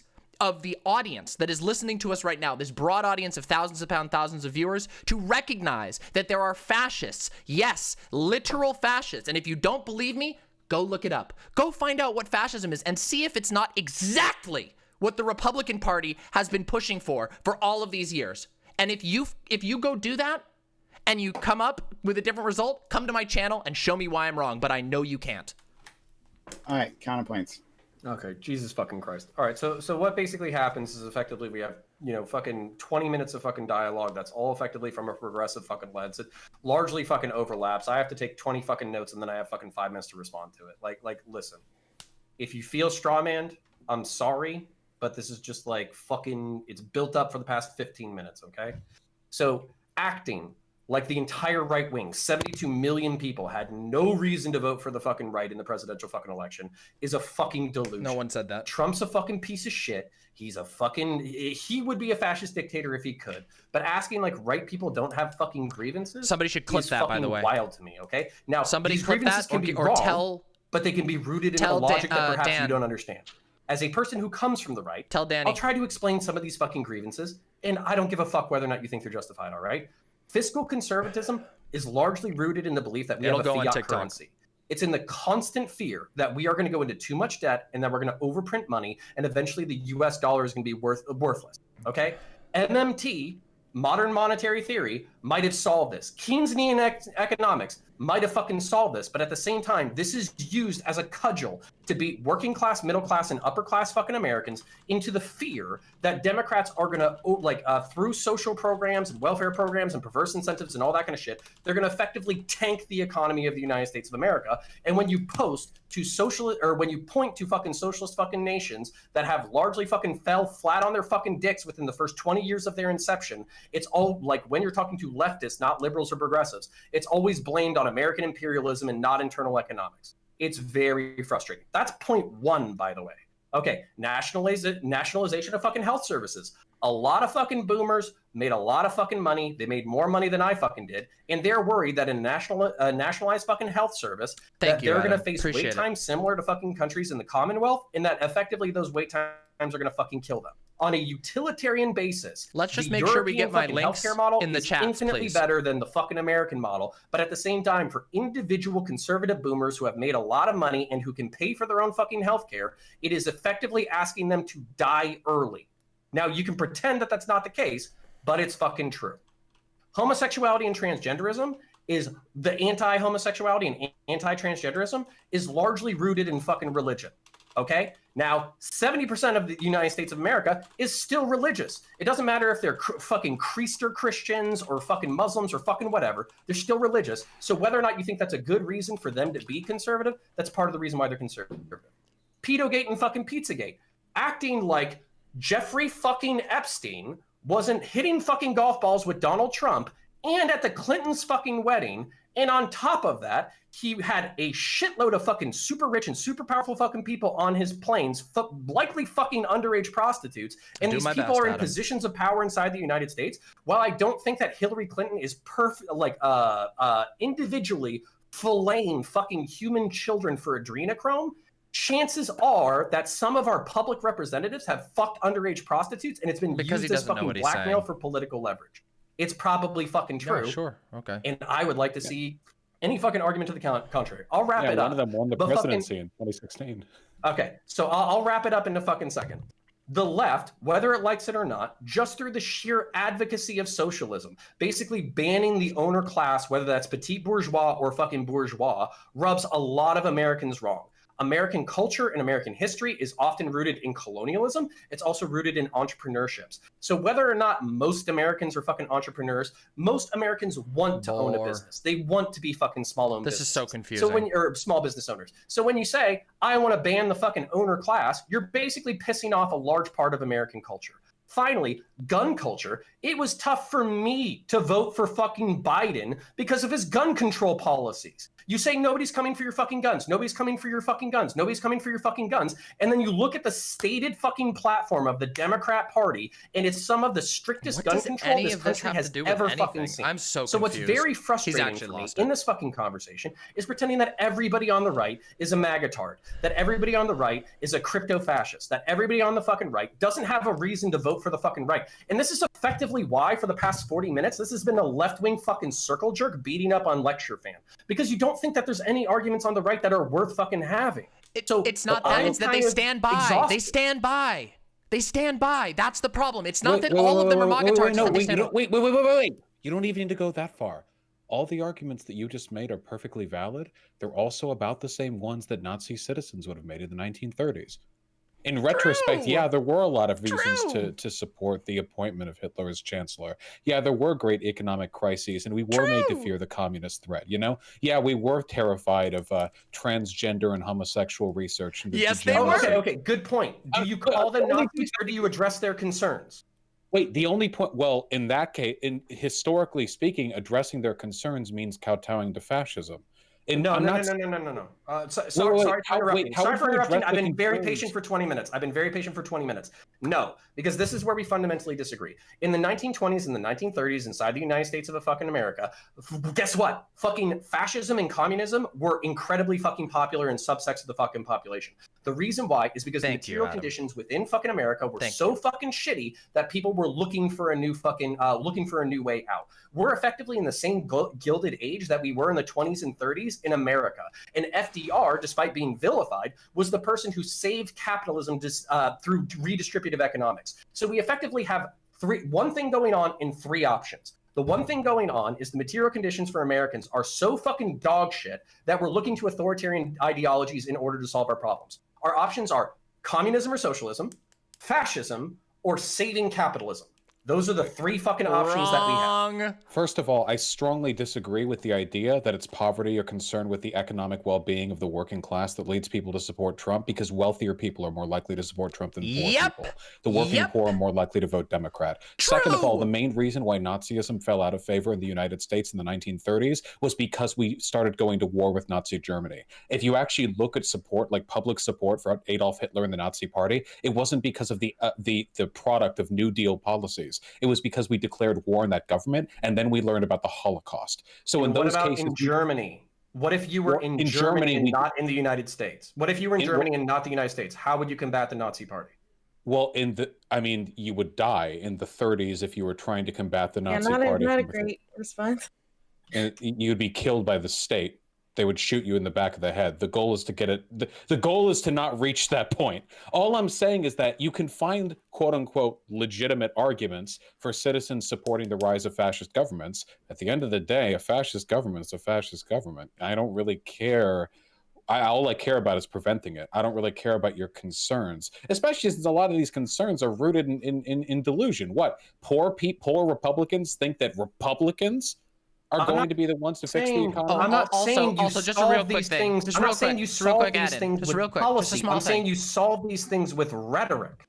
In the rhetoric. By the way, one of the answers to your question is how do you fight this thing?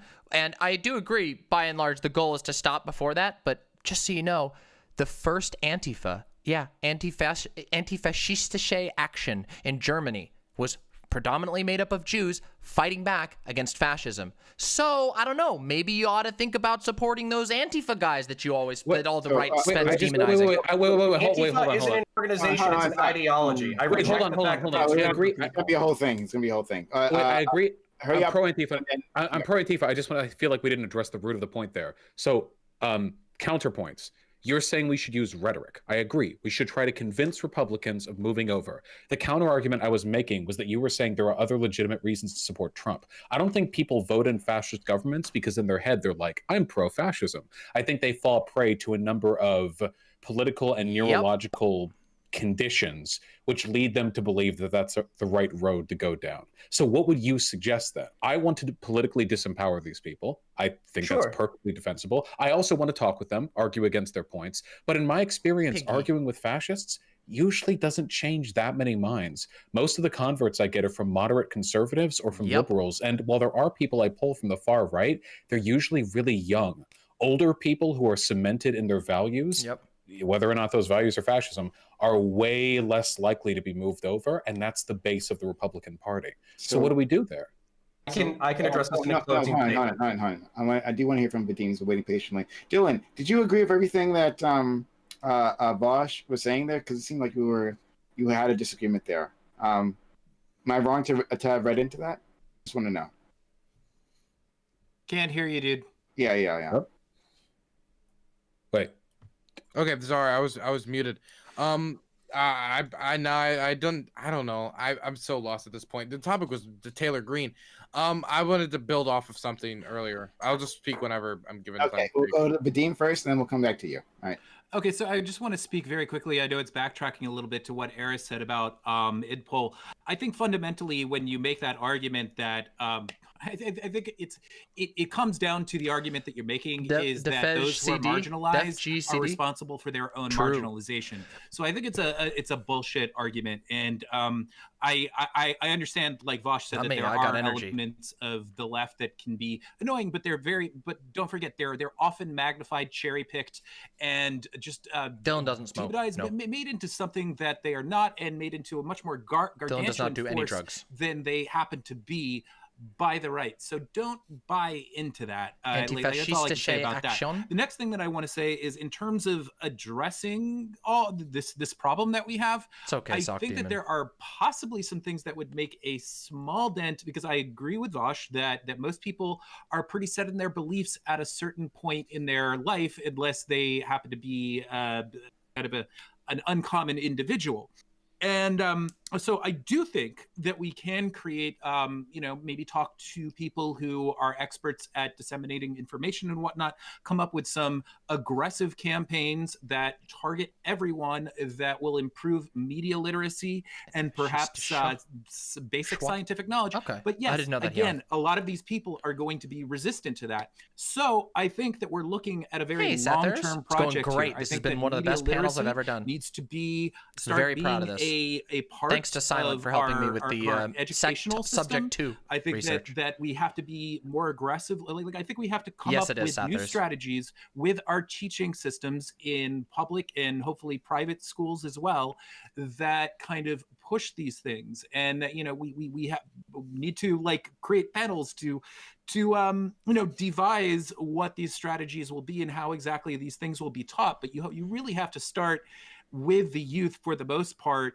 and get at them as aggressively as you can in order to kind of stave off the chance, or not stave off, but hopefully eliminate the chance of them later in life turning to batshit. And so I do think ultimately it's kind of a long-term project, unfortunately. So there you go. I think I said a lot, and we're probably heading towards the end. So I'll just leave it at that. Dylan. So when you look at 1932, when FDR first took office, I'm hoping to keep 1 it that way out over of every time. 4 Americans was out of work. Millions were homeless, unemployed, or had economic destitution forced upon them. The German-American Bund was gaining popularity. I believe it was the Silver Shirts, or the Silver Legion, was also gaining its original prominence, and radical ideas were gaining more and more prominence, and conspiracy theories about the Jews were also growing, not only in America but in other places of the world, namely Germany. And the thing that ended up sending America on a better path than it could have gone down was bold action. And you know what I said about FDR possibly being a dictator, and 83% of Republicans looking at FDR saying this guy could bring about dictatorship. He looked at that number, he said, I don't care. And he did it anyway. He did his policies. He kept going and he got bold. He did big things because at the end of the day, somebody can like say your policies suck, what you're doing sucks. They can say you're bad and you're evil and you're all this stuff.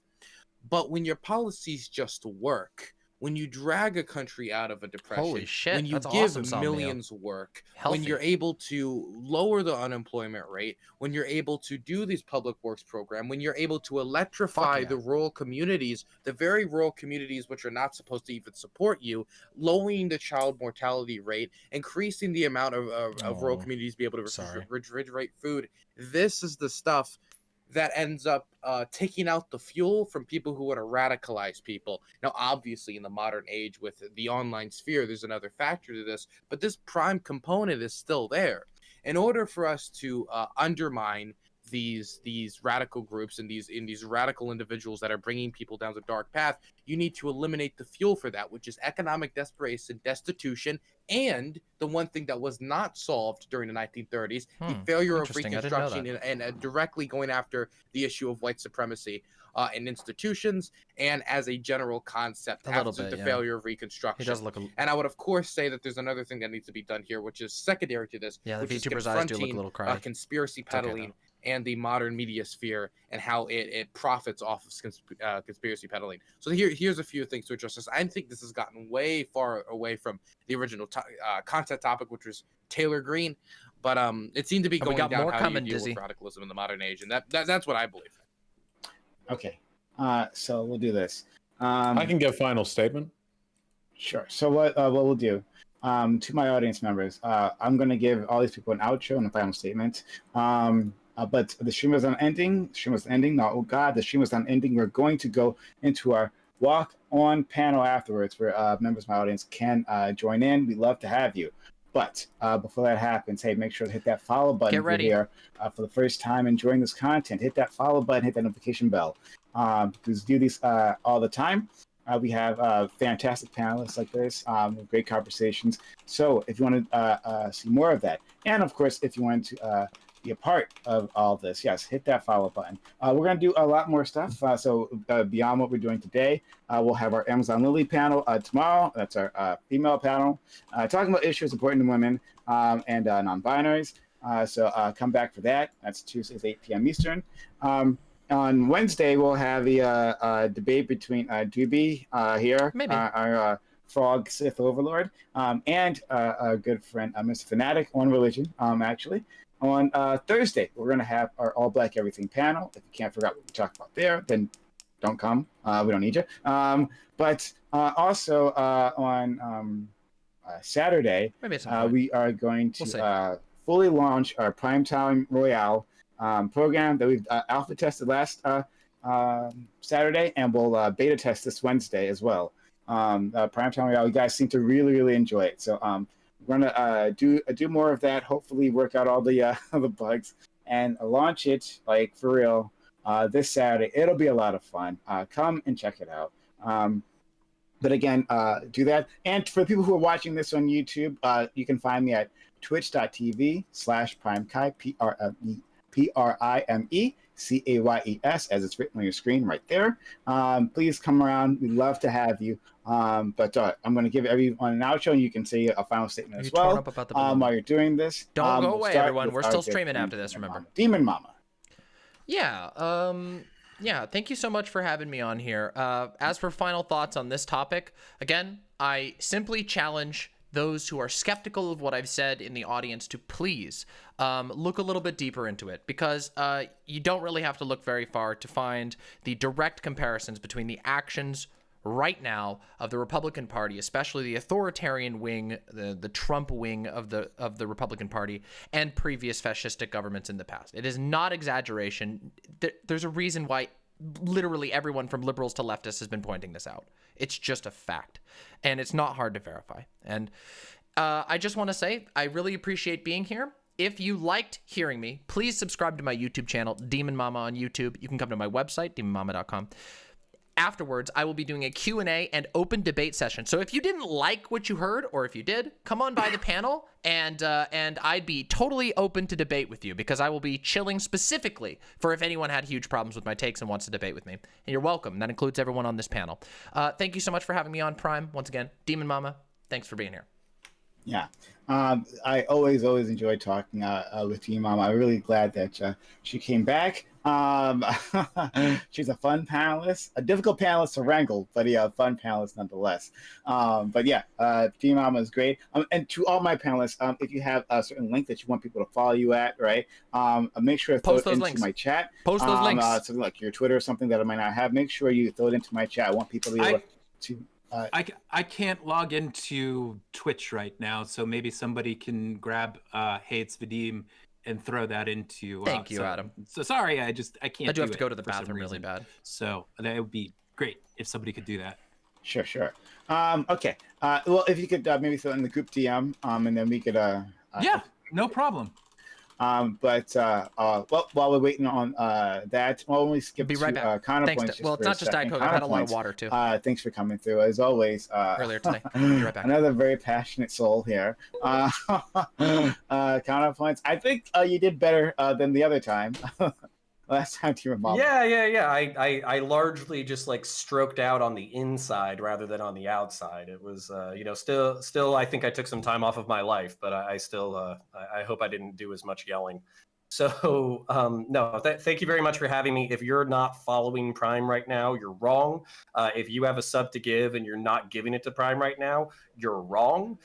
If you're not appreciative of the fact that he was able to organize, Vosh's inaugural panel show coming back into the fray, then I think that's that you're very unappreciative, and I don't like you as a person. I'm making a moral judgment about who you are. So Vosh asked, what do we do?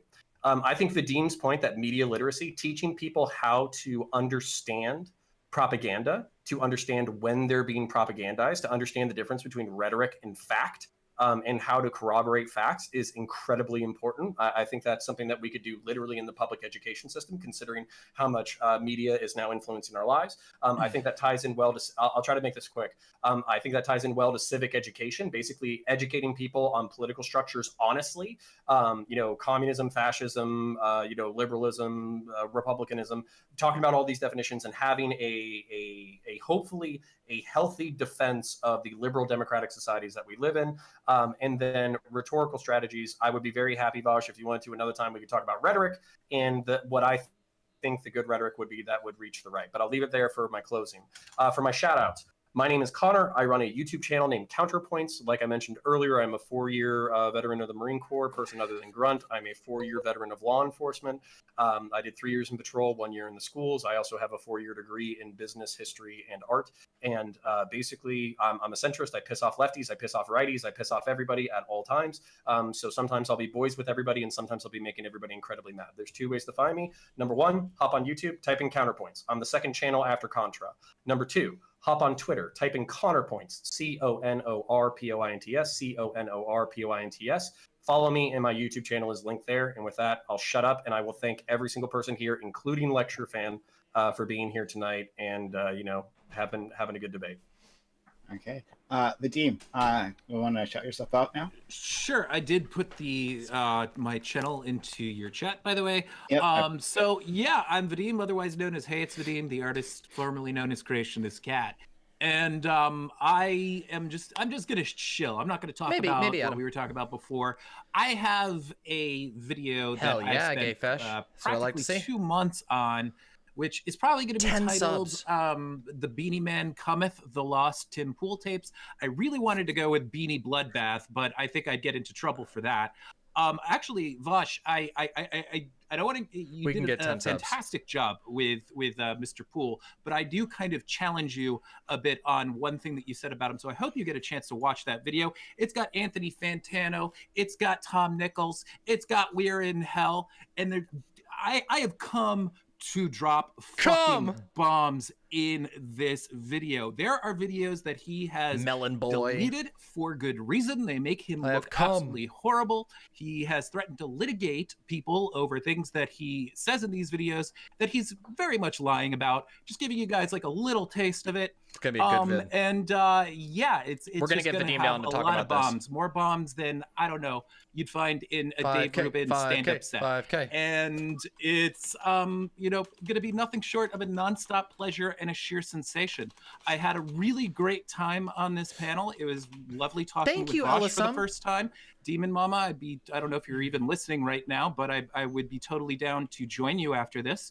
And I really want to thank Prime for having me on once again. This is an interesting discussion. Hell yeah. I want to thank both Vadim on Counterpoints here. and Mr. Lecture Fan for being brave enough to, especially Lecture Fan. And look, I know we don't see eye to eye, but hey, I'll give you props for one thing: being the one man inside this. You know, just you're right now. You're in the center of my screen. You're just enveloped in leftism, and that can't be easy. So, you know, props to you for that. And I guess I don't have anything else to say other than once again, sub to my channel. Hey, it's Vadim. You could also look up Creationist Cat, and you'll still find it. So yeah, thumbs up to you probably guys. not I love tonight, you all, 404, but and, probably soon.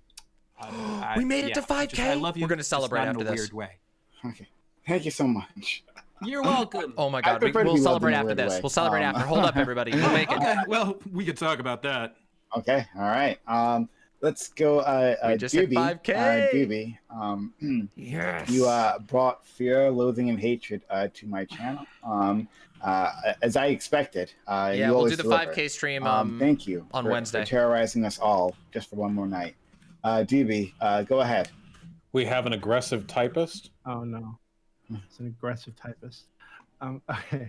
It's Eris. So I just want to. Okay, I'm gonna shill, of course, politics Discord server, discord.gg/politics if you want to find me. Again, that's discord.gg/politics, the greatest server on Discord, by the way. But I'd also like to use my closing statement to check in on Lecture Fan, because I'm honestly like. Yes, it will be. Like I said earlier, I'm not a leftist. I'm not a socialist. I'm not even a fucking conservative. I can be pretty fashy sometimes, to be honest with you. Right? That's the truth. Alora, but right, I take it back. That being the case. Thank you, Alora. I feel like I live in the same reality. Will be as on like Wednesday. Vosh. Yep. We're living in the same world. We'll talk about it we can after talk this. about things. We can have conversations, and we can at least agree on like basic shit. But it feels like you're off in the fucking outer space somewhere, floating around, and we're speaking to you, and it's just going over your head. And I'm so fucking confused, because I'd love to believe that this is like that you genuinely feel this way, right? That Vosh is wrong when he says that this is like some kind of game you're playing.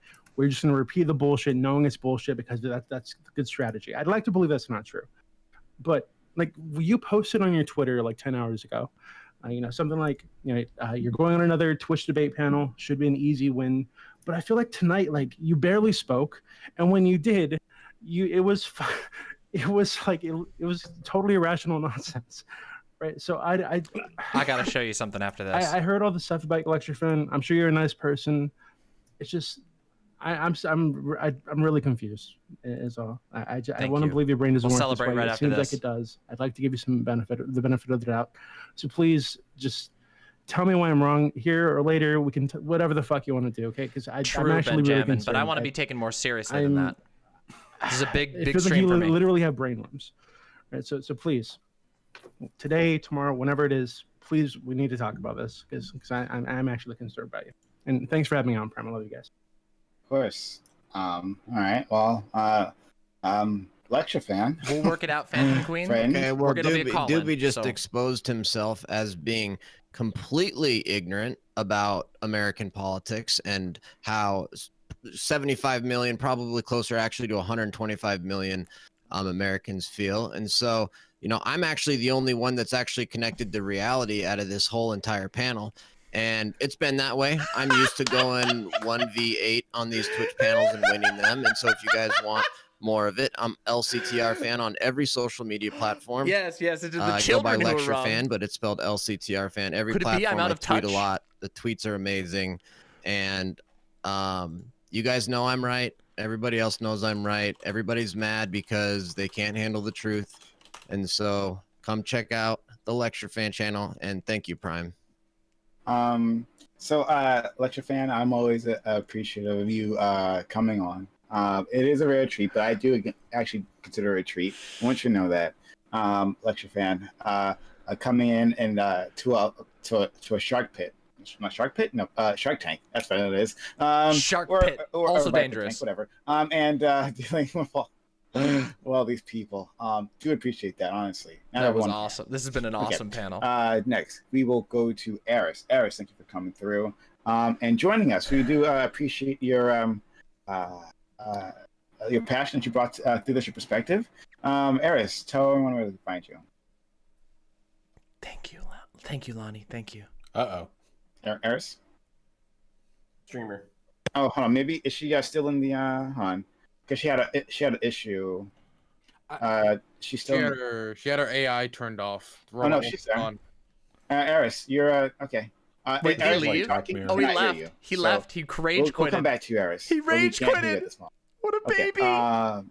Next, we will go to the home. Dylan Burns. Everyone is wrong. Everyone is wrong except for me. I came here simply because I forgot. I wanted to challenge Lecture Fan, and I just couldn't. He was too smart for me. He was too big brain. He fought on the side of God today, and even as a child of God, he was just more godly than I could ever be.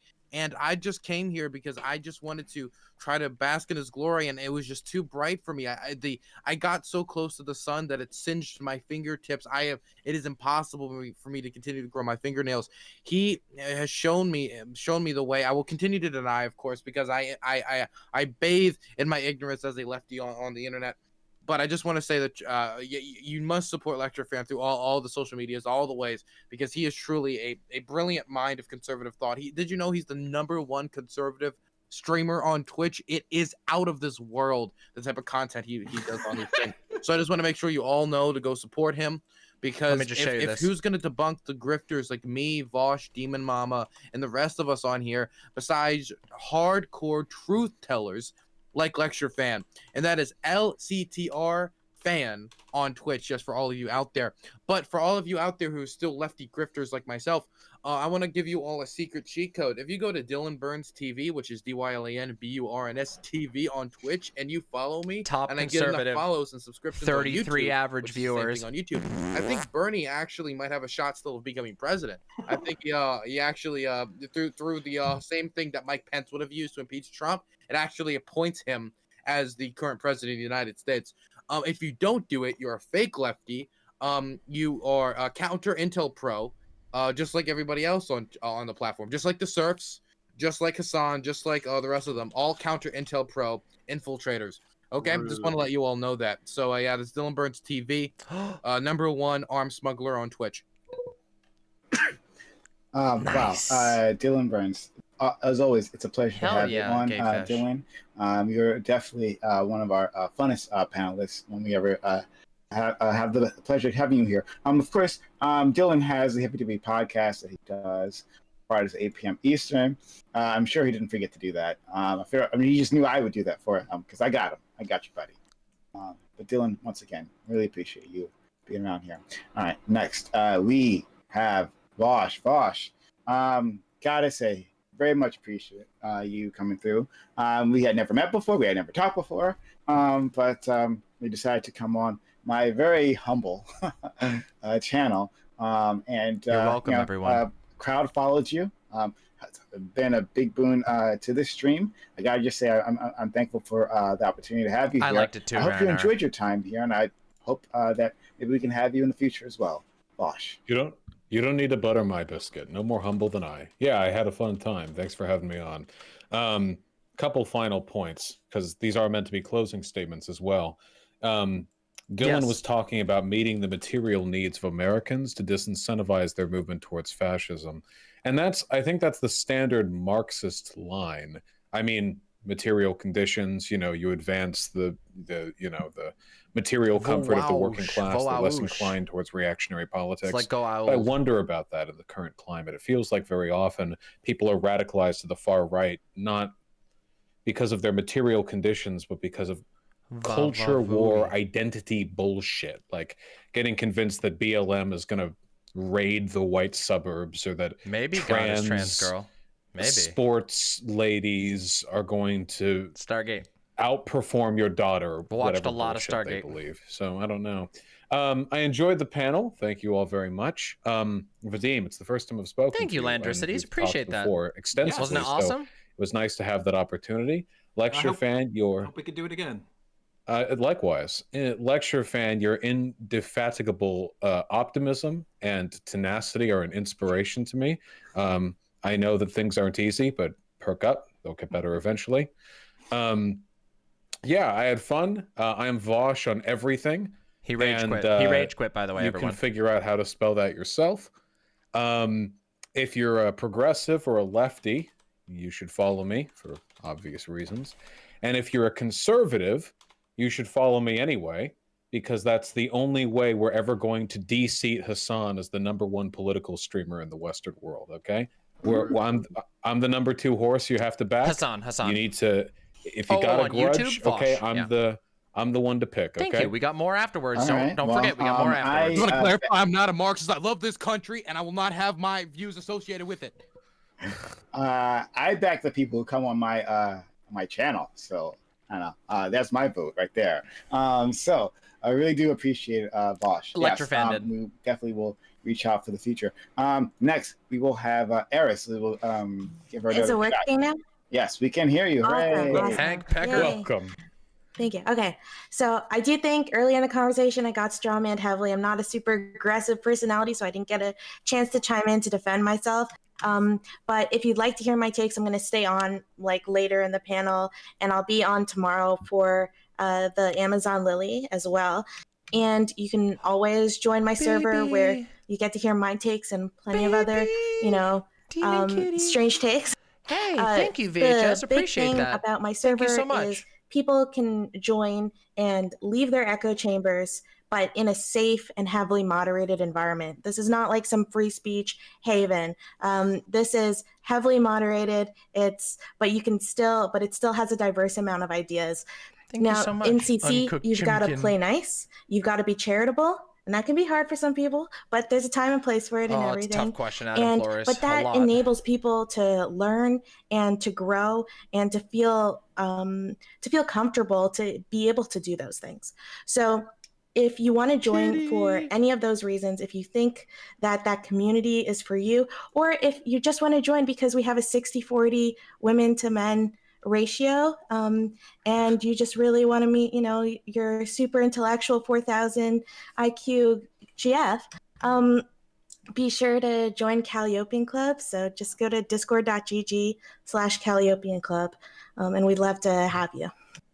I'm putting and thanks for having me here, Prime. You want me to get Yoda? Absolutely. I'm putting her link in chat. At least we'll do Yoda afterwards. Yeah, I did. Yoda? So check it out there. Check out that Discord link there. An exclamation point poll, POL, or politics, to get the politics Discord server link as well for Doobies. And Doobies is basically the server she was warning you against. I mean, let's be honest, right? But yes. We're like their safe sister. I'm not buying a cat. I can't. All right. Can't do cats. So again, to anyone here, we're going to continue the stream right now. We're going to do our walk-on panel. Honest members like you, yes, you can be a part of the panel. Can give your Thank you, opinion. Reggie. Appreciate that. Stick around. We're doing stuff too. And if you're watching on YouTube, remember you can join this channel, twitch.tv/PrimeCayes, PrimeCayes, as it's spelled on your screen. Come by, give me a follow, and give all these beautiful people a follow. They've been amazing. They all provide amazing content. I'm so happy that they spent a bit of their time, their energy, their passion with all of us. We'd love to have them join us for the walk-on panel, but if not, that's okay. Really appreciate you all being here. I'd be ecstatic to have you all in the future. Have a good one. Bye. Awesome. Thank you, guys. Catch. Refresh. Just refresh. We had a small momentary outage. We back. Let me check in on YouTube chat real quick. YouTube chat. Where are you? Where's my YouTube chat? Hold on. Gotta get out of here. YouTube chat time. YouTube chat. Hi, YouTube chat. We're back. Refresh. Refresh. Hi, everybody. How you doing? I hope you enjoyed it. It was a wonderful panel. I had an awesome time. Thank you so much. Also, thank you, Adam Flores, Vader C, and Why is Tom York for the incredibly generous super chats. Thank you all very, very, very much. I really appreciate it. We have now crossed the 5K line, which is amazing. And that deserves some celebration. So we got to talk real quick because I am incredibly hyped about this. I am incredibly hyped about this. Let me just real quick grab that. Got to grab the stats. Here we go. Ba-da-ba-da-ba-ba. I am very hyped. 5K. Let's see. We're almost already at 5.1. Hell yeah. And welcome to all newcomers to the channel. Oh no. I've never, naughty word, I've never been to his YouTube channel. Yeah, but I got a treat for you all. I got a treat for you all first.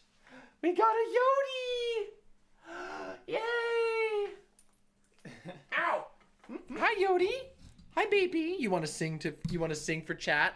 Look, Yoda! We have a Yodi. You want to sing? You want to sing? You want to sing? You want to sing for chat? Sing for 5K. Yeah, yeah. We hit 5K. Yeah. Yeah. You ready? Yeah. All right. You want? Wow. You're really happy tonight, huh? You're really happy tonight, aren't you, huh? I love you. Yeah. No. Oh, you're so cute. Yoda, you're such a good girl. You've been so good today. You've been so good, haven't you? You haven't caused any trouble. You haven't eaten any food you're not supposed to. You're such a good girl. I love you. A whiner. Well, she's a whiner, but... Oh! You want to go now? Okay, there you go. Woof! Lots of fuzz. Thank you. Yay! No? Was there... Oh, no. Did I miss a dono? Did I miss a dono? Whoa! Lawboy named Troy with the incredibly generous 50 motherfucking dollars. Thank you so much. I am incredibly proud. Thank you. Thank you. Thank you. We've got more content coming because right now, do you think my neighbors hate me? Nope. I promise you, I am the least annoying neighbor here. The walls are very thick, first of all. And secondly, the neighbors' dogs go all day, all night. It's how it goes. Yo, Cyborg! Thank you so much!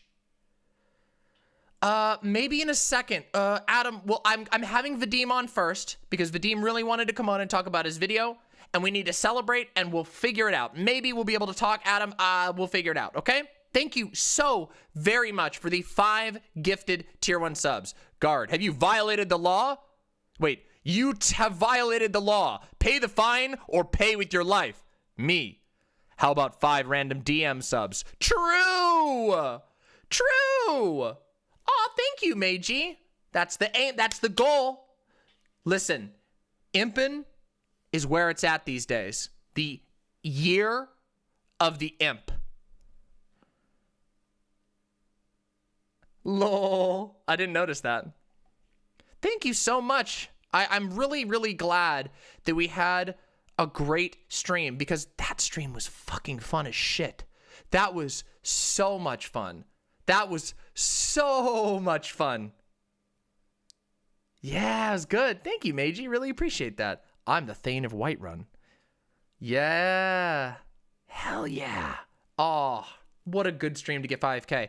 Well, we got 5K because of the stream. I promised that we were going to nail it today, and nail we did. And guess what? Guess what? Friday, we're going on with Trihex and Hutch. So you better know we are going straight into the fucking sky. Demon Mama? Now, GME may have made it to the moon, but DM? Nah, we're going fucking out of this galaxy. Trihex and Hutch on Friday. Yep, that's all right, Adam. It's all right. You're good. Don't you worry, okay? Hutch the Gamer. Yep, Hutch the Gamer. The Hutch, and the Trihex. That's correct. Oh, thank you, Meiji. Oh, you're going to love my content. Meiji, check out my YouTube channel because I have a whole bunch of other stuff on, and it's good shit. Sad Sam, congrats on 5K. Been lurking around for a while. Thought it best to make myself an official imp. Welcome to Imphood, Sad Sam. Happy to have you, and thank you very much. Yeah, Trihex. Yeah, the Trihex. It's going to be a massive panel. I'm very, very excited for it. Very excited for it. So, real quick, let's get Vadim on here, huh? Let's get Vadim on here, yeah? Here, let's call Vadim, because I want to talk with Vadim, and that'd be really fun. The Trihex. Think we'll get to 10K? Maybe. Maybe. 5K is a big margin. Sure. Yeah, Big Lundy. After, Big Lundy. Chill around for a minute, and absolutely. Yes. Oh no, let's do the thumbnails now while we wait for Vadim. Here we go. Let's do the thumbnails. I want to look at the thumbnails. You want to see them? Here's one of them. Look at that. Oh shit, that's a good one. I'll show them. Don't you worry, Jeena. Don't you worry. Whoo, that's a good. That the wrong one? I'll get the other one. That's a good one. I'll get him. And look at this one. Here we go. You ready? Look at this. Hold on. Here, I'll get them all open. Give me a second. I got you. Wait, here's the updated one. Here we go. Here we go. Hold on. Hold on. Give me a second. Here we go. Whoop. Here we go. Ready? You all ready to see this? Take a look at this. Yo! Nope. I talk to all my viewers that I disagree with. Yeah. Of course I do. I always do. Just, you know, I can only do so much. Look at this. Whoo, baby. There's me holding the head of Lecture Fan. Yeah! We got Vosh back here. Whoo! Yo! Only problem though, Jeena, we have to hide this. We have to take the swear out. You have to take the swear out. I know it sucks, but we have to take this out. New YouTube rules say we can't do that anymore, especially that combo. New YouTube rules, yeah. Horse hecht. You could do horse hecht, absolutely. I know it sucks, but that's the new YouTube rules. Horse hecht, very good, very, very good. Or horse flumped, something like that. Here we go. Here's one of the other ones. Yo, look at this. Also, Jeena. Oh, Jeena, you rascal. Oh, Jeena, you rascal. Whoa, Cyborg. Holy shit. Thank you so much for the 10 gifted subs. Cyborg. Thank you. Truly. In the patented Jin Donkey voice, I like your moxie, kid, but you gotta wake up early in the morning to dodge my gun move. Not even close, baby. I can't do it. Thank you so much. The gun move. Look at this. Look at Jeena. Jeena's fucking tweeting at Lecture Fan. Oh! Oh, shit. Corvus. Oh, my God. With the incredibly generous 10 gifted subs. Thank you so very much. This is some serious hype. Serious hype. We got one more to show. Thank you so much, Corvus Crux. Truly. Really appreciate it. You all make this possible. So thank you. Take a look at this. Look at that. Yo. Yo. Look at that.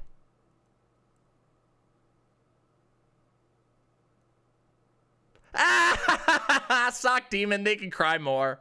Yo, look at that. Look at that. This is a good one. Demon, yeah, this is for the conversation with Marinara. It's Marinara.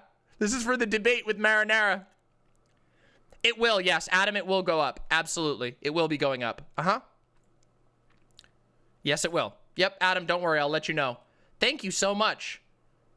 Yeah, hold on. Let's see here. Let's, yeah, okay, hold on. Real quick. Anybody who wants to talk with me, get in the waiting room now and I'll pull you in. Right now, I'm going to have a quick conversation with Vadim. And then we'll do some more celebration, okay? Don't you worry. We'll get more. Yeah, you got it, Sock Demon.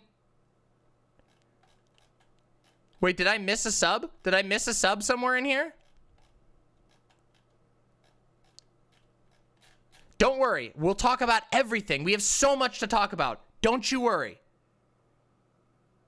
Oh, yeah. Well, Panes main, you don't count. All right. Let's do this. All right. Here we go. Hold on. Oh, there's so many people in here. All right. Here we go. Vadim. Oh, hello? Hello. Can you hear me? Hold on one moment. Actually, real quick. Wait, do you have the content creator? Real quick, do you want to put your video on so I can have you up on screen? Yeah, sometimes my video doesn't really work with Discord, but hopefully I can make it happen. Oh wait, no, that's screen share. I'm such a dumbass with this. Nah, app. you're fine. Turn Don't on worry camera. about it. Here we go. Let's get you. Get you up on here. It's not turning on. Oh, is it because do you have a point? Can you hear me? I can hear you. Wait, yes, I can hear you. Can you hear me? I don't hear or no? you. Ah, hold on 1 second. 1 second. What? Apologies. Give me just 1 second here. Sure. Okay, you should be able to hear me now. Yes, I do hear you, and I don't know. What do I press in order to enable the video? I'm sorry that I am. If you have it, is it going out to your stream right now? Because if so, it's probably you need to have a splitter set up. I'm not streaming. Oh, so, you probably just need to change the device, the video device, in Discord. So there should be like a little arrow underneath the camera button that should let you choose your video device. You'll just need to pick the right one.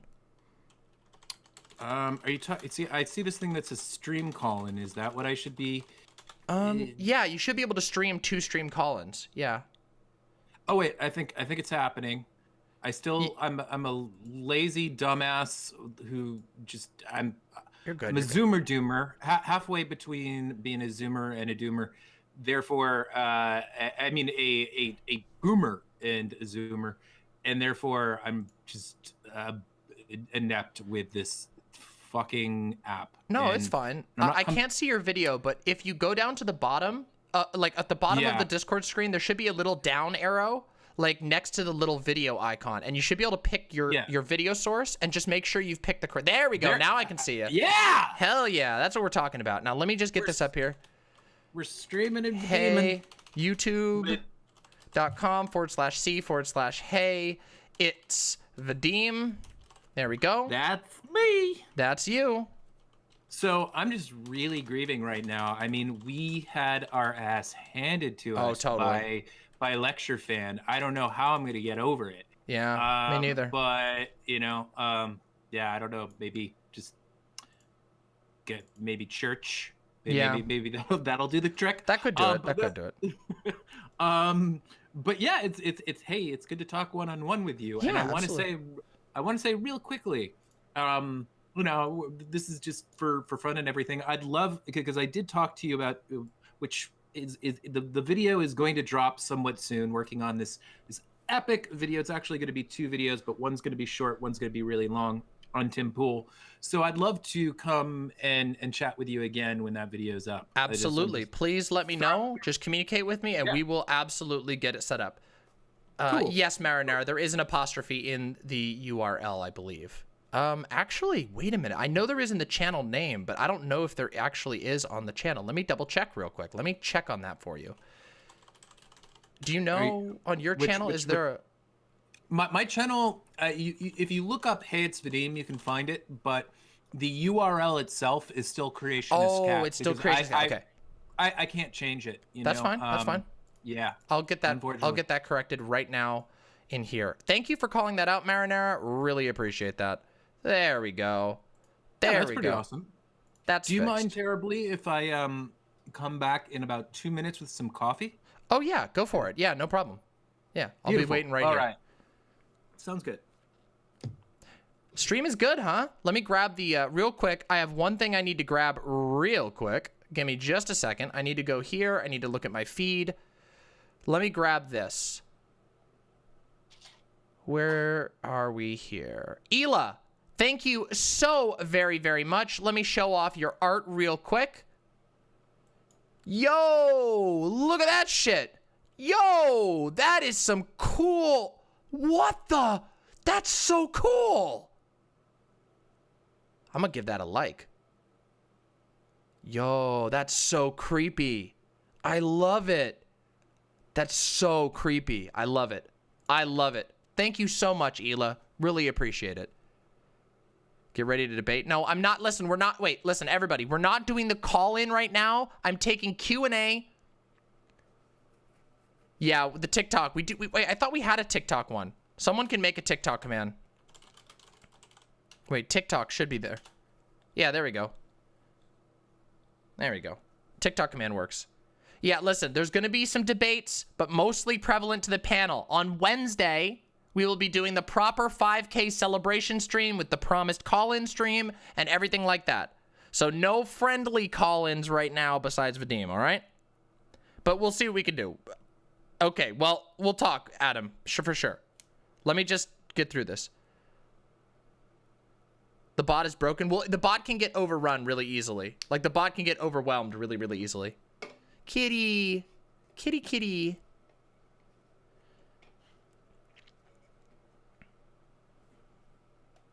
It's obvious that I would win. Yes, absolutely, Lucretius. I don't know why it's not coming through. This is so strange. Lucretius, I just watched the debate panel you did, and you did great. I've subscribed and can't wait to see more. Hope this helps you out a bit and continue... and you can continue to keep making more content. It absolutely does, Lucretius. Thank you so very much. I promise you, every donation means the world to me right now. So thank you so very much for your generous donation, and very happy to have you as an imp. Welcome, new imp. Thank you so much. Sorry, I don't know what's going on with my alerts. My alerts are totally fucked. I'm gonna have to fix that. I'm not exactly sure what's going on. We might do friendly call-ins will be on Wednesday. Wednesday's stream will be a full call-in stream, okay? Thank you, Lucretius. I agree. I've been at this for a long time, but growth takes a long time. Especially when you've pissed off some powerful people. Oh, thank you, SebsDev. Let me take a look. I'll take a look as soon as I can. Oh, well, Ela Divine, you can come back on Wednesday. Listen, don't worry about it. Maybe we'll do something. 5.12 subs? 5.12K? Oh, amazing. We just crossed our huge... we've been chugging towards the 5K, so we just hit 5K, and it's very exciting for our channel. Congratulations. Yeah, despite getting the stupid ban last week that happened, and we got unbanned finally. It hurt us. We got pushed behind. I was a little bummed because we weren't going to make it, but now we did. So, hell yeah. Very, very happy. That is that's awesome growth. Congratulations. Sorry, I'm chewing rice. Oh no, that's totally fine. It's one of those days. The stream, you know, those panel streams go really long. So yeah. I felt I didn't feel bad for because he's such a shithead. I didn't feel bad for Lecture Fan. Felt a little bad for counterpoints. Even he's not, you know, like he actually did help me out a little bit with my upcoming Tim Pool video, because there's some points that, you know, he has a foundation in law enforcement, so there were some questions that really I could only ask a police officer relating to the video, and we get along outside of those panels, to tell you the truth, which I didn't really think would be the case in maybe like the first time that I ever streamed with him, but yeah. I mean, you know, I just think he has a bit of a high temper, but I get it. He does. He absolutely does. He absolutely does. And I mean, the thing is like I don't think that it's warranted yet. I do sort of feel like when I'm in those panels, that due to sometimes the underrepresentation of the right on those panels, which sometimes occurs, I can see how it would be frustrating for him, especially when, I mean, I maybe you wouldn't agree. I think he's more reasonable than most of sometimes, yeah. Most of the time, yeah. Yeah, far more reasonable, as a matter of fact, I would say, than the majority of the right-wing people who I've maybe there's one other person who like falls into that category that I think is capable of being as thoughtful as he sometimes is. So yeah, I get a little bit the frustration when there's just all the, because I was part of a I don't know, I mean, this isn't the only reason why I think I understand it, but several years ago, or not several, but like around 2018, I was a part of this live debate, and it was so weird. It's for Was it MythCon. yeah, was that MythCon? Yeah, I think I've seen that one. Yeah. Yeah, it was one of the first times I had ever engaged in debate, and I was like I did not. I was assured by them that they were like, oh, everybody's like left wing on that panel. Don't worry. It turned out that like and I felt like I handled it as capably as I could have with the kind of debate skills that I had at the time. But basically, it was everyone against me. Even the fucking moderator was, I mean, this thing MythCon, it's like just an anti-SJW wank fest. Yeah, it is. You know? Yeah. And I'm actually glad that I did go for a reason that I'll say in a second, but basically it wasn't just all those people against me making very ridiculous claims that I think some of the people on the panel actually, like for instance, Armored Skeptic, I'm not saying that he's like done like a huge paradigm shift, but he's a little more to the left than he once was, or at least he says he is. And my point is that like that was like I was in that situation there where everyone was directing their shit at me, and not only that, the fucking audience, I was. It was like being the bad guy in a wrestling match. Like people were like, "Fuck you!" in the audience. And the thing is with like the thing is with counterpoints. Like I get where he's coming from, in the frustration of being like one of the only right people, but at the same time, like it's the bedfellows, right? The right wingers literally burn every single bridge that they have on Twitch. They literally can't follow basic rules. And yes, I will admit that he is one who can follow the rules, and that is nice. That makes it possible to talk to him. Still a bit of a hothead. I mean, but thankfully, you know, we've had a lot of spicy disagreements. We had one particularly spicy one a couple of weeks ago where he made like a call out vid on me and I responded to it really harshly, which I believe was very deserved. And then we kind of like had some other talks. And I don't hold like spats and fights particularly like I don't hold that like a grudge, you know. I really don't. Like I just don't fucking care most of the time. But the thing is, it's just like you're gonna end up like I've been on a million panels where it's like me versus like 10 other people, like 10 libs, and we're arguing about something. Like, I mean, I literally have one up on my channel. It's like 6v1 libs versus leftist, and it was like a wild ride, and there were 6 people all against me, and it was set up that way, and it was just like wild. But again, sometimes it's just like, yeah, when you're gonna call yourself a righty and you're gonna defend a lot of righty positions, you're gonna find yourself next to a bunch of people who don't know how to play on a team. People who don't know how to fucking have basic respect for other human beings. That's just a fact of the right. And people don't like that, but it's just the truth. Yeah.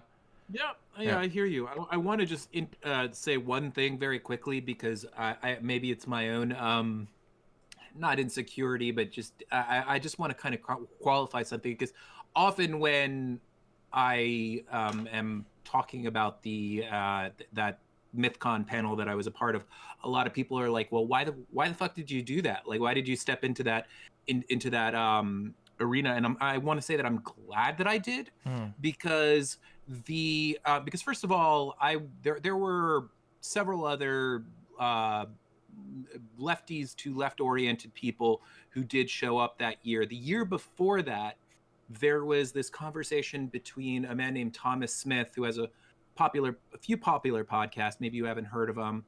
I don't think so. Kind of, he's sort of like I think he's in the progressive, like, I'm not exactly where he falls in the political spectrum, But basically, he had a discussion with Sargon, and this was at the kind of the height of Sargon's just worship by the majority of YouTube, or at least that was the way it was back then. That was at least my perception of things.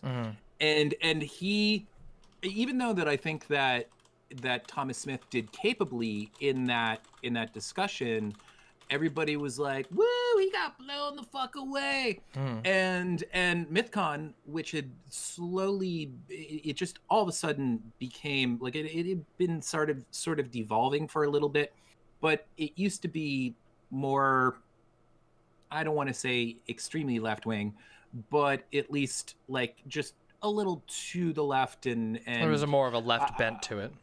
Yeah, and there was more. It seemed like that. More people who actually took, in my opinion, like facts seriously and had a grasp of what basic fucking facts are and whatnot. And so anyhow, my point is this, that as a result, chiefly because of that discussion that occurred in 2017, it was a big phenomenon at the time, just the claim that this SJW got blown the fuck out. He didn't, but that's the way most people kind of characterized it. And so they got, I think within like a month, they got over $115,000 in donations. The year that we showed up, they didn't even break, I think, like $7,000 after 2 months. So I really do attribute that to the fact that people were going to and watching the second or the year after, hoping for a repeat of the previous year, and we didn't give that to them. Everyone who spoke, who were on the various panels, who were representing the left, and we were underrepresented, did a great job doing so, and really handed to get the blood they wanted. Yeah, exactly. Like we handed their ass to them. There was a really last thing I'll say about it. There's a really a satisfying moment where I was talking about, because one of my points was just that the basic idea of facts have a liberal bias. Maybe I'm kind of mangling that quote, but I believe it's attributed to Stephen Colbert or somebody from The Daily Show, and I said this is kind of just true at the moment. I mean, the vast majority of science denial, and I don't need to convince you of this, I know, but I was basically making that point.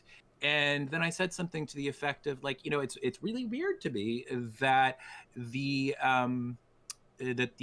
skeptic community is right now embracing people like Ben Shapiro, Steven Crowder, and all of a sudden there is this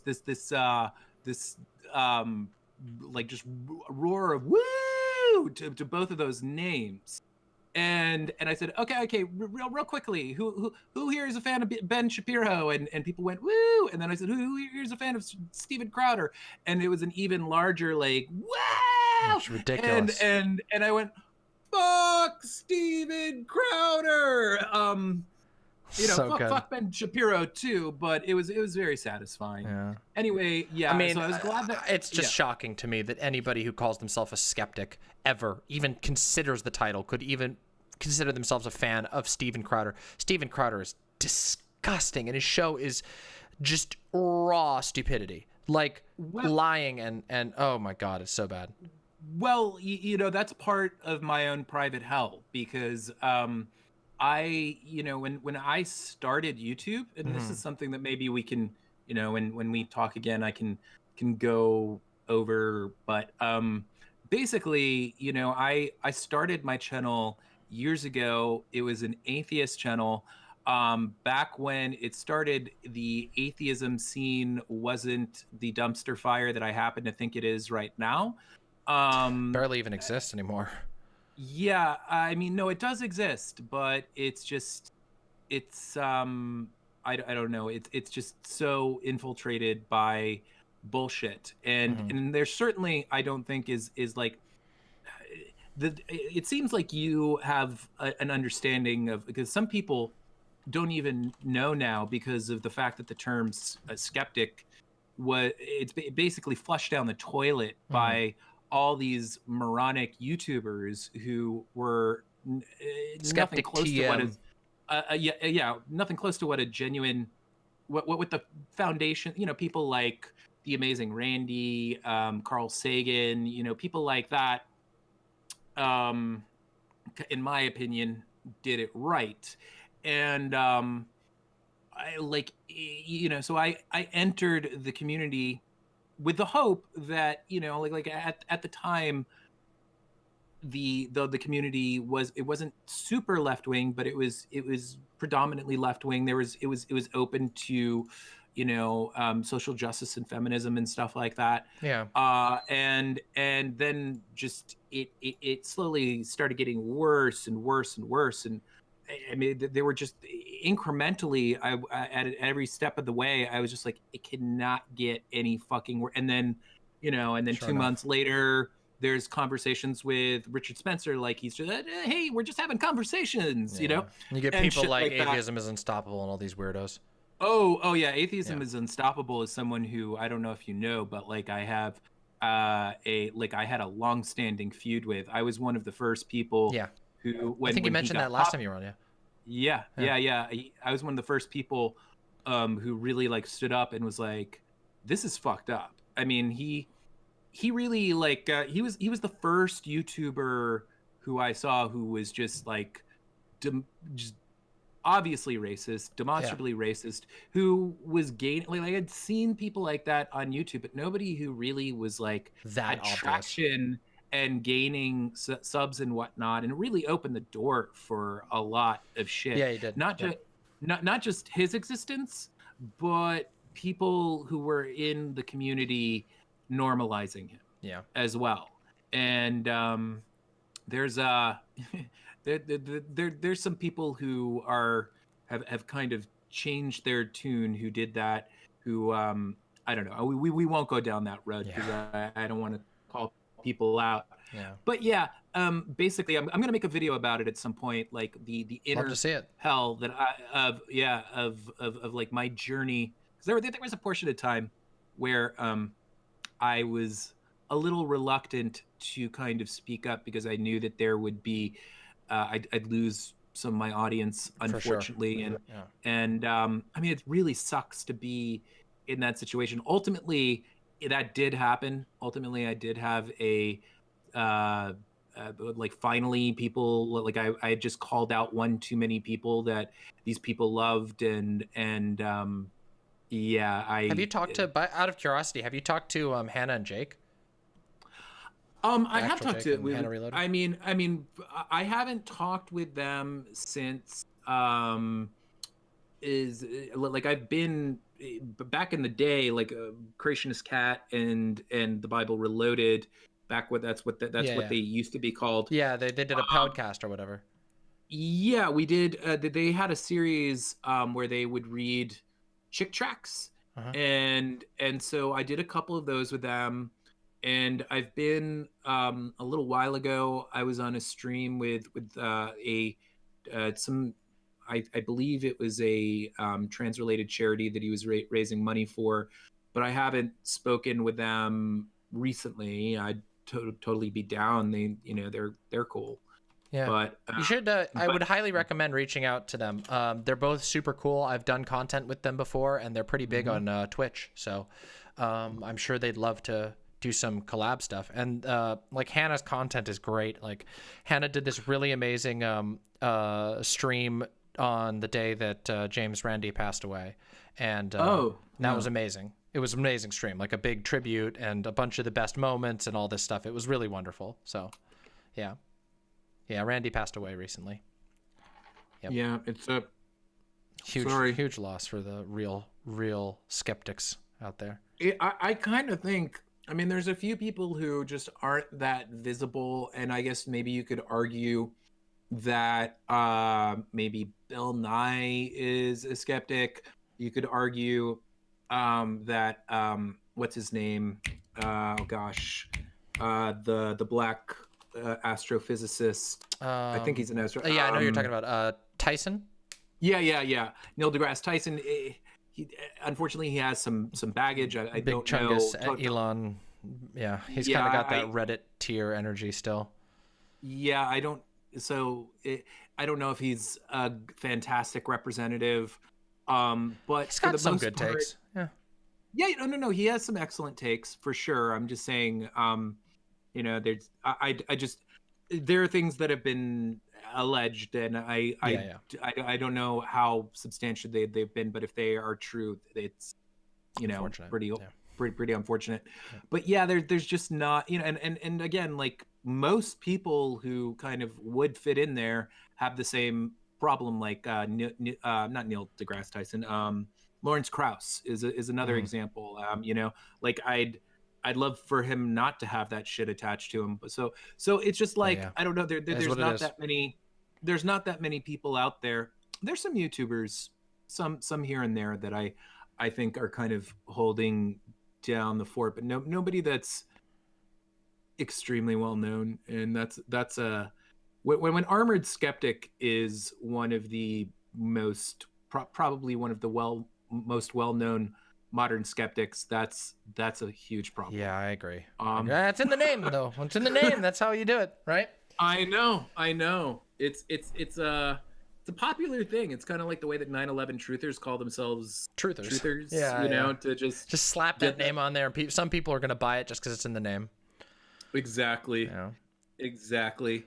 And I mean, if you really look back at what he was first doing, he started out kind of taking down creationists and whatnot, which is not the hardest thing to do in the world. Right. He made some errors in those videos, but then when he moved on to that's where we used to be friendly, and then he started, going down the whole anti-SJW, anti-feminist rabbit hole, and I don't know. I feel like he both changed somewhat as a person, maybe like internet fame changed him, which I can never understand.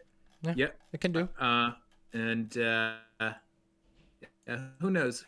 Who knows? I mean, maybe people tell me he's made a step towards being cooler in that regard, but I'm skeptical. But anyway, I'm not here to trash talk too much, so I won't go down that road. I do have a video called, which actually has the discussion that I had at MythCon. I have a video called Armored Skeptic flushes skepticism down the toilet. So if anyone wants to I think I've seen that one. Yeah, I've seen quite a few videos. You got some really good videos out there. Yeah. Thank you. I also really liked your collaboration with one of my heroes, Sam Cedar.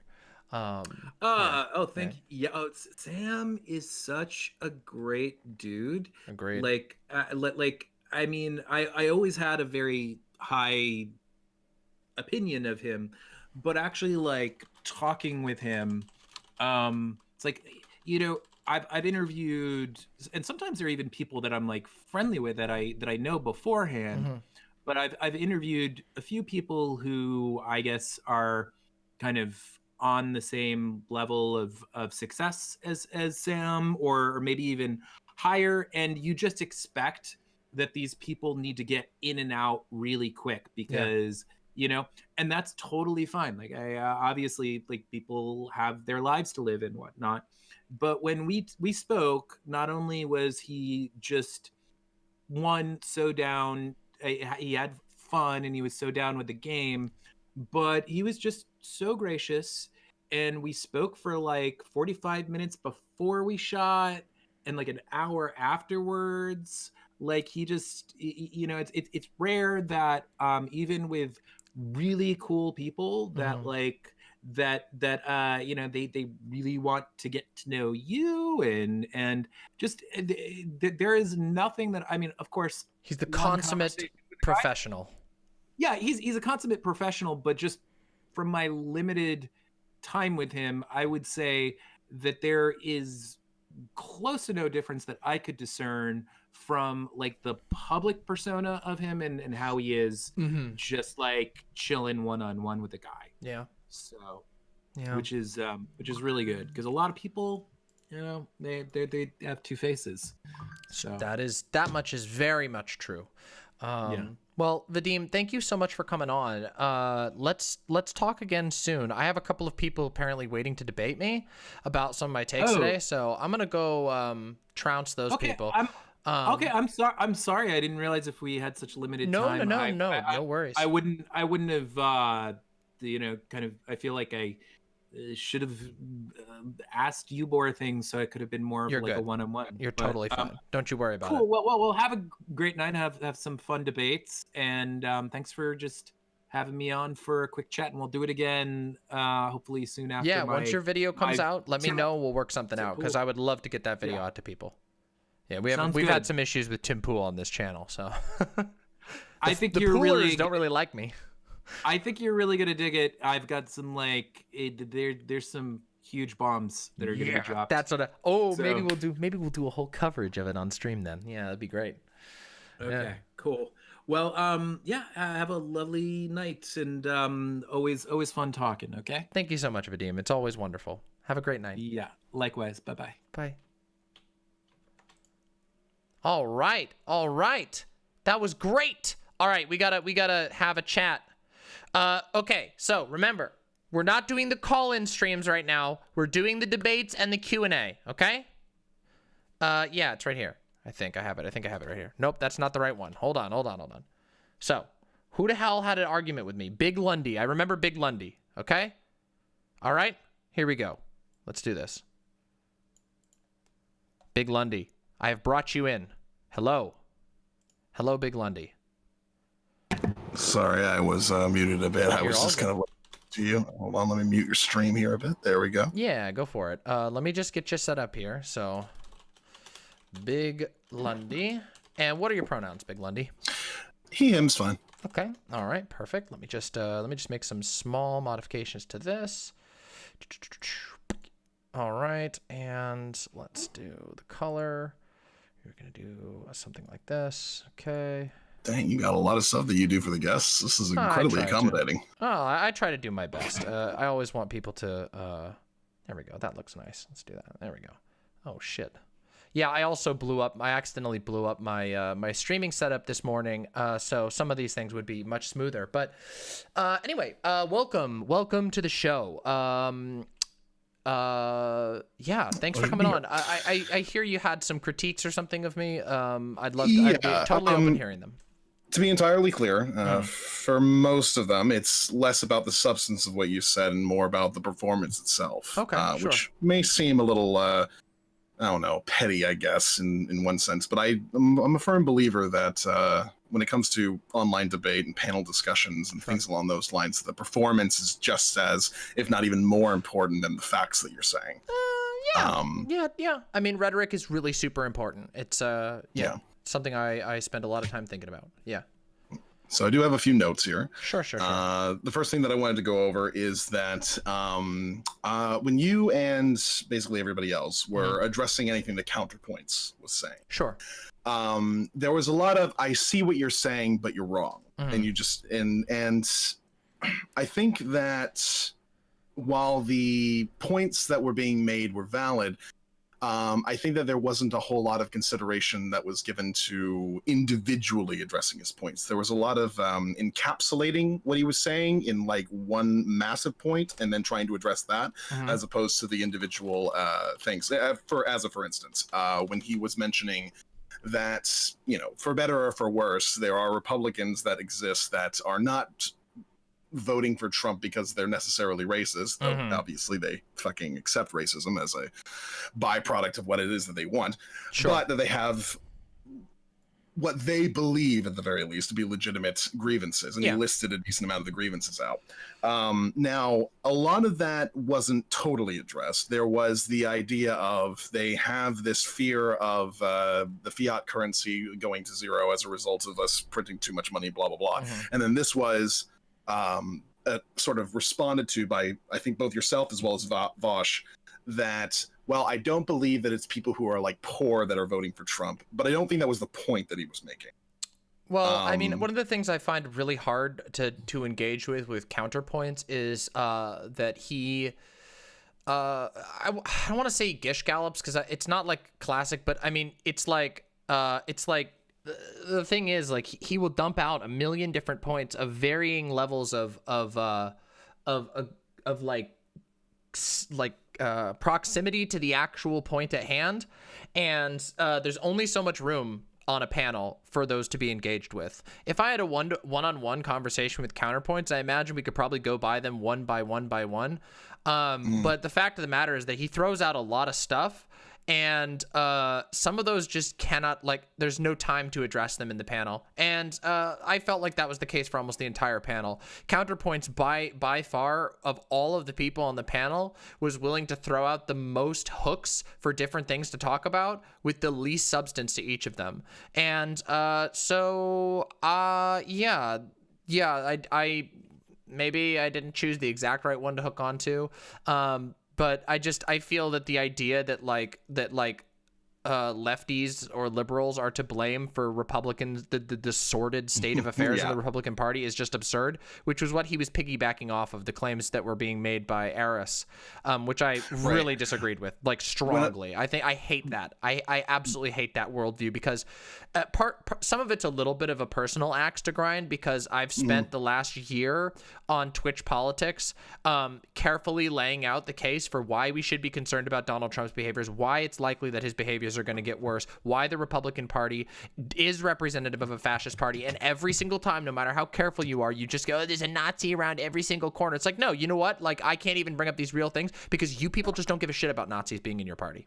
That's what it always ends up being. To throw you a little bit of an olive branch, I'm of the opinion that while it is not true that Trump shares absolutely every single characteristic of a fascist, he's so goddamn close that it's not in any way harmful to call him one. Yeah, I mean, at least as far as I'm concerned. He's probably, like, I don't think intentionality has anything to do with it either. But even if that were the case,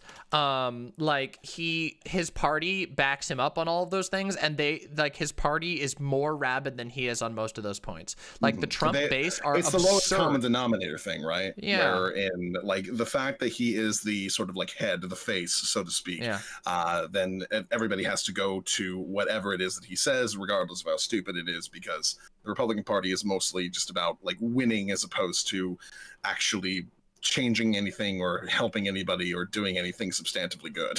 Yeah.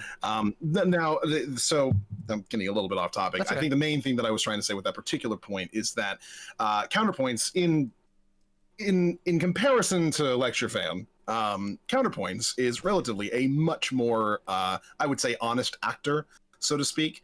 He gets very angry really quickly, but I think that a lot of that comes from a bit of a frustration that comes from a variety of things, mostly one of those being that he is on the right and he is always paired off with people who are absolute fucking morons. I mean, like that should, but this is the thing, right? That's the entire point of my argument against him, was that, like, dude, you call yourself on the right, you stand alongside some of the stupidest and most repugnant people, all of them. Like, whether it's Lecture Fan or it's Redneck or one of the other fucking, like, Civil War advocating yokels that get dredged up because there's no one on the right can even stay on Twitch. They can't even obey the basic rules on Twitch. But even worse than that, the ones who can obey the rules of Twitch have no respect for any of the people who actually put panels together. They show up late. They are assholes to the mods. They fight in the fucking prep chats. They're incapable of getting along with anybody for more than 10 seconds. And the moment they go on a panel, they do things that like, they'll drop slurs in the middle of a panel, like on Dylan's panel, where he's like, hey, like, please don't do these words. This is a rule that everybody has to agree with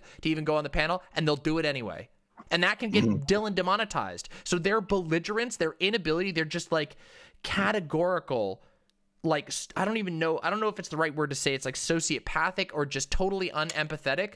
They do this all the time, over and over and over again. And it's just like, I can see it. I don't think that the people running the panels are definitely people who are intentionally trying to find the dumbest possible people. No, right? and not even close. Like, in fact, like, again, I can vouch. I was on, I believe, the second or maybe even the first episode of Hippy Dippy ever, I've been on most of the panels from their beginning. I know I've been very, very well in tune with the organizational process of these panels. And like, I can tell you, the right wingers, they can't, it's like trying to herd fucking like cats. It's impossible. They can't even. They hate other people. They're to be entirely fair. I have attempted to organize streamers in the past, including people like Trihex, and oh boy. I mean, streamers. Yeah, streamers in general. Streamers are bad, but I mean, we're talking a totally different level. We're talking a totally different level here. I mean, I can tell you, I'm a pretty spicy bitch. Everybody knows that. I'm Demon Mama. Used to joke about being the demon of Twitch politics because I would get super, super spicy. I have been on these panels, no problem, for a real long time. And I have seen name after name after name get banned off the panels for directly calling someone a slur, for screaming over the panel mod when the mod is just trying to regain some level of sanity. I've seen them get thrown off because they refuse to stop harassing people in organizational chats. It never stops. I've seen them get kicked off because they advocated for killing children on stream. Like, this is so ridiculous. I don't want to get too terribly into this because this is more of a criticism that I would have for the people who run the panels, that if they're going to have someone like Counterpoints on, he would probably honestly do better on his own than having somebody in his corner. Maybe, but then like he needs to, like, at the end of the day, again, it's like, dude, you got to look at your own side. If you call yourself a righty, if you're going to align yourself with righties, but that's tangential to what I'm saying. I'm not trying to say that he's correct for being on the right. Well, yeah, but how are the panel mods supposed to, if there's literally no talent that actually will show up to a debate and for the right, except for one dumb yokel and Counterpoints. To be totally fair, go back far enough as far as like YouTube and Twitch politics in general is concerned, and you really didn't have anybody on the left either for a while. Well, that's true. This is a relatively new phenomenon that we have people who are actually capable of debating. Well, I mean, I don't think it's a matter of people being capable of debating. It's just that, like, America is ridiculously far right in a lot of ways, and like the left is becoming active in America politically, but I mean the airwaves, I've talked about this on my show a million times, the airwaves have been dominated by the right wing. The most popular radio show in the world is Rush Limbaugh. I grew up listening to Rush Limbaugh when I was younger in a very, very extremist right-leaning family. Almost everyone who had political parents at all listened to Rush Limbaugh because that was the only thing on the radio, and they made sure of it. They made sure that was the only case. And it is the case. I mean, like, literally the amount of power that Rush Limbaugh has had in the actual, like, mechanics of how radio shows get made, who he vouches for and gets a show, who he says, yeah, hey, let me get this person on the air and I'll do this thing, and the advertising deals, and that this sort of stuff behind that happens in the rigmarole of the industry is it rules radio. And so streaming just started. The streaming industry is so young. So yeah, of course the right wingers are going to have an advantage. Some of them were literally spun up like by the Koch brothers. Like, obviously. Well, I'm saying that when it comes to streaming, the right wingers actually don't have much of advantage because streaming, well, I mean, they're all gone. In comparison to the AstroTurf YouTube channels, I mean, when it comes to actual like streaming, like on Twitch and things like that. Well, that's because Twitch has standards. Yeah, Twitch. Well, it's not just the Twitch's standards. It's because, all right, I feel like we're going like incredibly off topic. Maybe. I don't want to take up too much of your time with this, so I don't want to. Let's wrap it back in. Go for it.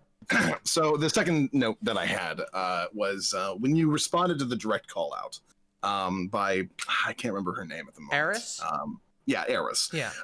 Now, I completely and totally understand the passion that you had in your response. That's perfectly reasonable and valid.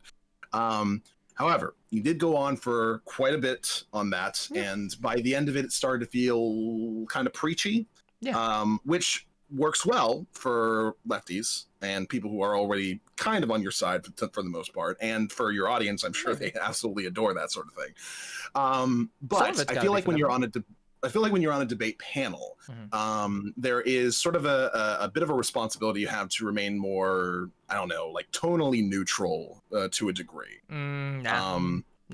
I don't agree. Okay. With you. Just no. No, I don't agree with you. The attempt, the cowardly inability of the left in America to ever say anything passionately and with substance is part of the reason why we've lost. For so long, the left the left in America has been characterized by hyper civil Democrats for decades. Democrats who will take basically any abuse and then continue to reach across the aisle. It's like literally the mentality of the entire American left, which is not even left. It's like center left at best. And I think the success of people like myself, Vosh, other lefties who are willing to make that step and say, no, you know what? Civility fucking aside, I'm not going to play nice. You all know what I'm talking about. Listen. And I'm hear not asking for a you to second. play nice. Yeah. I think I don't know. We might be talking past each other a little bit. But what I was more referencing, well, for one, I think the idea that the left has not had this ability to stand up for what they believe in and be passionate and make that clear. I think I can't really agree with that, mostly because of the fact that the left in general, even if it does get paired in with the Democrats from time to time when it comes to the right, the left is generally characterized as people who are nothing but passion, nothing but emotion, nothing but by who though? Mostly by people who are on the right. Yeah. But is that fact? Is that an actual fact? Or does it reflect? Whether or not it's fact does not matter when it comes to optics. Because when people aren't aware, because there's a lot of people who are just entirely just not online near as much as you or I are. Sure. And if they're not really aware, they don't really interact with leftists in general or anything like that, and that's the prevailing narrative, then seeing a leftist, somebody who is perfectly happy describing themselves as one, be somewhat preachy in a response to somebody can make them go, I guess that is the way that they are. Yeah, maybe I'm not talking to that person though.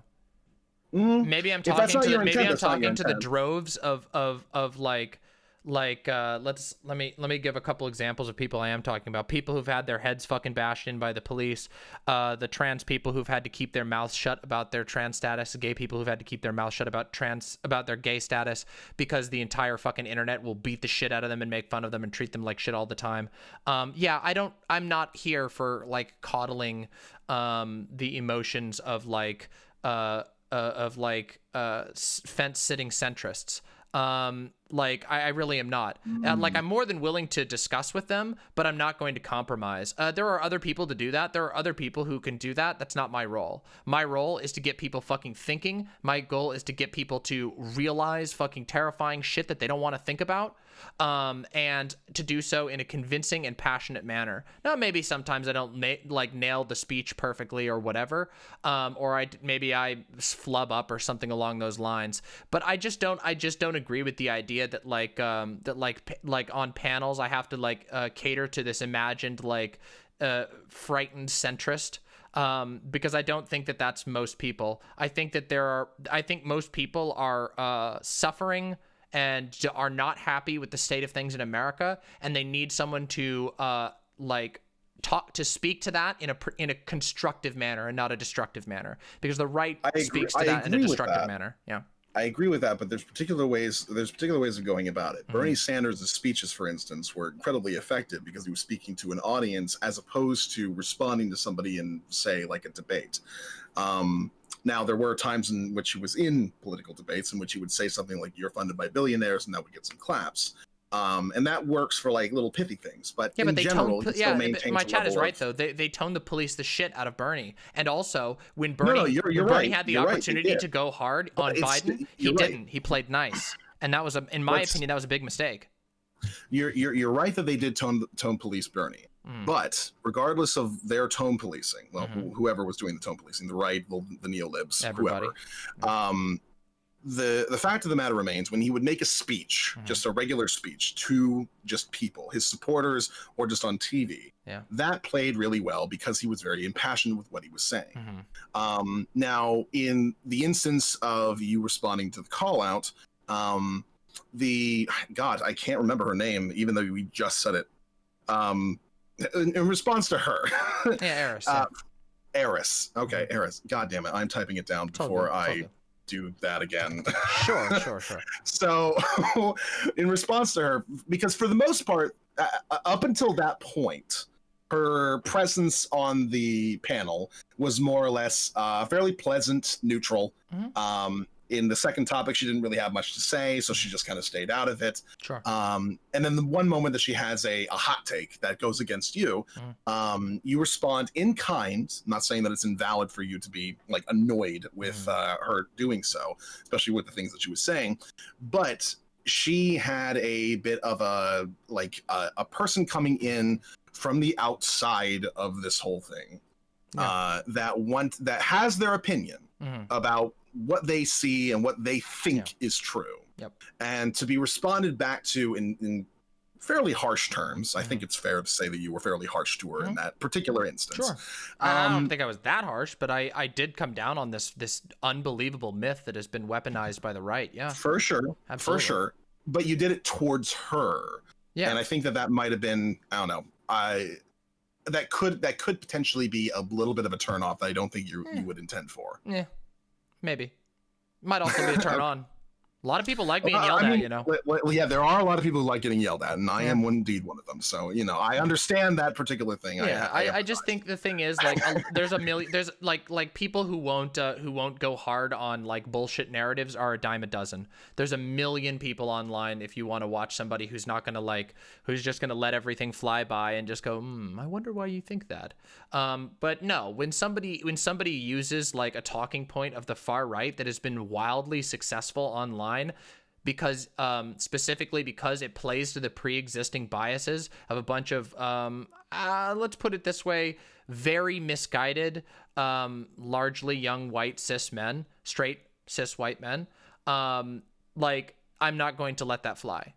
I don't believe in that, and I think that people need to feel a little uncomfortable about that.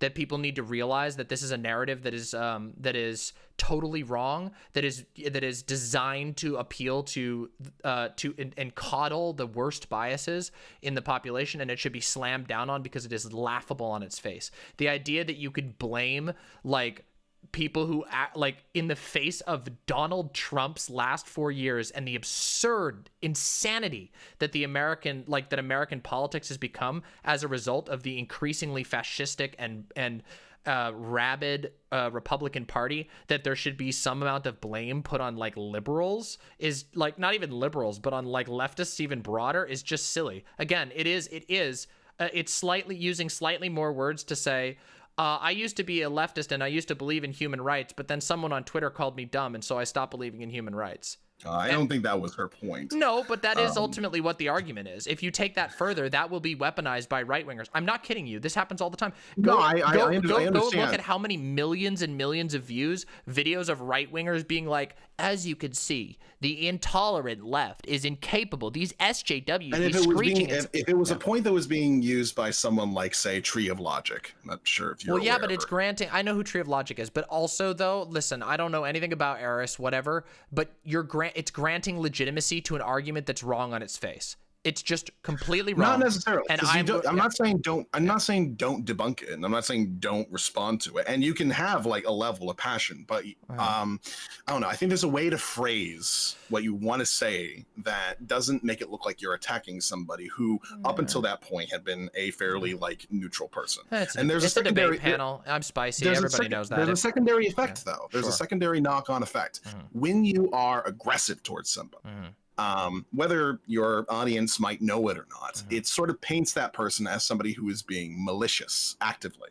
I would say that it's probably not unreasonable to say that in doing that sort of an attack, it leads to the idea of she is trying to, Eris specifically, is trying to say something that is very wrong, intentionally, and she's trying to spread a bad talking point intentionally, instead of the idea that maybe she's just a little bit ignorant and not as tuned into the arguments as others might be. Maybe. Well, and that's the risk. You know, that's the risk you take when you go on a debate panel that's known for being spicy, that is often devolves into blood sports, and that also you say something that's just patently ridiculous and wrong.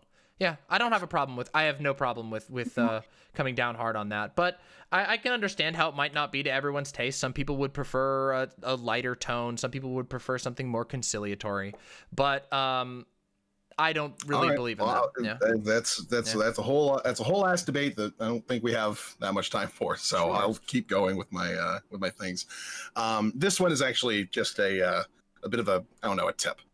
So I'm not sure if you saw, but Lecture Fan was more or less quiet for most of the panel. The topics we get introduced, unless he was directly addressed by somebody, he would basically shut the fuck up. Sure. And of course, main reason for that being is that literally everybody on that panel, including Counterpoints, thought he was a moron. And for good reason. He is. I'm not going to say for any sort of bad reason. Sure. Now, I think that if you want to get more content out of him, that making him think that you're a reasonable person to talk to. Impossible. Impossible. It's impossible. Yep, I think you can. Impossible. I mean, he's really stupid. How hard is he to manipulate? It's completely impossible, because here's the thing. This is the thing. Oh, he's easy to manipulate in certain ways. Like, I mean, Dylan Burns has gotten some funny burns. That's what I'm saying. I'm saying. But that's not the only way to go about it, though. Like, honestly, like Lecture Fan is a again. This is one of the things that drives me nuts. There is a massive what's it called?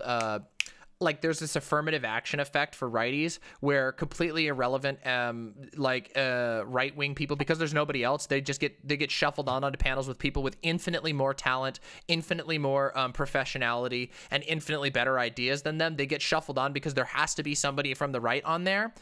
Lecture Fan, I've been on, like, I've seen him on a million panels. I've been on a panel with Lecture Fan before. The guy is just his views are repugnant all the way through and through. This guy literally spent... I can believe that. Yeah, he spent like 4 years just deep-throating Donald Trump's cock. With what little he even said in the panel, it's obvious that he I don't think a lot of the people that are in these spaces are going to have some lore of that, and I think it's worth it for those people to continue thinking that him and people like him are ridiculous clowns who nobody should take seriously at all, because they are. I suppose that is a valid strategy, because for me personally, I didn't know much about Lecture Fan prior to watching this particular thing, so I didn't know much about him other than what little he did say. He literally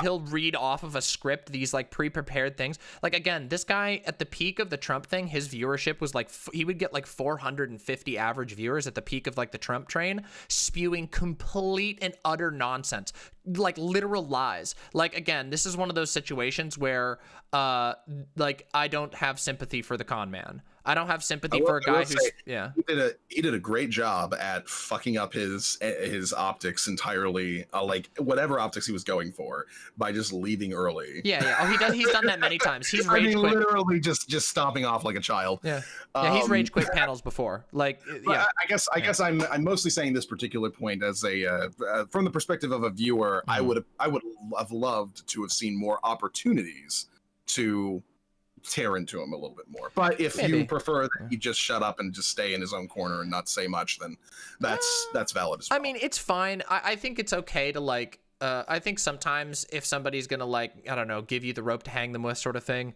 like, I think that's fine. But there's also times where it's just like there's another effect of it, which is that when people like Lecture Fan, who's like dullard opinions, like monopolize time on a panel, it gets taken away from much more interesting and meaningful conversations. So yeah, would it be easier to get more dunks off on him if we let him talk more? Yeah, but we also wouldn't get to actually talk about anything of substance, because all he would be doing is going, the commie leftists who cancel culture, buzzword for 15 minutes. And then one of us would go, all of that is, everything that was just said is false. Here's how stupid you are. And then he would do it again in 5 minutes. Meanwhile, we can have another conversation, even with somebody like Counterpoints, where you can actually talk about issues. You can talk about, like, hey, what actually happened in NYC? Why is it that, like, there's been multiple investigations into the NYPD NYPD, but people are still getting their skulls cracked on the streets. Why the fuck is it that religious groups like Christian Dominionists can hold high positions of office in our country? Like, you would never get to that if you just let lecture fan monopolize the conversation. So personally, I think it's better when he gets like his dumb little sentence in, everybody makes fun of him, and then he just goes back and like sucks his thumb in the corner like he usually does. I suppose that's fair. Yeah. Regarding the deep and substantive conversations that you could potentially be having, though, I have a bit of recommended reading for you. I'm not sure. Sure. It's a book that was made back in 2005, but it's still fairly relevant to the conversation today concerning like religion and geopolitics, so to speak. It's called "Dying to Win" by Robert Pape. It's an extremely well-written book. There are some contentions that some statisticians have with his particular writings, mostly because. Sorry, what was the name of it again? "Dying to Win." Okay, "Dying to Win." It's sort of an analysis of terrorism and suicide bombers and things along those lines, and how the U.S. imperialism has kind of like exacerbated the situation as opposed to having actually fixed anything. Yeah. And it's a lot of like real deep statistical analyses that goes into a lot of the things that we could have done better. Some things that he recommends that we should have done that we ended up not doing because, of course, we still had Bush until about 2008. And of course, libs are still imperialists. They gotta do what they do. True. But a lot of them are war hawks too. He gave a lot of really good analyses and recommendations as far as like policy was concerned that would have done a lot of good in like preventing this sort of resurgence of terrorism in general. It would have been a really good idea to take his stuff into account. But one of his main takeaways was that he pointed out that the only thing that would change really in any substantive way, if we were to say take Islam entirely out of the equation, it wouldn't change the fact that there are terrorists. It wouldn't change the fact that there are authoritarian countries that are run by dictators that are attempting to like force everybody into a sort of conservative utopia of their own making. I wouldn't stop a lot of the things that we're very mad about, I guess, in the West.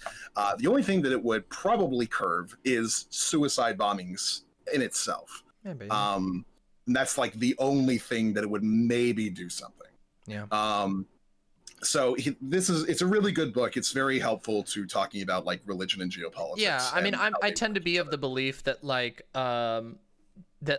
religion is a very powerful tool that is often used by very, very influential and charismatic or opportunistic leaders. There are like I mean, again, we can see that in the case. But imagine if everybody started to realize that they didn't even need to go to religion; they just had to have a person like Trump, for instance. Oh yeah, but I mean, many people have. I mean, that's happened many times, right? I mean, Exactly. fucking Stalin, right?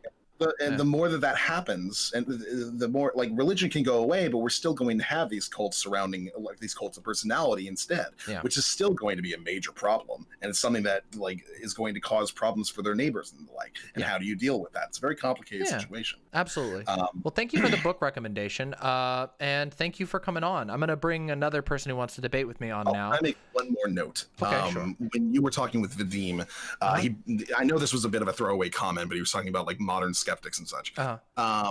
Neil deGrasse Tyson. He's pretty unbased. I mean, I don't know a whole lot about him. I just know that, he's done some good stuff. I think he was in Cosmos, and that was pretty fun. And he's had a couple of good takes, but that's about all I know about him. And I at Lee Reddit, Epic Bacon, Elon Musk. For one, he is definitely a technocrat. It's basically that's where the whole Epic Bacon, Elon Musk stuff comes in, which is incredibly problematic for a lot of reasons. And also, strangely enough, he violently opposes studying philosophy, in spite of the fact that he regularly employs poetic language in basically his description of anything. It's a very bizarre. I don't understand him. But I just wanted to make that note. Anyway, no problem. It's been a pleasure being here and discussing. Hey, thanks for coming on and being willing to share your critiques, and I appreciate you being willing to do that. Thanks, Big Lundy. Have a good night. Good night. All right, let's bring in Shoegaze, I think. Shoegaze? Hello, Shoegaze. Hello, Shoegaze. Shoegaze. Sorry. Hello. Hello, Shoegaze. I'm super nervous for the record. That's so fine. I hope you can go a little easy on me. I'll And try. the chat can go a little easy on me. Well, what are your pronouns? He, him. Okay. All right, Yeah. Shoegaze. All right. Welcome to the show. Great. What are your critiques? Yeah, thank you very much. Oh, So, no problem. I probably won't be here very long. That's all right. And I think I'm piggyback off of Big Lundy's okay. points. I'm Sure. not here to tone police, huh? That's... So I think my happens all the time. So yeah, I think my disagreement Mhm. was with your interaction with Eris, Uh-huh. where Eris said that I guess like the so-called idpool left Uh-huh. played a role in the rise of like fascism in the U.S. Now, Yeah. I think regardless of whether or not you think the idpool left is right or wrong, you know, obviously I think they're right on the substance. I feel like you can't argue against the fact that they were used and scapegoated as a sort of boogeyman to Mhm. fuel like the right-wing narrative. Oh, I think in many yeah. I can address this pretty solidly. It's not the anti-idpol left. It's not the idpol left that's used. I mean, they use that term, but what they're talking about is people like me, trans people, gay people, people who aren't apologetic and don't hide their don't hide who they are completely all the time. That's who they're talking about. It doesn't matter whether they're idpol or not. You if you go and look at like anti-SJW compilations, if you go look at this, a lot of them are literally just a random trans kid talking about their experience with gender, and then that gets put into some SJW cringe compilation and they get made fun of. It is not about idpol. Republicans and conservatives use idpol so much, it's unbelievable. In fact, that's mostly the only thing they do. They don't care about they call it the idpol left. What they're talking about is gay people and trans people existing, women existing, black people existing. That's what they're talking about. And I know that sounds harsh, but it's true. And I can say this as someone who's engaged with a lot of these people for a very long time. That's what it boils down to. And that's why I come down so hard on that, because that argument that like the idpol left is like the worst or whatever, it's like literally that is the like keystone of this entire anti-SJW movement, which again was fueled almost exclusively on just bullying people who weren't doing anything wrong. I can give you so many goddamn examples of this, of people who weren't even getting super involved in politics, who just got picked as a target because they were trans and they looked different, and they became the center of hate. Oh god, like even I think it was even like some of the classic anti-SJW images, like Big Red and like the other screaming lady, weren't even screaming about the things that the anti-SJWs always talk about. Oh yeah, Calvin Guerra's entire channel was that. Calvin Guerra's entire channel was just picking random young trans people who were vulnerable and making fun of them until they felt bad in the name of like being anti-idpol. None of these people were doing idpol. They were just existing. And that's why I get so mad at that point and why I come down on it so hard. Sorry, that was a bit of a rant. I did it again, but it's something I feel strongly about. I for one appreciate the passion. Yeah. But so I guess yeah, I definitely agree. I as I mentioned earlier, I feel like I am on the side of the so-called idpol left in this regard. I guess my real question is, how do you prevent, I guess, apolitical people from falling into this pipeline? Because I feel like a lot of people who otherwise aren't like inherently right-wing, they're just generally apolitical, like normies on YouTube, they see a lot of these anti-SJW compilations, and maybe to them, it's not like about hating minorities, but to them, they just see like, I guess, people freaking out from their perception.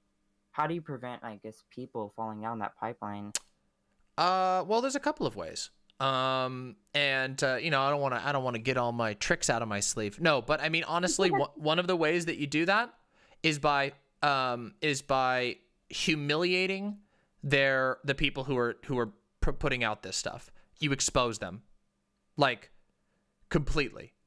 You expose them for the cowardly, weaselly morons that they are, and you do so firmly and unapologetically. And if you succeed at that, their following will wane. They will as they call what's the term, a rout in military terms, when a panic starts and then people start leaving. That's what you do. In a lot of cases, it's unfortunate, but you can't play nice with people who whose entire purpose is to invalidate your existence. There are some people who are genuinely curious. Those people will, when, like, for example, people come in here all the time and have questions about gender or whatever, and I'll more than like happily field those types of questions. But those people are curious, and those people usually don't gravitate strongly towards anti-SJW stuff unless they kind of get hooked on it and then slowly get pulled in. And if they're not too far in the pipeline, then that's the thing. If they're too far in the pipeline, well, those people are already in the process of having their, like, I hate to say it this way, but having their brain rewritten. And I always say this all the time. I say this fucking all the time, but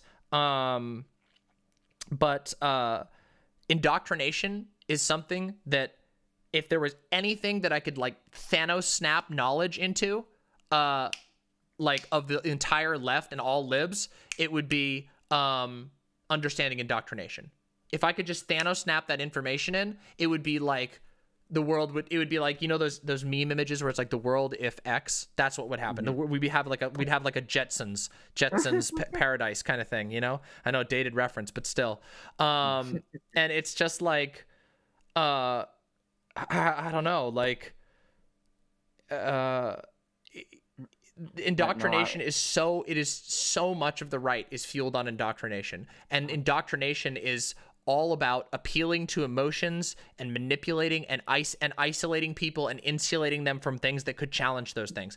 The cult I grew up in was like that. The Catholic Church is like that. The pillars of right-wing political power are just like that. They utilize fear, yes, but they utilize fear and in the name of indoctrination, of insulating people into these increasingly removed and shuttered environments. I mean, I remember my church used to talk about like my pastor. I've played a sermon by one of the pastors I learned under when I was younger, and one of the things he used to always say, he would mock all the time in his sermons, having an open mind. He's like, having an open mind is like having a castle with the gate open. And it's just like, and people would be like, yeah, because literally you get programmed to start believing that not confirming your biases is bad. So definitely. So how do you do that? Well, how do you show them that they're wrong? You got to topple their strongman. Otherwise, you have to hope that somehow you make it possible.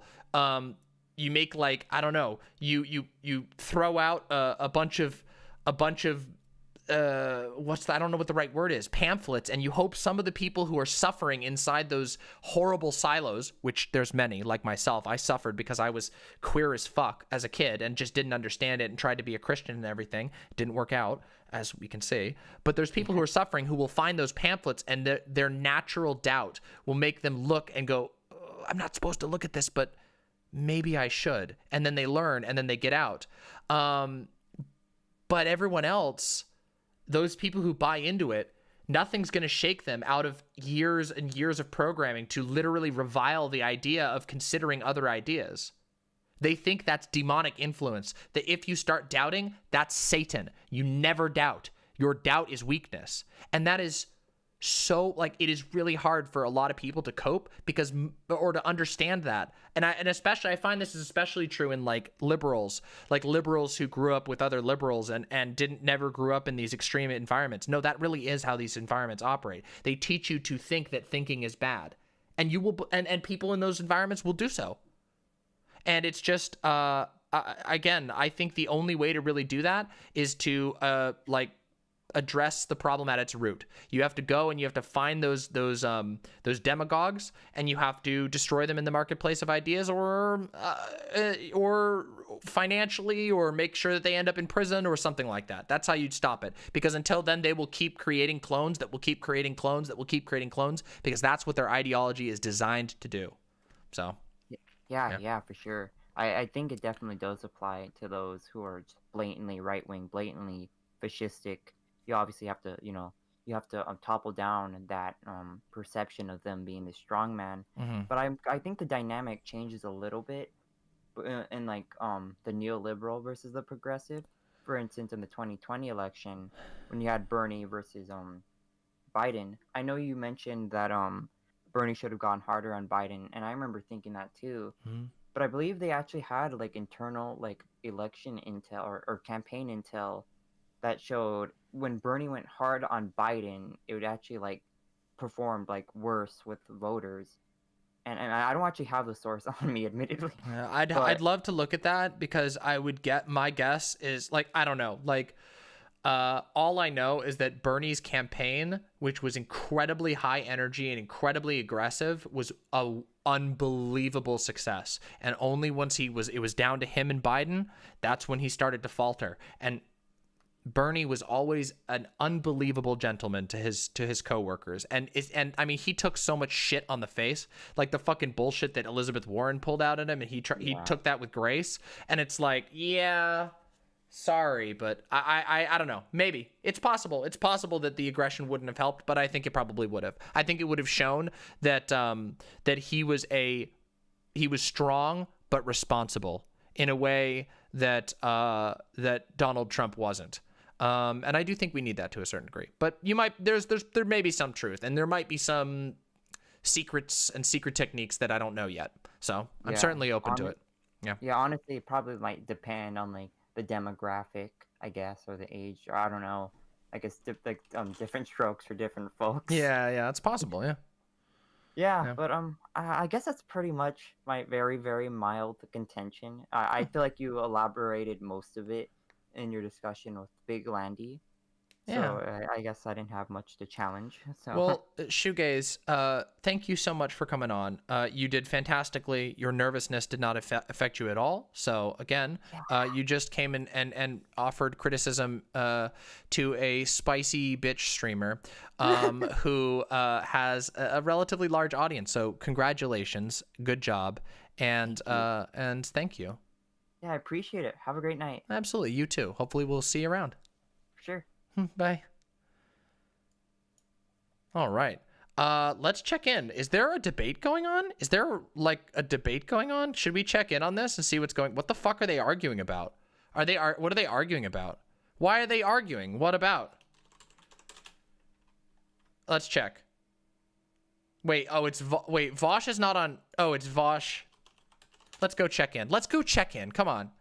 By the way, thank you all who donated. Cyborg, I see you. Don't you worry. I was just trying to be polite to the guests.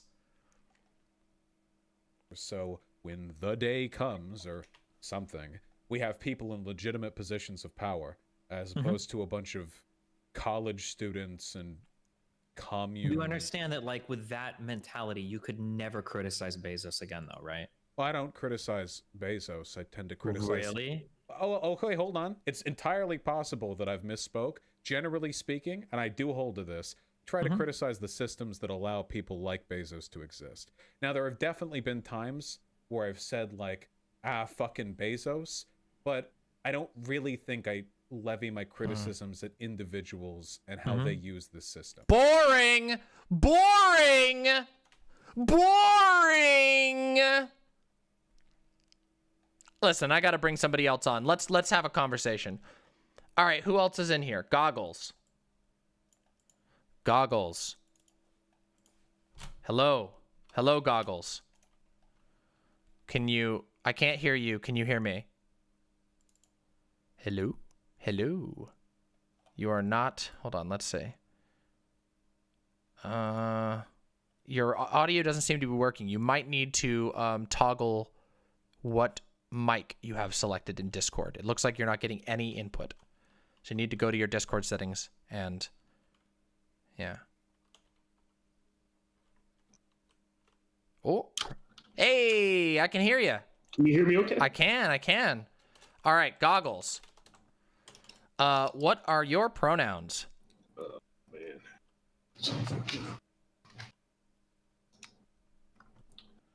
Yeah, I can hear you. Okay. What are your pronouns? Pronouns? Can you hear me through Discord? Okay. I can hear you clicking about, but I can't hear you. Is this any better? Yeah, yeah. Can you hear me now? You might need to mute the stream. Is this any better? Yeah, wait. Listen. I think you can hear me, or... I'm having a little bit of trouble hearing you. Okay, hold on a second. You need to make sure that your setting is correct. Hold on. Here, let me help you.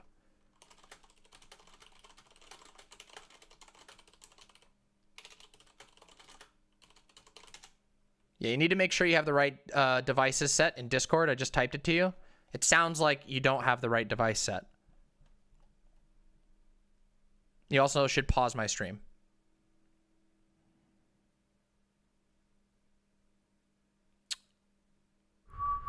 Hello. Goggles. Got to make sure you have all of them. Have a good night, Martini Peterson. General call-in will be Wednesday. Yes. Do you have push to talk on or something? Able to hear you for some reason. You can't hear me, or can you hear me now? I can hear you. So. If anybody wants to help them in waiting room, I'll pull somebody else in for now. Someone in waiting room, help them. Who am I bringing in? Dan Step. Dan's the step. Dan the step. Dan the step. Dan the step. Dan the step. Dan, you're here. Hello. Hi.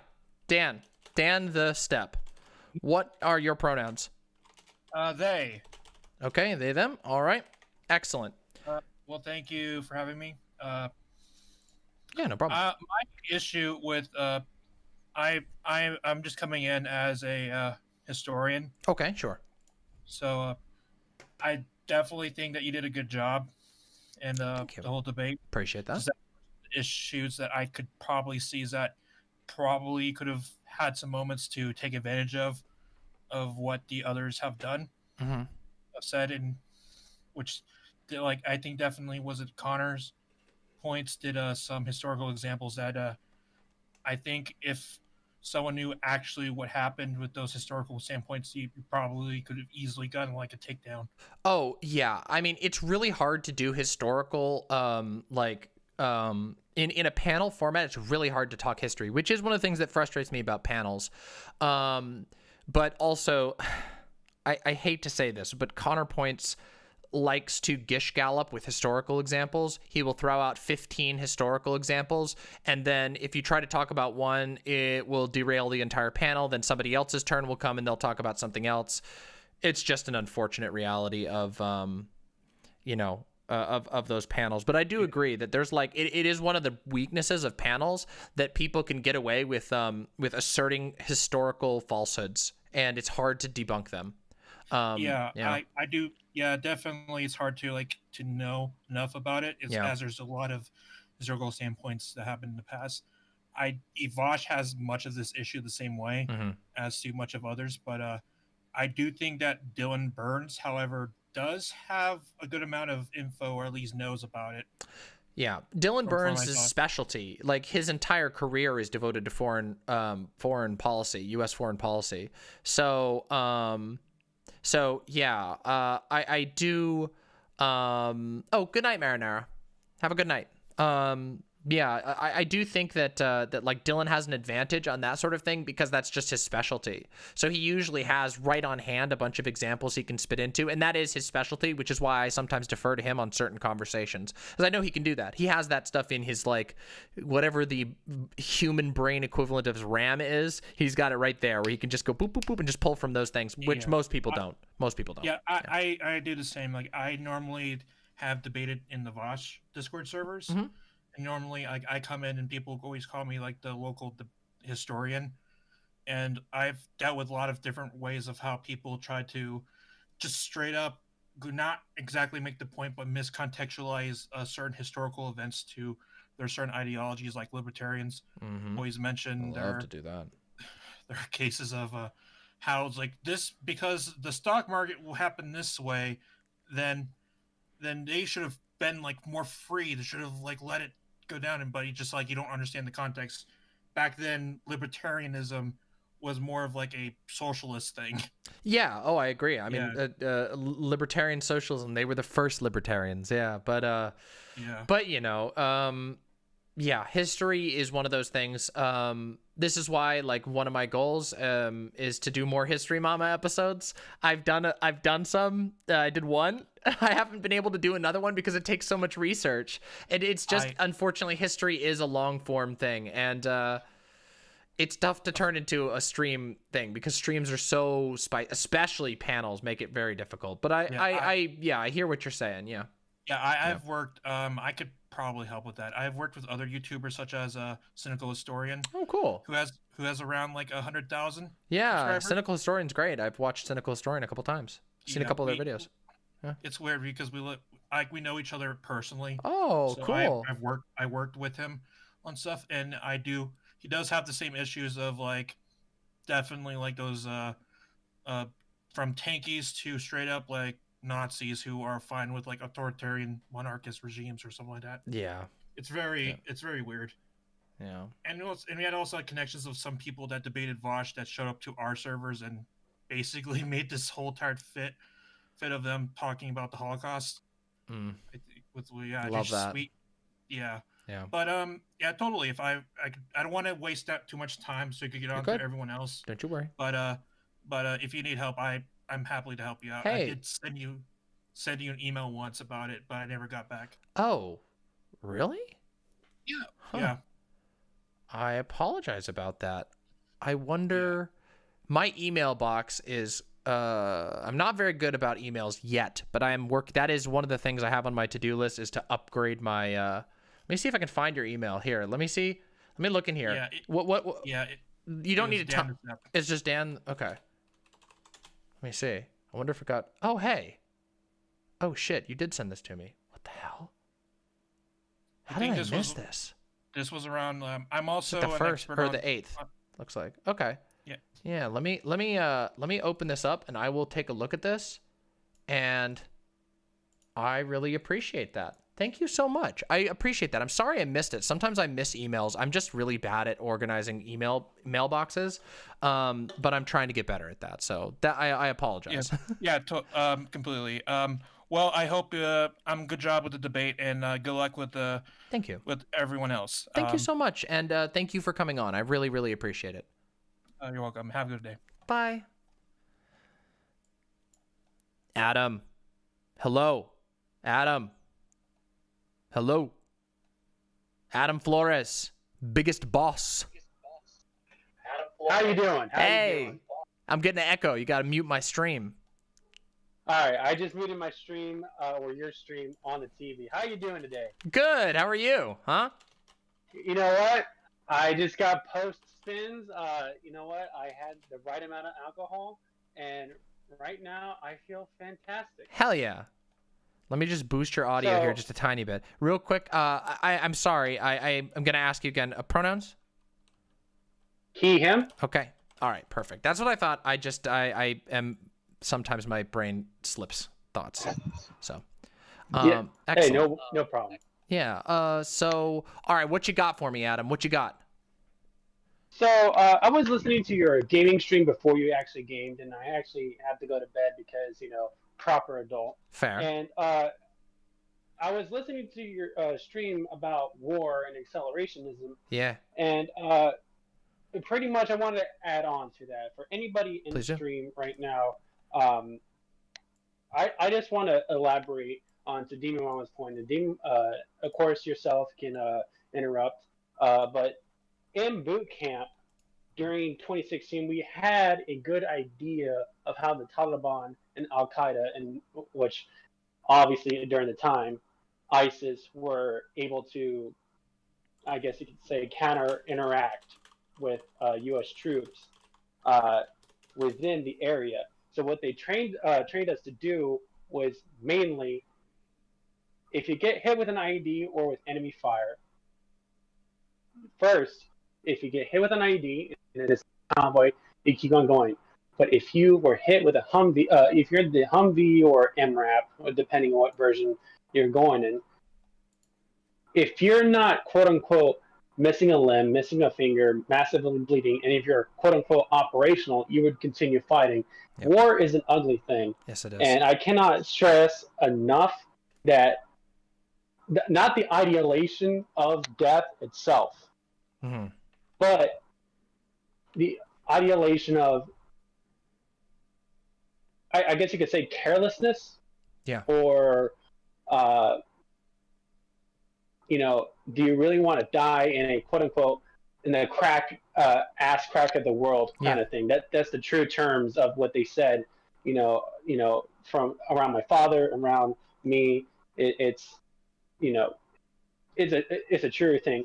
But more so, I wanted to get your pick your brain here a little bit. Please do. But I know exactly what right-wing accelerationists want. They want to accelerate capitalism, or at least the capitalist system, to make sure that they get some sort of fascist economics or whatever. Yeah. Into a mode where they have an ideal world. But I wanted to pick your brain a little bit of what do left-wing accelerationists do, since accelerationism is syncretic. Oh, there's a lot of left-wing accelerationists out there, and there have been various schools over time. I would many of them want to target and accentuate the pain points of capitalism such that it's no longer viable, and the people of, say, the United States are in such material destitution that they realize that the system is no longer working for them and start considering other things. It's like there's so many different schools of accelerationist thought. But I mean, there are some people who are like the ML types that you see out there, which are they believe that basically there needs to be a vanguard party, a group of highly educated, highly capable, highly charismatic individuals who can go out and direct the frustrations of basically the dum-dums, is the way that they look at it. Like a bunch of people who don't necessarily know what they're doing otherwise, but who are suffering and need to see an end to the current system because they are like starving or suffering greatly under capitalism. And that vanguard party's purpose is to come in and rally those people and offer them a handbook to the future and leadership to the future. And this is where you get the revolutionary vanguard parties that do that. And sometimes it can go as far as saying like, okay, the vanguards, literally their job is supposed to go from rural place to rural place, get people on board, give them guns, and then go and then leave a representative behind, go to another place, do the exact same thing until you basically have like a citizen army that can do some sort of revolution. Now, I think this is a ridiculous, I am not, like, that is not my viewpoint, I should be clear, but I'm trying to do my best to steelman these positions. I think these are greatly flawed systems with huge gaping problems in them that I don't agree with. Plus they're inherently, they're advocating ultimately for a civil war, is what they're pushing for. But there are many different flavors of it. There have been in the past like anarchistic accelerationists who literally believed in bringing attention to like great wrongs by, I don't know, setting things on fire and whatnot. And there have also been, there are also, by the way, eco-accelerationists who I think some people would consider on the left. I don't necessarily think that that's like a coherent way of looking at it, because a lot of eco terrorists, I guess would be the word for it, like stuff like that. Those sorts of accelerationist worldviews often do have fascistic elements, but people associate like environmentalism with the left for some reason, even though it's not strictly a thing. Like environmentalism, it is, in America, it does trend more to the left, but there's environmentalism of all stripes. But there are those types as well, like stuff like the liberation fronts, like the Earth Liberation Front, and like Greenpeace is like not really the same deal, but like the Earth Liberation Front is one of those that's like a explicitly like they've done terroristic acts in the past. They've blown up animal testing labs. So there's all kinds of stuff like that. Yeah, and their whole recognize them as a terrorist. Yeah, precisely. Yeah, those types of groups, they have a very different set of objectives. Usually their goal is to just make it impossible via their version of, extreme direct action, make it impossible for these companies that are doing animal testing to function, because if, I don't know, if you do damage to all their property, then they can't afford to keep doing business. I don't think it's very successful. I have a lot of critiques of that type of worldview, because I don't think it succeeds. I think that a lot of action of that type tends to make more enemies, because it makes people scared of you, as opposed to trusting you. My tendency tends to be that accelerationism is not a good thing, because Gotcha. it's usually very careless, and it's usually done by people who, again, the entire idea of accelerationism is to force the conditions to become worse so that people will rise up. I don't think it's necessary to do that. The conditions are bad enough as they are. I think that we just need to communicate our ideas better. I don't think we need to make things worse, personally. So, yeah. Gotcha. Yeah. You mind if I shoot an idea towards you real quickly? Yeah, sure. So I was at work, right? And work takes 12 hours, and you get to thinking a lot. Absolutely. Personally, for me, I like to talk out loud to see how the idea sounds in my own head. Yeah. I don't know if anybody in chat does that as well, or you I do that all the time. Yeah. And so I kind of did a dichotomy here, in which I think every leftist, from person who's barely into leftism, right at, in terms of my time, 12:41 a.m. to for like since the 60s, needs to have a practical and aspirational viewpoint in terms of their politicism, I guess you could say. For example, their aspiration. So you, Dima Mama, I'm gonna guess, but you can correct me here. Generally, an advocate for anarchism, leftist anarchism, or libertarian socialism. I am the same way as well. Bam. So in terms of a practical solution, in terms of how we're living in these conditions right now, I think we need to take baby steps in order to progress ourselves to at least to the point where, we can debate, you and me, or with people in chat or whatever, depending if, somehow, some way, something so huge happens that we're all alive for it. Yeah. But anyways, I think there are some imaginable circumstances I can think that would immediately switch everything. Like, for example, if we were contacted by an alien race, I'm pretty sure that would change everything forever. And I'm not ruling that out. I don't think the likelihood is high, but it could happen. But I think the point I'm trying to get at here is that, of course, for the last week, when I did the huge, I don't know how many hours segment, the thing on the right is that, it's probably, I don't know, but the aspirational and the practical is not there. Within the left, it is. Yeah. So I think what I see a lot of leftists doing is aspirational is their viewpoint. They don't see anything else, like electoral politics. Yeah, it's utopianism at its peak, and I find that frustrating. By the way, that was basically me back in high school. I was viewing everything utopianism. Maybe I didn't know what the term of accelerationism is, and but I was like people, and hoping for like an abrupt, I guess you could say uprising. I guess you could say. But I think the best thing for us to do, at least in the public eye, is to have, for us ourselves, when we're talking amongst ourselves, is to have an aspirational view, or aspiration. Excuse me, I am still coming down from being drunk. Don't worry.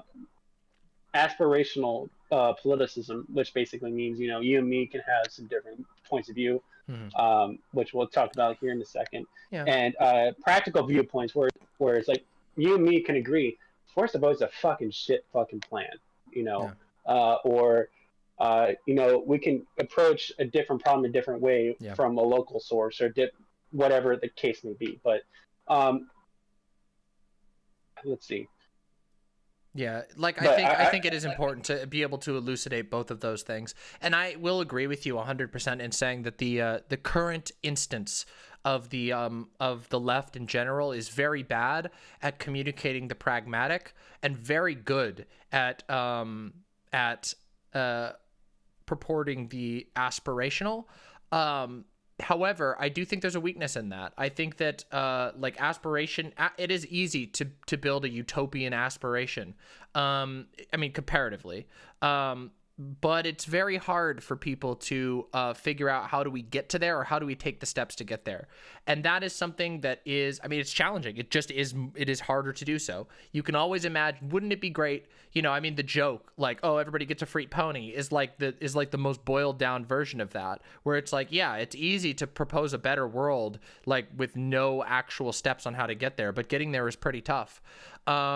And I think that lefties over time need to become braver in advocating on how we get there, and not only doing so, but doing so, but communicating that in an effective way. And that's something that I try to do a lot. You might notice this in some of my videos. Something that I try to focus on is talking to people about how they can pay attention for stuff in their environment, in their world, that they can have an impact on, how they can live a politics that will make the world a better place. I do think it's very difficult, and there's only so much I can do. But yeah. I think what was the I'm sorry, the beginning point you said you were disagreeing with me about in terms of the aspirational. Oh, I don't think I disagreed with you on that. Yeah. Oh, I thought, okay, I'm sorry. I'm a little bit losing my mind here for a second. I have my cat, a cat listen, in front Adam, of me. if you want to call in on Wednesday, we're going to do a full call-in stream, so we can chit-chat about whatever you want. Absolutely, but what was it?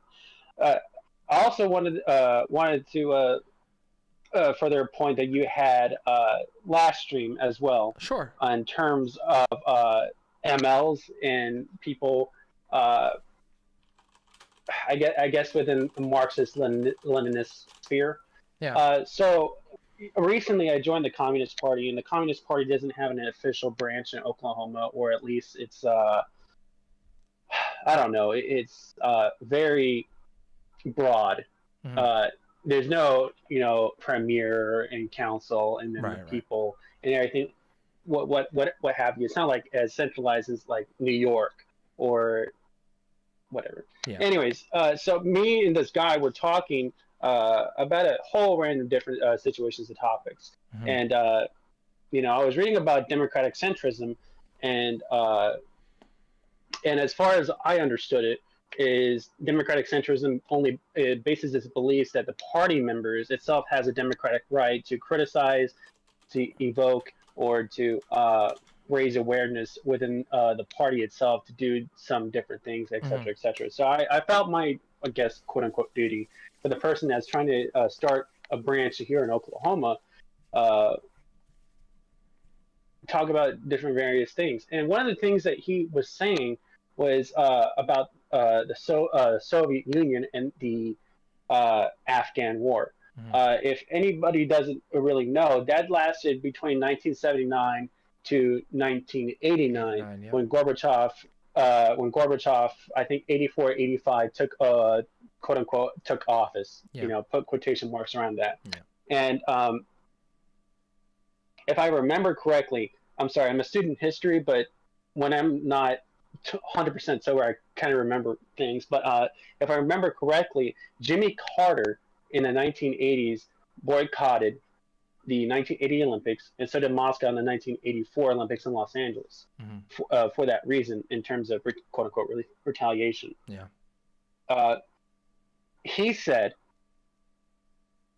that in the progress of all what was happening in Afghanistan within this Suwar revolution, which happened in the late 60s, early 70s, in Afghanistan to 1979, we were kind of arguing about, I don't feel like the Soviet Union earns a place in our hearts to be a quote unquote socialist state. Yeah. Because I don't think they operated in such a good faith. I don't think they came even close. At least, yeah, I mean, of course, I said, what was it? I said, the biggest example of, their persistence was in Afghanistan. That was like socialist imperialism right there. Yeah. Or quote unquote socialist imperialism. And he's like, well, I don't like the framing of that. I'm like, okay, what do you disagree with? And he's like, well, the Afghanis needed this help. The government needed this help. They invited them in. It's like, well, I know for a fact. Some people invited them in, not all. A lot of people, would say, well, around Christmas time during 1979, the Spetsnaz killed the entire executive family or executive guy and then his family in some palace or something like that, and then invaded. Yeah. So is killing that head guy an invitation, or is that just some sort of thing that we should just wave off? And MLs have a weird way of twisting things and distorting things to I make agree. sure that I guess you could say, what was it? The same actions that the U.S. does, they will apologize for when it's a different color, and I don't like that.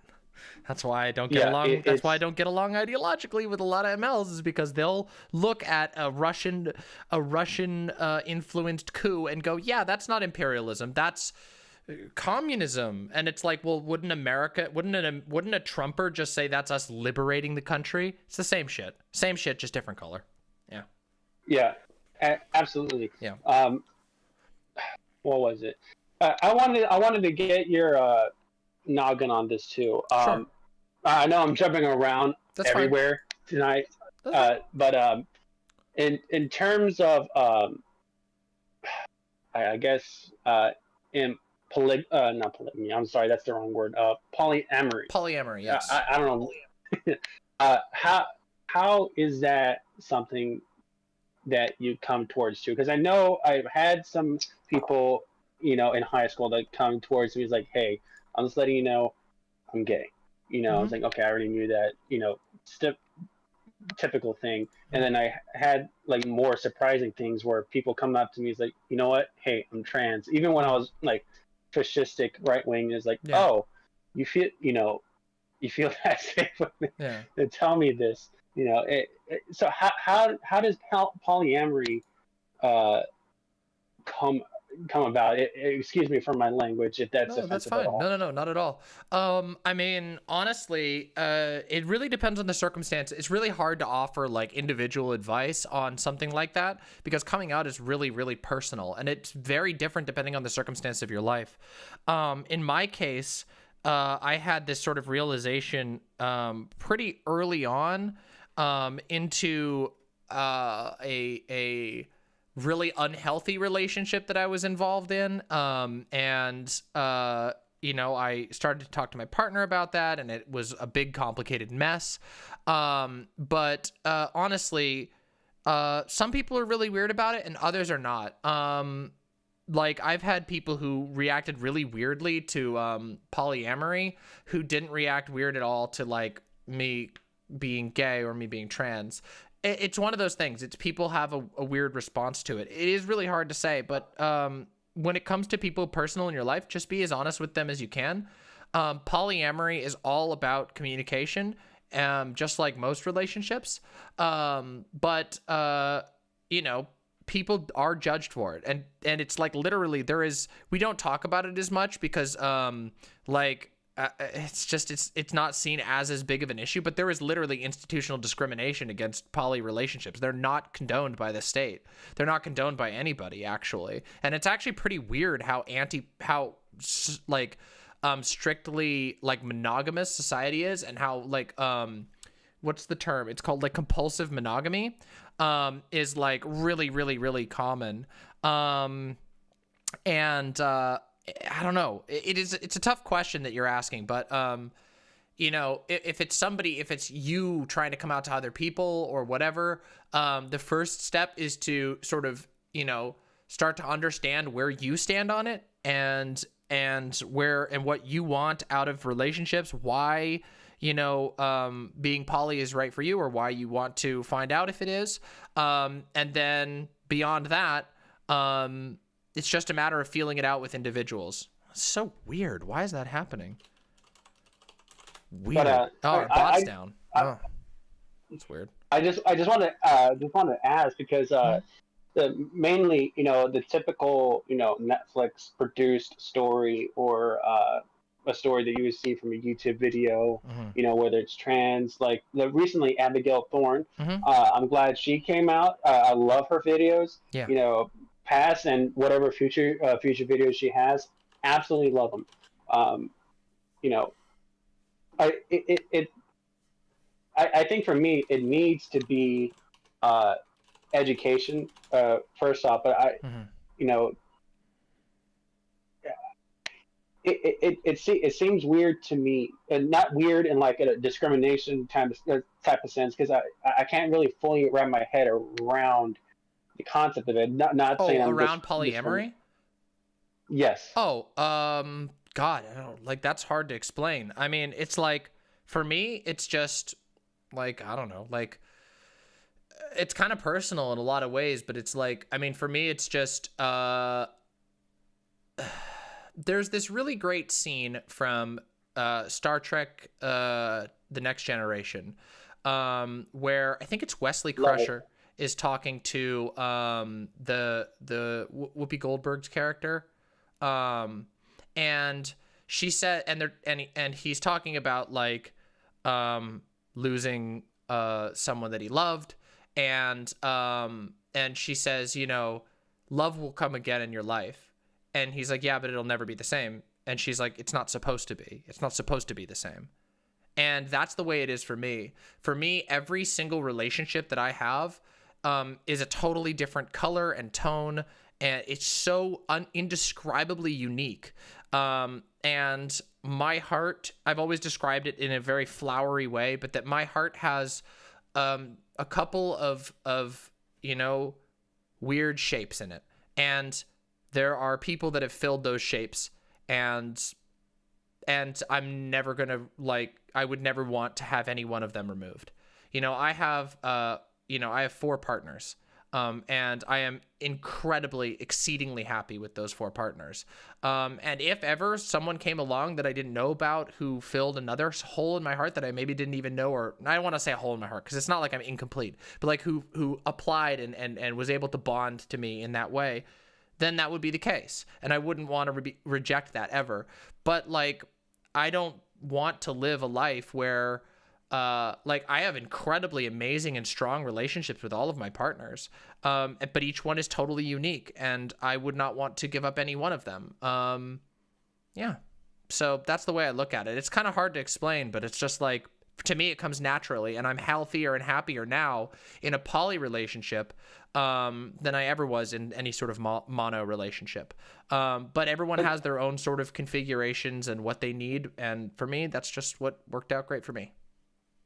Yeah, at my former D&D group, who there's a whole how we split up me and the D&D group is kind of messed up.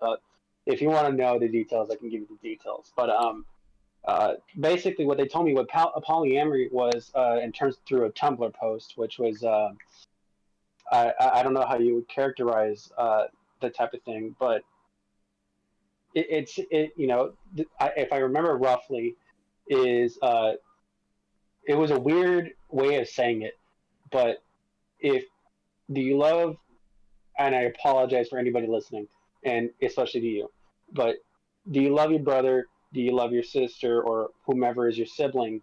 Do you just stop loving them because you have to focus on your brother or your sister to focus all you love? No, polyamory is just sharing whatever. And I was like, No, I mean, that's not inaccurate. It's a different type of love, for sure. But all types of love are different, yeah?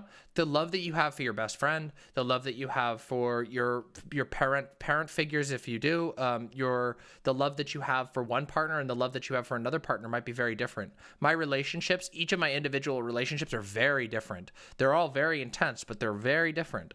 And for some people need more or want more, not even necessarily need, but want more of that thing. But there's also another thing that's really cool, which is that for me, I like seeing my partners be happy. Even like, I mean, I'm in my living situation. I live with two of my partners who are also in a relationship. We're in like a triad, and it's amazing. It's wonderful. I fucking love it, and I love to see my partners happy with each other. And so yeah, there is some truth to that analogy for people who maybe don't understand it, but it is. It's like I would never stop loving somebody else just because I loved someone else. You know what I mean? Like those things aren't exclusive. Love, one of the best ways I've heard is that love is not a finite resource, and I do believe that's true. While time of the day is a finite resource, love is not, and there's all kinds of arrangements that work for people. You just got to find out how things work for you. And there's even like in deep poly discussions, there's all kinds of terms for different things. There was a really great piece I read once that was called like My Meteoric Lover or something like that, kind of a cringy title, but it was basically about somebody who had this really incredible, intense relationship with someone who they only saw every once in a while. And it was like a meteor, or it was like a comet coming by. I think it was called My Comet Lover. And it was like a comet comes by and they would get together, and both of them loved this type of relationship. It was perfect for them. They both had partners that they lived with and that they did all these things with, and every once in a while they would get together. And I had a relationship like that once, and actually over time it transformed into a different type of relationship. But at the time that worked really, really well, and it was intense enough that I like would think about it, and it would make me tear up, because I'm just like, I would never want to not have this. I would never want to limit myself from having this thing, this amazing relationship, this,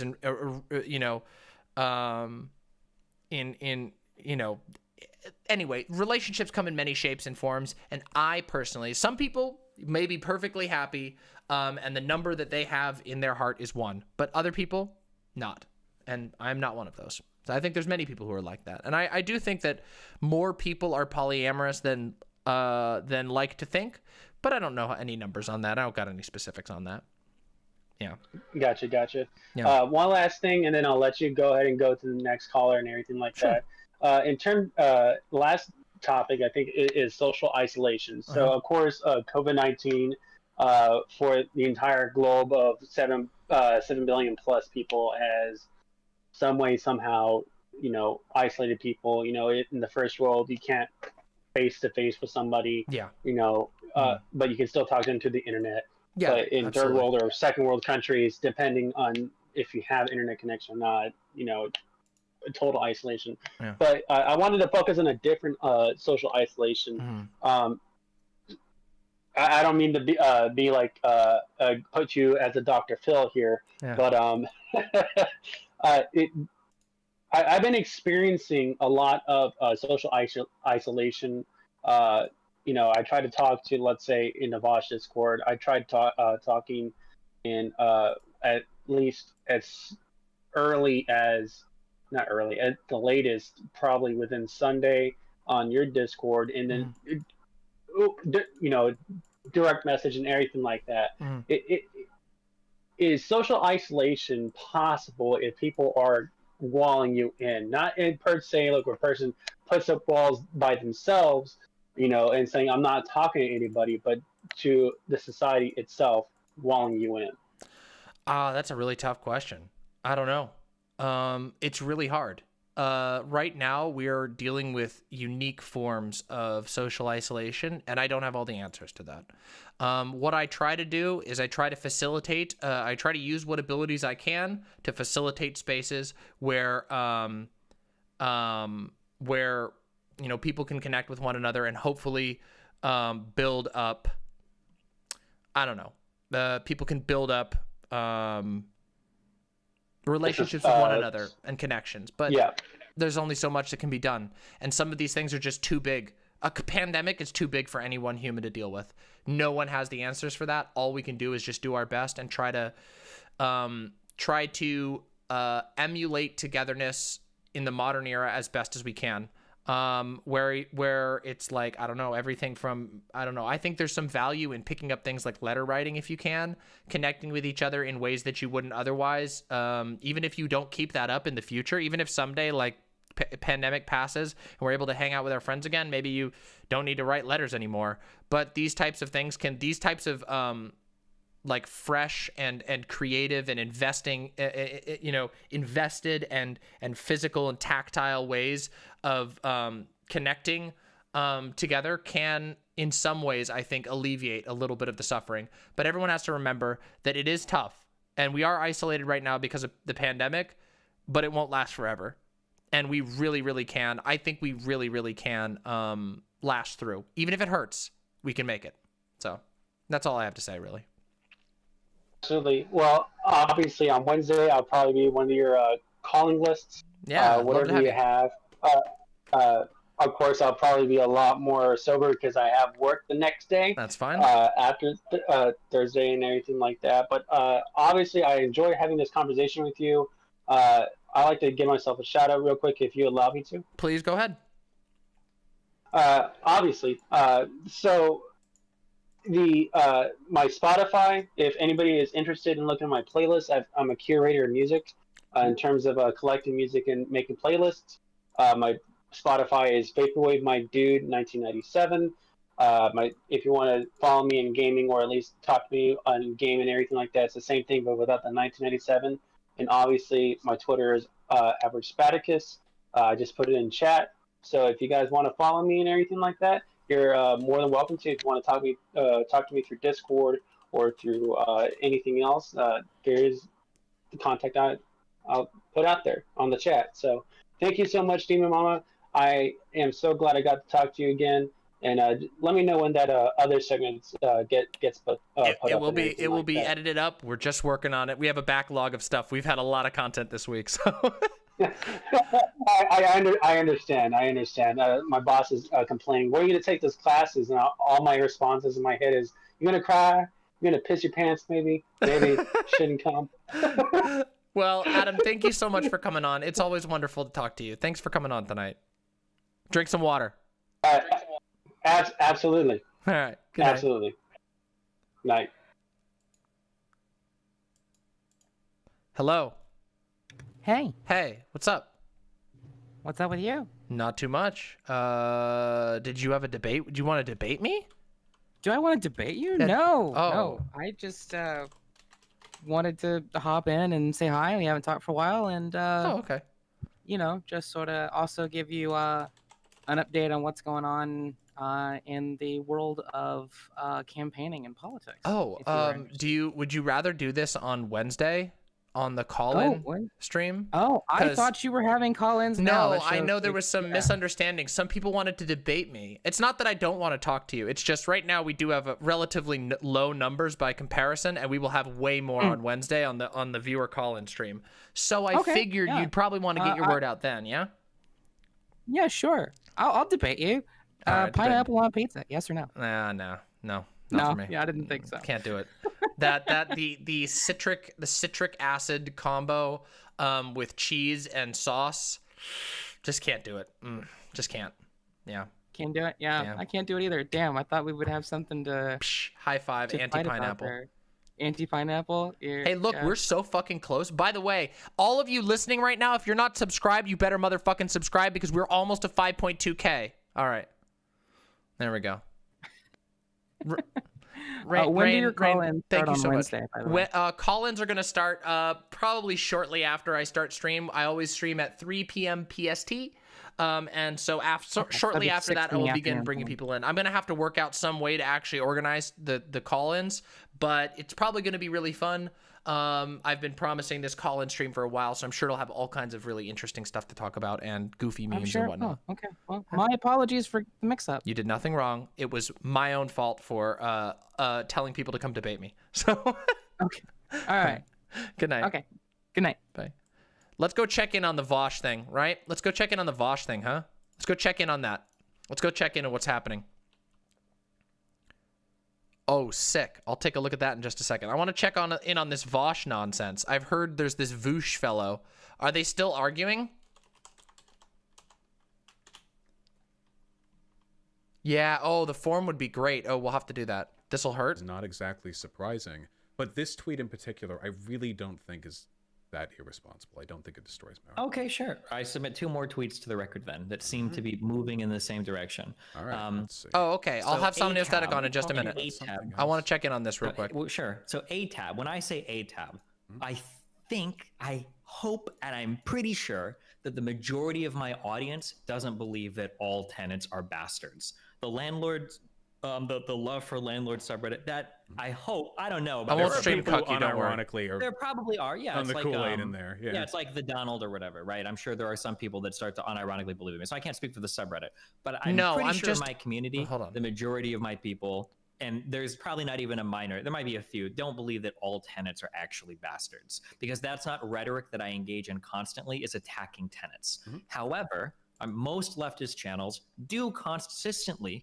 engage in the rhetoric of attacking people that are billionaires, attacking the extraction of surplus labor. They attack the idea behind people or corporations lobbying. They constantly championing about a living wage. It's a little bit different, the joke's there. To say that your tweet is a comparison to me saying A-cab or A-tab or whatever is not really fair, because when I say A-tab, it's very clearly like a meme tongue-in-cheek thing. Oh, but when you absolutely. joke about like, oh, haha, well, you are a billionaire, and Thank that's you, it's Adam. like, well, that's you also Well, wait, actually. I just said unironically- again. I know this comes off like I'm trying to be weaselly. It just said being a billionaire is a choice, extracting surplus labor a choice, etc., etc. It's following the format of a different type of tweet, the type of content that you've seen plenty of times before. I think in the context of Twitter, I think it was pretty obvious what I was doing, especially with the smiley, blushy face at the end. I mean, I don't tweet like that. I mean, I think that's fairly evident. But yeah, What is the point of the joke then? What's the joke? Leftist. the This is called joke leftist. is that there are other people who are assigning called, moral culpability leftist to the derangement poor syndrome. for their presence in a system, and saying that their failures are entirely a product of their own behavior. And the joke is that also, well, not Why the does people Vosh deal with this succeeding from Destiny? necessarily, but Why people does who are Vosh doing deal well with in this the from system Destiny? are also doing Is so my of their own question. volition. Why? Since lefties tend to be critical of the institutions through which these people succeed, their existence in those systems also is a choice. That's the joke. It's like it's simultaneously criticizing their classism. Yeah, but this isn't while fighting. Also Vosh pointing is so out the kind to idea Destiny that, every like, single being time. These things or the He's so existence nice of to these him. things And Destiny's so is, rude. something worthy of criticism. Okay, that's not. I don't think that's how the majority of people. Destiny would was read it. How do you shitting think on the majority PhilosophyTube? of people would view it? I literally just saw a tweet saying being So poor is a choice, and it copy pasted. Yeah, so the comparison, the reason Sorry, why I just this wanted to joke check is in on funny this. is because when people are like, oh, being poor is a This choice. just blah, blah, sounds blah, like Destiny that's not trying true. to That's try not and a find choice. every you know what is possible being thing a he can choice? to continue Being a hating. billionaire is a choice. Extracting surplus labor, that's a choice. It is a choice. Lobbying politicians, Yeah, it is. that's a choice. Yeah, Not it paying a is. living wage, that's a choice. Take some responsibility for your actions. That comes off more to me as that's what the joke is. This the is joke so is pathetic. you're trying to claim that all these poor people are making choices of being poor and dumb. Bullshit. This is you know what actually are the pathetic choices and you're making? embarrassing. It's all this unethical shit that you do under capitalism. That's the real choice, and you need to stop. Take some responsibility. I think 99% of people are going to read the tweet that way. Sure, that's a good Whatever read. explanation you gave, I don't think anybody's even close to reading it in whatever explanation That's you just legit how gave. I read it. I think that's a good read too. I wouldn't have an issue with that either. That seems like a fairly satirical and hyperbolic criticism. I don't think that it would necessarily lead people down an irresponsible road of engaging in individual criticism. Like if I, like for example, if I tweeted like, I'm just saying, like, fuck if, Jeff so Bezos, take- would you say like you said you criticize institutions, but you don't like Jeff Bezos or something like that? Well, no, it depends. It's like in the totality. Like I've probably said "fuck Bezos" at some point. Yeah, probably. I don't like. But I'm saying, like, when I look at like, can't- so like when I look at like other tweets, like why don't landlords get a fucking job? That's got like 4,000 engagement, like 2,000 engagement, or over 1,500 engagement. Like legit seeing Sure. landlords cry and scream that they can't leech other. Well, hold on, we can go through these one at a time. So the "why don't landlords just get a job" thing was in response to various state and local governments implementing legislation to engage in rent freezes or to prevent. I'm sorry, not rent freeze. To prevent Come on.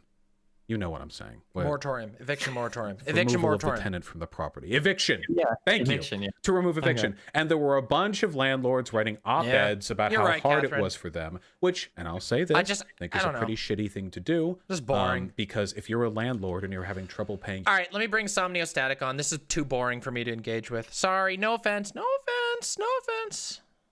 Nothing personal. Hello, Somniostatic. Hello. Hi. Hi, Somniostatic. How are you doing? Wait, I gotta mute stream. I gotta... Oh, God. Okay. Pronouns. Sorry, what's that? Him? Okay, thank you. Sorry. Just wanted to hear make me sure. all right? I can hear you. You just clipped out for a second, but you're back now. Sorry. No, you're Okay. good. You're good. Don't worry about it. Okay, so I actually had a real thing to debate you about, What? which is cool. All right, cool. It's not a debate, but I was curious because, okay, so, sorry, my brain's melting a little bit on how much I stand Destiny. That's but, okay. I understand that. So, when we were talking about the $2,000 checks, right? Yeah.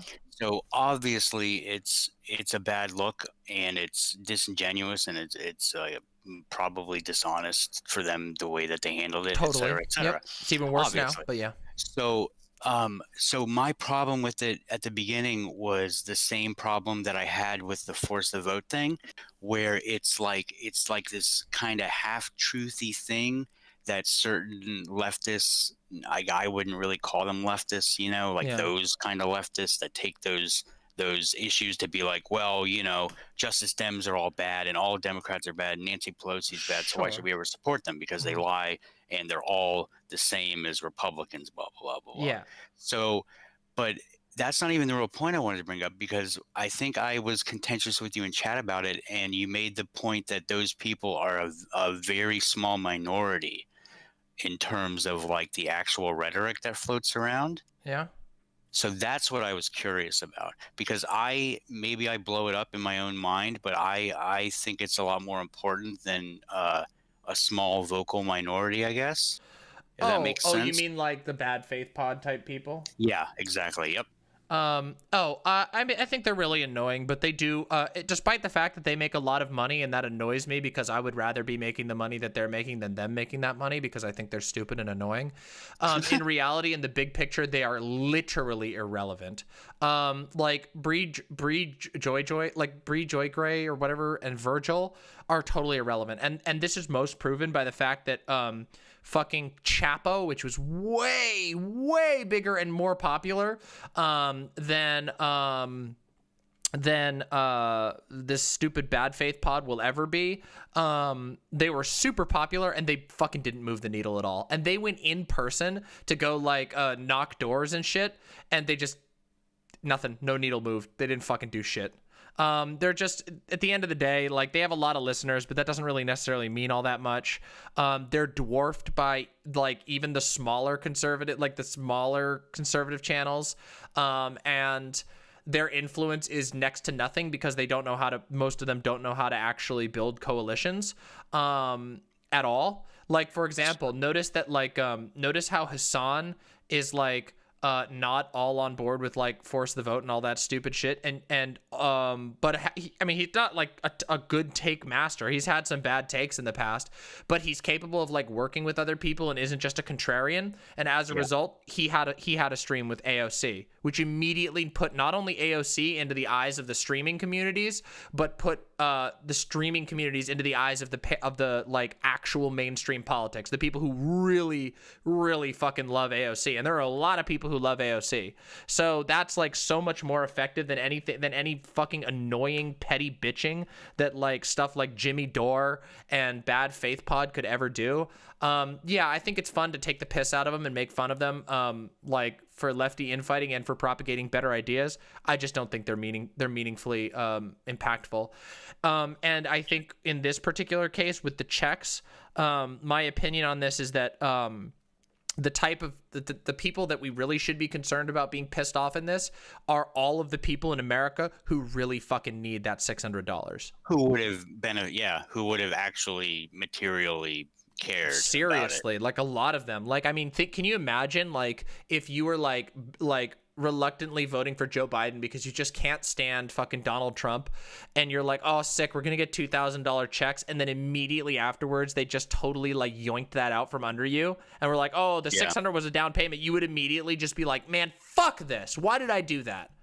Like, probably would have gotten. It's why Trump was why he wanted to do his own little Trump check thing, because it's just a material benefit. So would you say that their rhetoric is so empty that it doesn't have any lasting effect, or would you say that the only reason their audiences are so big is just because it's kind of empty entertainment, mostly to the kind of people who wouldn't be useful anyway? I mean, because I I kind of see it as partly a radicalization tool, like the Nazbol kind of shit. Yeah, I mean, I don't think that bad faith is that bad. They're not like Nazbol yet. They might be at some point in the future. It's kind of the same direction, at least in my view. Kind of is. They're not. I don't think that they have that level of like interest in that sort of thing. Though I don't really trust them as far as I could throw them.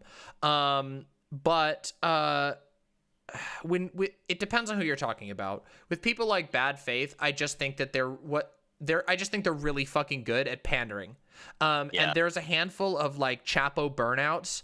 And by a handful, I mean like a lot of people. There's like a decent chunk of people who are just Chapo burnouts who are really, really mad, and they'll be like this forever. It's like the Sargonites. There's a chunk of people who are still obsessed over 2015 issues, and it's 6 years since 2015, but they're still thinking about it, and that's all they're thinking about. And I think bad faith has tapped into that market, but those people are useless. They will not do anything anywhere. They're just gonna sit there being mad about fucking They're still talking about Force the Vote, and Force the Vote was a completely like 3 months ago. It was the beginning of January, but yeah, they started it like 3 months ago, and but the vote is done. It's done. It doesn't even mean anything anymore. And like so it's useless to even keep talking about it. And like more useless than anything else. It's not even useful in like a post-mortem sense. It just failed and nobody cares, and nobody knew what the fuck it was in the first place.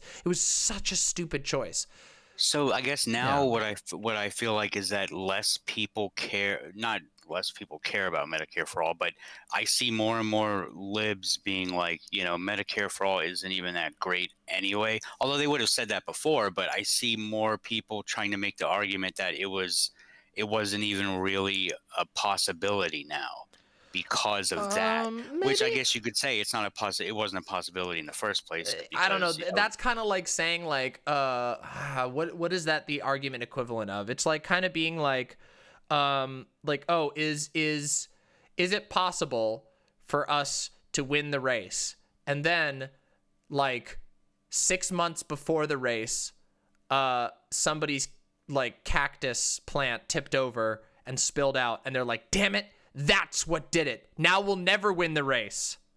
And it's like, what? Like, what do you mean? Like, Force the Vote was not a very valuable strategy, and it's not a very good way of like it's not actually a good way of implementing Medicare for All. Medicare for All might totally be viable, but that wasn't going to decide it. That wasn't even going to, it's like, I don't know, maybe the cactus is not the right way. It's more like, oh, I lost my tire iron 6 months before the race. Well, don't worry, you can get another tire iron over the next 6 months and fix your tire before the race. You know what I mean? Like, I don't know. Like, I'm trying to come up with a good analogy, but it's just like, it wasn't a consequential battle. Like, could there maybe have been something gained from it? Sure. But there also could have been a lot lost. They didn't communicate this to anybody. It happened during a period of incredible political upheaval, and nobody remembers it.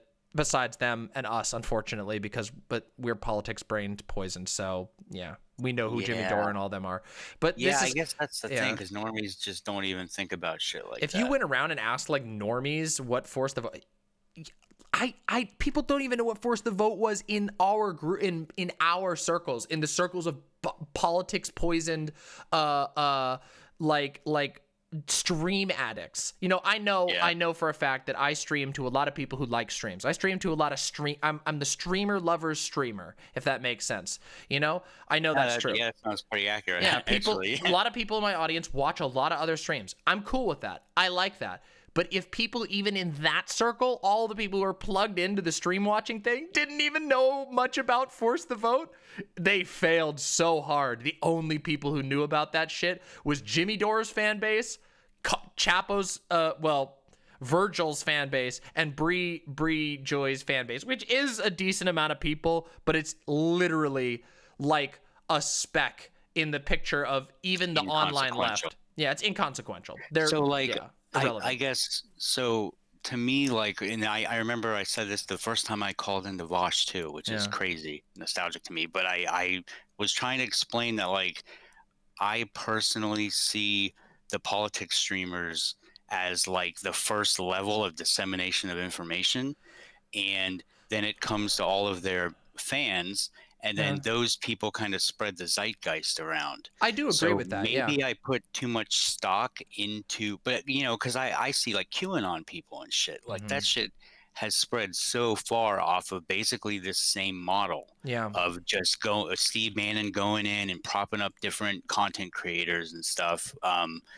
And I guess maybe I put too much stock in it because it's not like we ever had a chance to get Medicare for all. Yeah. Well, here's the thing I think that might be valuable for you in this particular, with this particular situation is all stream audiences are not created equal. My stream audience and I would say like Hassan's audience and probably Vosh's audience too, ContraPoints' audience, Philosophy Tube's audience, a bunch of these audiences are not siloed off. They do a lot of other stuff. They talk to other people. They have their own interests. There are a couple of streamers I can think of off the cuff who are super siloed off. Bad Faith. Jimmy Dore is one of those. Jimmy Dore people, they fucking all they do is watch Jimmy Dore and talk about Jimmy Dore, and nobody and everyone who it's like that image from Breaking Bad where it's like, Jesse, what the fuck are you talking about? That's like a lot of people's reaction when they're like, well, Jimmy Dore is doing this. It's like, what are you talking about? Nobody knows what they're talking about because they're lost in some like weird silo. And I mean, Vosh brought this up with regard to the Rittenhouse thing and DGG. They're like that too. They don't realize. They don't realize how everyone else in the entire world goes, you people are insane. And they all think that everyone else is like them, but they're not. But that's how Sargon used to be, and that's how a lot of those people used to be before Gamergate, you know? So it's like, what? Well, not really. Like, Sargon, the thing with Sargon was that Sargon was, okay, so this is one thing the right has always, I mean, but this is kind of complicated. The right is a little bit easier to do this because they can toss people back and forth because they pander so unbelievably hard. And they're so vague. Yeah, and they're very vague. Yeah, very, very vague. But like Sargon, and I remember because I fucking was monitoring all this shit at the beginning of Gamergate. Sargon had like a nothing channel, and he got big because he did basically what PrimeCayes does right now. But the right-wing Gamergate version. He hosted a whole bunch of panels with a bunch of people talking about a subject that a lot of people cared about at the time. And he would have live debates. There was all kinds of exciting stuff going on. It wasn't just like a single cult of personality. Like, people didn't just tune in for him. They tuned in because their favorite person was going on his show, and then they got hooked on his content as a result. Now, over time, I think that has happened. That has changed. Like, he doesn't do that shit anymore. Now he's got the like Sargonites following him. But back in the day, when he first got his start, that was not the case. Sargon was always going on panels with people. Sargon was always hosting panels with people. He had an internet aristocrat on. He had, which was Medicare. He had Ethan Ralph on. All these people's different communities, they were building bridges across this. And that meant there was a lot of interchange and the ideas would leave the space.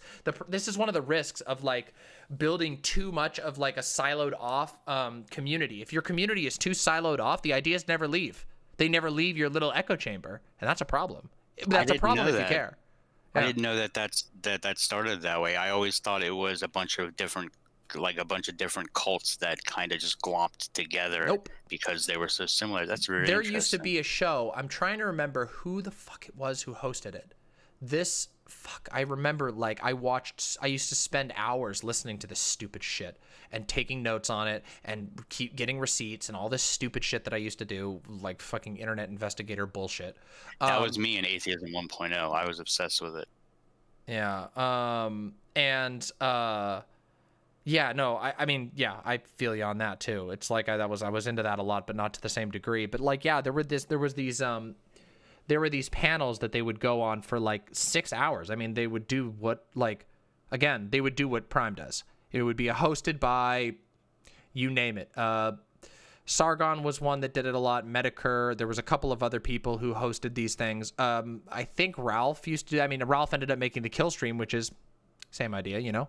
Then there was Warski.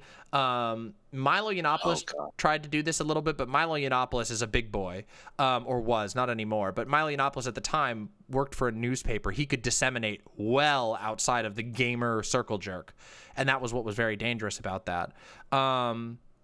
It's complicated. But yeah, I always had thought that it was kind of like these different communities, and then an outside actor came in and kind of pushed them, you know, because that's what Steve Bannon spent most of his career doing. Once that started, he kind of, he did it in like Western Europe too. He would go and find these super reactionary people and kind of prop them up.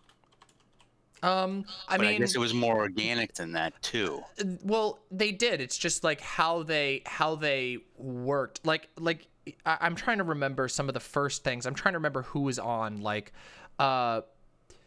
fucking Milo early on did this fucking SoundCloud. I think it was SoundCloud. He did a podcast, and I can't remember what it was called, but he did a podcast where basically he invited all of these like slightly popular Gamergate figures on to talk about Gamergate. And it was like, I swear to God, I think it was like Ethan, Ralph, and a couple of other people went on to this podcast. And I don't even think you can find I think they've been deleted. I think they've been scrubbed from the internet. I don't think you could ever find it. I just tried to Google them. Yeah, I don't think you could ever find it. I'm pretty sure he buried that shit right away. And then ended up bringing in, there was like 3 or 4 episodes of that, where they would have these random figures on, they would get them talking to each other, and then after that, those people would collaborate. So that's a lot of how it went. And now, yeah, was there a lot of money flowing hands? Were there a lot of deals made behind closed doors? Yeah, but there were people who were making connections and disseminating this through these people's communities, and it was a lot of stuff. So they enabled it more than they did manufacture. They facilitated it. They facilitated it and guided it. Yeah. And I mean, keep in mind, like, some of this makes a lot of sense if you think about how, like, these are like a bunch of dumb idiot kids on the internet. I mean, they're not kids. Like, Sargon was like fucking 20, but they may as well have been. And you're talking about people like Bannon and Yiannopoulos, both people who were successful in print and web media. You know what I mean? Like, they had to, these are people who actually had to, like, go to meetings, work in a physical location sometimes. Obviously not so much anymore, but they had that experience. They had that experience of how to disseminate ideas and how to get ideas out there, like, pre-YouTube. And I think that's one of the things you've probably heard me talk about this before on stream, Somniostatic. Like, I've talked about. Watch your stream. Yeah, I know, it's fine. But you've probably heard me talk about this, saying like we need to be able to build a lot of like interconnections and bridges between communities, and that is so Coalition important. Building. Yeah, like, it's more than just like the sort of coalition building in the loose sense that people talk about it, like within the Democratic Party. It's like actually like setting up channels, because for every one person who watches my stream and also watches, I don't know, Denims, or somebody who watches Denims and also watches PrimeCayes and also watches me, they will, and if they're active members, even more so, they'll take the ideas they pick up from any one of us and share it to their community, and sometimes even to the creator, depending on the level of influence. That's super valuable. Or in some normie community they're a part of, Or normie community, which is what Hassan is good at. Hassan, I will agree that I think Hassan is a bit of an island sometimes when it comes to Twitch, although he did just boost up Left Flank Vets, which I've heard is really, really great. Like, huge boost to them, which is really great. Hassan doesn't do that as much, but Hassan has a million normies in his audience. And so as a result, those people will hear him ranting about something, they'll share their video with their friend, and then that friend might start watching Hassan, or they might start thinking about it. They might think that video was funny and send it to another friend. Memes. Yeah, memes. Mimetic. It's Yeah. literally it's understanding this from a mimetic perspective, which is something I'm interested in. There are some content creators who are not interested in that. Well, yeah, I think it becomes obvious to tell the ones that don't, and the ones that. That's why I don't like that shit like bad faith. Even if they luck into being right, they're not even doing it in the correct way that would help anyone. Yep. You know yeah, what I mean? but I mean, I don't think they care to. I think they're happy making $30K a month off of preaching to the choir, so to say. That is not what everyone's objective is. Yeah. So I guess personally for me, I think that this sphere is the most important going forward in terms of like the next generation and stuff. That tends to come off kind of cringy, but look at QAnon. Like it's just, it never ends. Yeah, something that I really want to be able to do, and it's not in my means right now, but I want to, one of the things, I've talked about this before as well, like I want to organize my channel such that people can find certain types of content very, very easily, and I want to do that with like debunks and stuff like that makes it really super easy to find so that people can come in and they can inoculate themselves, and it will have a reach beyond my community. I am not interested in just perpetually cultivating an audience that wants to see the same fucking shit all the time. I've tried to do that. Like I am not a variety streamer really, but I have a little bit of that variety spice where I like to do random science stuff. I like to bring in this other stuff because I'm interested in encouraging people to see beyond what this stream. Whoops! I just hit my own fucking studio light. Whoops. The Virgil vibe. Yeah. Didn't you say you were? This was a little bit ago. Didn't you say you were going to do some kind of cross thing with RGR? We did. Yeah, we made a cross partnership with our Discord. Unfortunately, it's hard to advertise that sort of thing, but we have a channel on the Discord up at the top that's called Partner Servers under Hell's Allegiances, and it just has a summary of them. We only have one right now, but the goal is to have basically a network of bridges, so to say, so that people can get used to coming into lefty spaces, and the partnered channels will all have a prominently displayed, hey, here's a partner channel. And so, a permanent invite that you can track as well. And so, that's great for our understanding if people are using it, what we need to do better. But the goal is to basically be like, hey, make it the norm, so that people come into lefty spaces and they go, whoa, well, I'm kind of bored today, and X creator hasn't put out a video because they're on vacation or whatever. What's this? Yeah. Oh, well, why don't I check out what's over here? With how you have to rely on so many private tools and capitalistic tools because they want to be their own entities because they, that whole thing. Well, that's interesting. But the main reason I came on was just I'm pretty psyched about 5K. That's pretty awesome. Yeah, me too. I'm pretty psyched about it too. That's the golden number on YouTube. That's the first great filter, as I've heard. When I remember back in the day when people would talk about that all the time, like in the early stages of Gamergate and stuff, they always said like 5K. 9K. Like 15K, and then I think once you hit 40, it just explodes most of the time. It's each one is like there's a spike in growth, and I'm hoping that's the case for us, because if that's the case, that could be really good, and I would really, really appreciate it because I've been grinding so fucking hard. It's been so much work. It's pretty obvious, honestly. I know. This week has been a lot. To be fair, I've been pretty obviously visibly tired this week because this week was extra hard, but we're going to have some fun streams this week. We're going to have a nice, chill gaming stream, and then we'll go from there. So, yeah. And then we can all institute Nazism crypto, right? No. No. I can't even joke about that. I know, right? That would be a clip that would ruin me. Trying to kill me. Trying to take me out. Yeah, that's true. Let's not have that. No, I'll never let you clip me. Shout out to Ada, because Ada's awesome. And I guess that's really all I got. Congrats on 5K. Somniostatic, thank you so much, and thank you for coming on. Thank you. Peace. Bye. Yay. Ziltoid. Hello? Hello, Ziltoid. Stream. I just wanted to bring attention to the emote I made. Oh. It's in the memes channel. You gotta tag me in these things. Where's the emote? Where is it? Whoa, you made an impo cringe? Oh Impo, my yeah. god. I love it. Oh! Can I show it on stream right now? Yeah, of course. Okay, I'm gonna show it to the stream right now. Hold on, I gotta change this. Hold on. Pronouns real quick. Oh, they, them. Okay. Z, Zem, Zer. Oh, Z, Zem, Zer. Okay. Yeah. With X. Oh, X. Whoops. Yeah. There we go. Hello in chat, Pepe. Pepe. Let's see here. Look at this. Look at this, chat. Look at that shit. That's amazing. Absolutely, absolutely going to be putting that one up on the website. I also have to add. I have to add the K Comrade Mama onto the website too. Oh, there's a K Comrade Mama. Yeah, look on the Discord. It's good as hell. Okay. I'm gonna save this Amazing. right now. That's all I wanted to do here. Aw, thank you so much. I really appreciate it. I'm gonna add this to the Discord tonight. Oh, I also have to add the bonk. I forgot to add the bonk.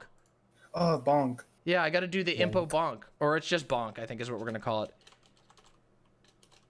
All right, let's do that. I'm a head out now. Thank you so much, Ziltoid. You're welcome. Bye-bye. Bye. All right, everyone. All right, let's go check. Let's do one last quick check-in. Let's do one quick check-in. Wait, Jeena. Doop. Jeena, did you want to come on? Hello? Jeena? Jeena? No? Okay. Never mind. Okay. All right. Okay. Let's see. Let me just make sure. Yo! Yo! Jeena! These are awesome! Yes, cucked is fine. Toss a coin to your streamer. Remember that one, everybody? Remember toss a coin to your streamer? Yo! Look! Yo! This is so good! I was just putting up, Jeena. Don't you worry. Yo! Bonk. Amazing. Oh, viewers aplenty. Brunch so hard. Oh, I love this character. I love this character, by the way. Ooh, so good. So good. All right, let's check in real quick. Let's go check in real quick. Destiny's trying to logic Vosh into admitting slavery would be okay. Oh my God. I'm only going to check in for a second and then I got to go do other shit. This sounds dumb as fuck. Sorry, I know I'm just checking in, but I'm just so fucking curious. And I want to see what they actually have to say and why they're fucking talking about it. Arresting somebody for drugs would be morally neutral because if you were to stop doing it, No, I don't somebody think else petitioning the government. The whole point of the institutional critique is to get the government to implement laws that make society better. I don't think there's any justification, whether or not you're participating in the system, to fight against those laws when they're implemented. Earlier it sounded like you were saying that like if a cop arrested people for having a bunch of weed, or if a landlord wrote an op-ed criticizing the government for a law, that these things... Those are not comparable to me. Oh, those aren't comparable. I'm sorry. A landlord evicting somebody. Good night, or a cop arresting somebody for having weed. These two things are morally neutral because if you weren't doing it, someone else in your system would step up and do it. And it seems to me that like if we go back far enough, 300 years ago, whatever, if you owned slaves, if you didn't own those slaves, somebody else would buy them. Slavery was a huge part of the early U.S. economy. It was how a lot of our agriculture and shit got done. How many viewers does Vosh have right now? How many viewers does Vosh have right now? 8,000! 8,000! 8,500! What the somebody fuck? else will own that land, or somebody else will take that police slot. But you can free your slaves. Well, actually, given the laws of the South, it was actually pretty difficult to free the slave. You cannot buy No, I can't slaves. do this. I can't do this. This is too stupid, too stupid, too stupid. Too stupid! That sounds painful. Okay, everyone. Caffeinated Heathen, can you send it to me again? Sorry. Can I check it again? Can you check it again? Can I see it again? Yeah, I know y'all are. Too frust.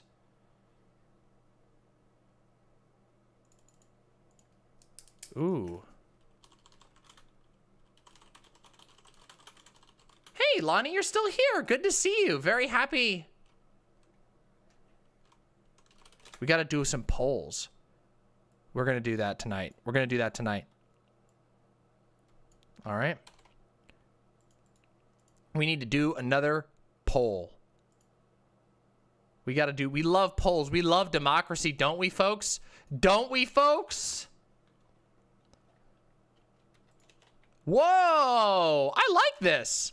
I like this. This is actually awesome. I think the snake should probably be a solid color, but this is so cool. Holy shit. Lonnie, are you going to call in on my call-in stream? You going to call in on the Wednesday call-in stream? Snakes together win. I like that.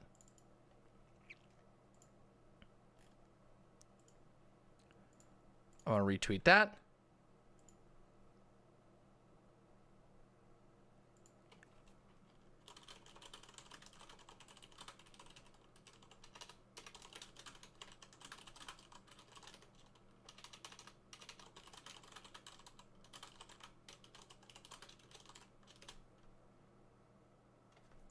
Wow, cool. What are the call-in restrictions on Wednesday? Not much. Yo, Lonnie, that's so cool. You're doing a music video? Wait, are you playing music or are you shooting it from the... Huh? Are you playing the music or are you, shooting it? Are you running the cameras and stuff? Or what? Or something else?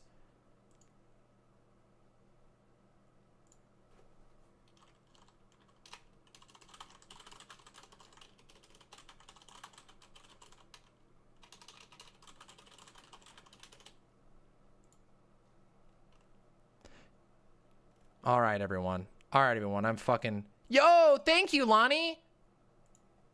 They said it couldn't be done, and yet here we are. Yo, wow. So many fucking kind words. What the fuck? I'm getting so many tweets at me?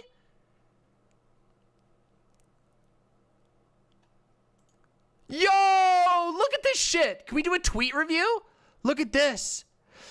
Demon Mama, followed you 5 seconds after your clapback on the fascist apologia in that panel. I wanted the response to that sentiment to be intense and unapologetic, and you delivered. Fuck yeah! Vosh and Demon Mama were an absolute powerhouse of a team many times. From what I saw, Demon Mama has the intellectual fortitude and strength I envy and see lacking from everyone else. Props to Demon Mama and hats off to you. Bravo!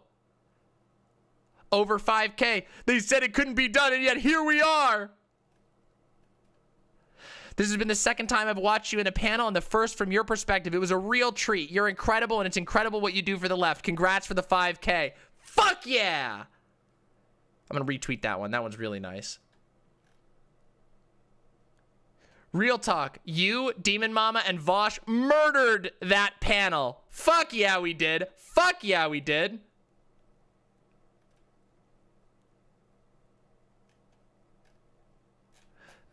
That was so good. Let's see if there's any other cool ones in here. Trying to debate. Lecture fan blocked me. Did he block me? Did he block me? Did he block me? Nope, he didn't block me. Yeah, the lefties were clearly pissed. POV, I'm watching Vosh v. Demon Mama and Dylan Burns absolutely gangbang chuds over police brutality. Very hard. True! True! Bless you for making my night. Yo! Yo! Can we make a copium C-space emote? I don't even know what we would use. What would we even use? What a great night. Tonight's been wonderful, everyone. I like it too. I like it too. All right, I gotta add those. Okay, hold on. I gotta put this here.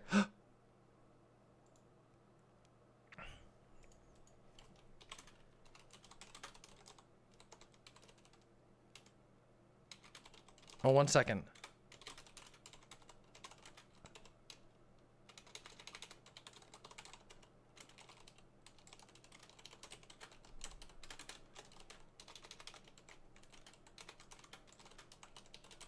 One second.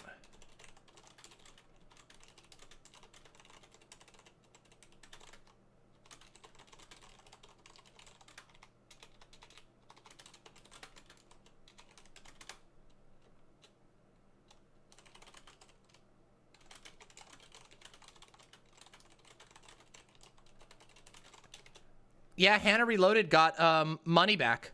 Got money back. Got remonetized on YouTube, which is great.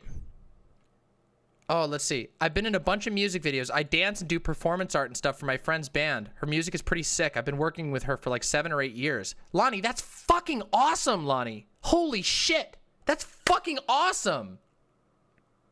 You want to do the final subscriber count before I log off for the night? And then we'll raid into Vosh, all right? We'll support tiny streamer Vosh, okay? Let me show you. Let me show you real quick. You ready? You ready for this? You ready? Dun dun dun dun dun dun dun dun dun dun dun 5189 ba ba ba ba ba ba ba ba bum bum bum. Awesome! I never thought it would be possible, but thanks to you imps, we fucking made it! We're blowing up. We've crossed the first threshold. And we only go up from here. Yeah? Be excited for what's coming for you all the rest of this year. You all get to watch it all. That's the best thing. I'm excited to make it for you, and you all should be excited to watch it all because it's going to be fucking awesome. Okay? Thank you all. And right now, we're going to go and we're going to raid in to the Voshster, the Voshians. What is it? Let's see. What is his YouTube channel? It's the Vosh YouTube channel. We got to grab his stream here real quick. That's consistent. Okay. And we'll raid into Vosh. Make sure you pop up in chat. Thank you so much. Thank you so much, Lonnie. I always love having you here. Seriously. Thanks for being here. All right, we're going to raid into Vosh, okay? And I want you all to make your presence known, okay? Yeah? Make your presence known. Tell everyone in the Vosh chat, Demon Mama sends her love, and spam those cute-ass emotes. All right? I'm going to send you in just a moment here. Give me a second, and then we're going to call it a night, and I will see you very fucking soon, okay? Very fucking soon. Give me just 1 second. Here we go. Ready? All right. We are hosting Vosh. You got to go to vosh.gg, but I'm going to host you here, okay? Much communal love to all of you. Mwah! See you soon.